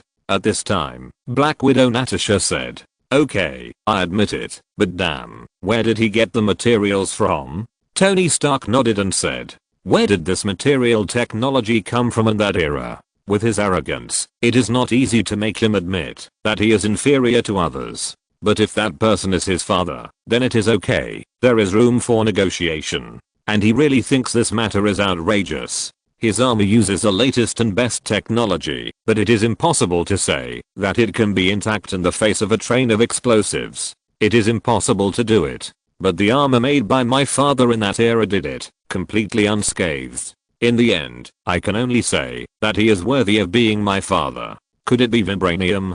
Tony Stark thought of a conjecture that seemed a little reasonable. The material technology of that era is definitely not comparable to that of modern times. This is a defect of the times that cannot be overcome by personal intelligence. That era was like this. How could it be possible to surpass the times? But there is a material that is beyond the times, and even now it is in existence, that is beyond the reach of human technology, that is vibranium. Since my father can use vibranium to make a shield, it seems reasonable to use a little more vibranium to make steel armor. Although the price of vibranium may be astronomical, it is acceptable for a government. At this time, the style of the picture has changed suddenly, and the Red Skull summoned a terrifying monster like an octopus from an alien planet. Chapter 400, the precursor of the Avengers Civil War, the vague internal division. The painting style has completely deviated, and it has gone from the scientific side to the magic side. Why does it feel a bit like the monster summoned by the Dark Doctor Strange? Black Widow Natasha watched the monster in the picture grow bigger and bigger as time went by, but why does it look like the monster that the Dark Doctor Strange swallowed before? Everyone immediately remembered that it seemed to be a bit similar after such a comparison. Could it be that it is really the same monster? If so, then in the battle, when Captain Carter was about to be swallowed, it was Steve Rogers who drove the Iron Man armor and arrived. Seeing that there was no way to drive the whole monster back, Peggy Carter even used her own strength to push it back little by little, and even she herself was brought into the space portal. A moment later, the entire base turned to ashes, leaving only Steve Rogers staring at the cosmic cube alone, helpless and disappointed. Only the agreement between the two parties for a dance class on Saturday was still there. Captain America Rogers sighed with emotion. So this is how Peggy felt when she was left behind before, watching herself die. To be honest, I'm not a good choice for a boyfriend. I have been fighting until the last moment, and I'm still fighting 70 years later. Maybe this is the price of choosing to be a superhero. Nick Fury also remembered that when he just thought Captain America Rogers, he seemed to have said something similar. They all missed the invitation to the dance. Hawkeye Barton also recognized that this person was none other than the long famous war hero, Captain Carter. At this time, a voice called him, "Lady, relax." Captain Carter turned around and saw that it was not others, but Nick Fury and Hawkeye Barton. In the end, Wanda used the vibranium shield to directly split it in half. Under the basement of SHIELD, in the familiar basement, the cosmic cube burst out a beam of light and formed a portal. It's chilling to think about it. Everyone still feels a little scalp numb when they think of Wanda's terrifying killing. Combined with the case of Captain America Rogers, everyone has already imagined that Captain Carter finally came from the world of 70 years ago to the world of 70 years later, and before anything happened, he was cut in half by Wanda with a vibranium shield. Looking at this familiar scene in the picture, Captain America Rogers looked extremely lonely. He knew what Captain Carter wanted to say at the time, because this was also what he wanted to say. She had one more sentence to say, but she had a date on Saturday, which she would never have the chance to fulfill. The picture was too beautiful, they dared not think too much. However, at this time, the picture was not over. There was no chance to keep the missed date. But if it was the sequel of this world, it would be too miserable. After Hawkeye Barton said this, everyone suddenly remembered that it seemed that there was indeed such a thing. In the 838 universe, there was indeed a Captain Carter, who might really be the sequel of this world. A figure flew out from it, but it was none other than Captain Carter. Hearing this, Captain Carter showed a somewhat painful expression on his face, and then said, "Of course, we won. By the way, I have a question. That is this Captain Carter the Captain Carter that Doctor Strange met in the 838 universe before? If that's the case, isn't it a bit tragic?" Hawkeye Barton couldn't help but say, "Where is Steve Rogers?" Captain Carter immediately asked about Steve Rogers' whereabouts. "That war ended about 70 years ago," Nick Fury said to Captain Carter in front of him. "Are you okay?"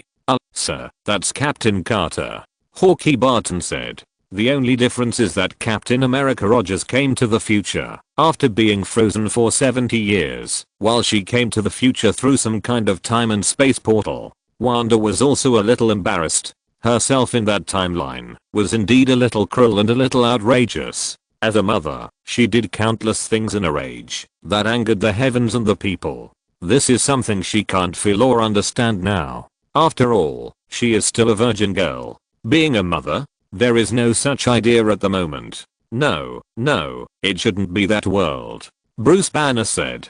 The reason is very simple, because there is no SHIELD in that world. If there is SHIELD, then Captain Carter should have joined SHIELD, not the Illuminati later. So I personally think that the future that Captain Carter arrived in is a parallel world that is more similar to our world, not the 838 universe that Doctor Strange went to. Everyone thought about it, and it made sense. If there is SHIELD, then given the relationship between the Howling Commandos and SHIELD, there is no reason for Captain Carter to choose the Illuminati instead of SHIELD. And Tony Stark is also in the Illuminati, which is very telling. So it is likely that there is no SHIELD in the 838 universe, but the Illuminati has replaced SHIELD's position. The diversity of the multiverse in this world is really unimaginable, Coulson said. Everyone nodded. There are so many magical timelines that they could never imagine before. At this time, Thor's face was as gloomy as water because it did not say how he completed his redemption. Both Tony Stark and Captain America Rogers had it, but what about him? Lin Feng was not interested in showing this part, and he was also very troubled. If it was his own future, what kind of trauma would be difficult to accept? But after waiting for a long time, Lin Feng did not seem to want to continue writing the diary, so everyone gave up. Thor wanted to rush to Lin Feng and grab his collar and sleeves to let him continue writing. But unfortunately, he could not beat Lin Feng and did not dare to do so. After Lin Feng finished writing this diary, he finally stretched his body, washed up and fell asleep. He did not know how much of a sensation this diary had caused to everyone. Everyone dispersed, but Spider-Man quietly found Tony Stark and said, "Mr. Stark, I want to become stronger." What kind of lines are these, little guy? This is not a hot-blooded novel. Tony Stark thought it was a little funny and said, No, I mean, I want to learn some fighting skills, and I also want to learn some skills to make combat suits. I feel that I'm not strong enough now." Spider-Man Peter Parker explained quickly. "I just thought about it. I always act on instinct, but I have not learned some fighting skills systematically." The original Spider-Man Peter Parker never considered these problems because he felt that it was enough. The criminals he dealt with on weekdays did not require him to spend much effort. It's as simple as a person stepping on an ant to death.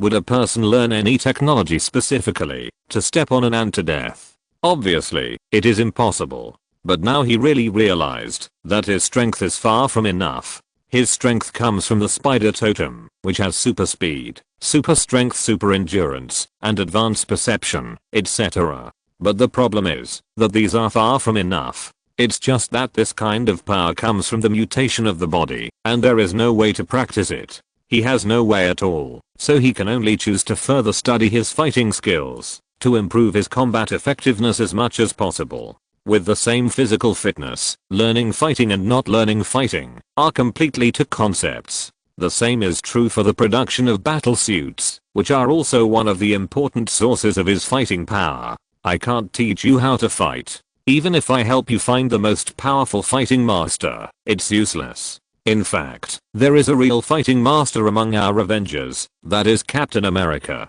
Why don't you ask the Captain? Tony Stark said. As far as I know, he is the best in the world in terms of fighting ability. Well, I didn't think so much. Spider-Man Peter Parker immediately realized that his thinking was not thoughtful because he didn't even think about going to Captain America to learn fighting skills. This time, his relationship with Captain America was relatively ordinary. To be precise, he had joined the Avengers for a relatively short time and had not had time to get along well with Captain America. Because they knew in advance about the existence of the Avengers Civil War, the current Avengers have not yet split and have not had a civil war. But vague camps have already been formed, and they are basically related to their own camps during the Civil War. Of course, there are also those who have not joined, such as Wonder Woman Diana, who is a neutral person without a camp, and Thor, the powerful alien prince, is also not standing on a side. There is also Quicksilver Pietro, who was not in the original Civil War, but chose to stand on one side. After all, his sister Wanda stood on Captain America's side, and he couldn't stand on a completely different side from his sister. In addition, there is Bruce Banner. Although he has a good relationship with both sides, relatively speaking, he has a better relationship with Tony Stark, so he will also tend to Tony Stark. And Spider-Man is inevitably affected by this trend of thought. He feels that he has a better relationship with Tony Stark, so he naturally has less contact with Captain America Rogers on weekdays. Although it has not yet reached a clear-cut level, everyone has begun to stand on their own side, and cooperation between different camps has begun to decrease. There are many powerful people in the Avengers, and you have to learn more from their strengths. Tony Stark said. But as for the battle suit, I can teach you how to make it, and some development ideas. End of this chapter. Thank you very much for reaching the end. Don't forget to like. Looking for more exclusive content and immediate access? Subscribe to our Patreon. Remember, every like, subscription, or donation encourages us to continue. Thanks to everyone. See you in the next video.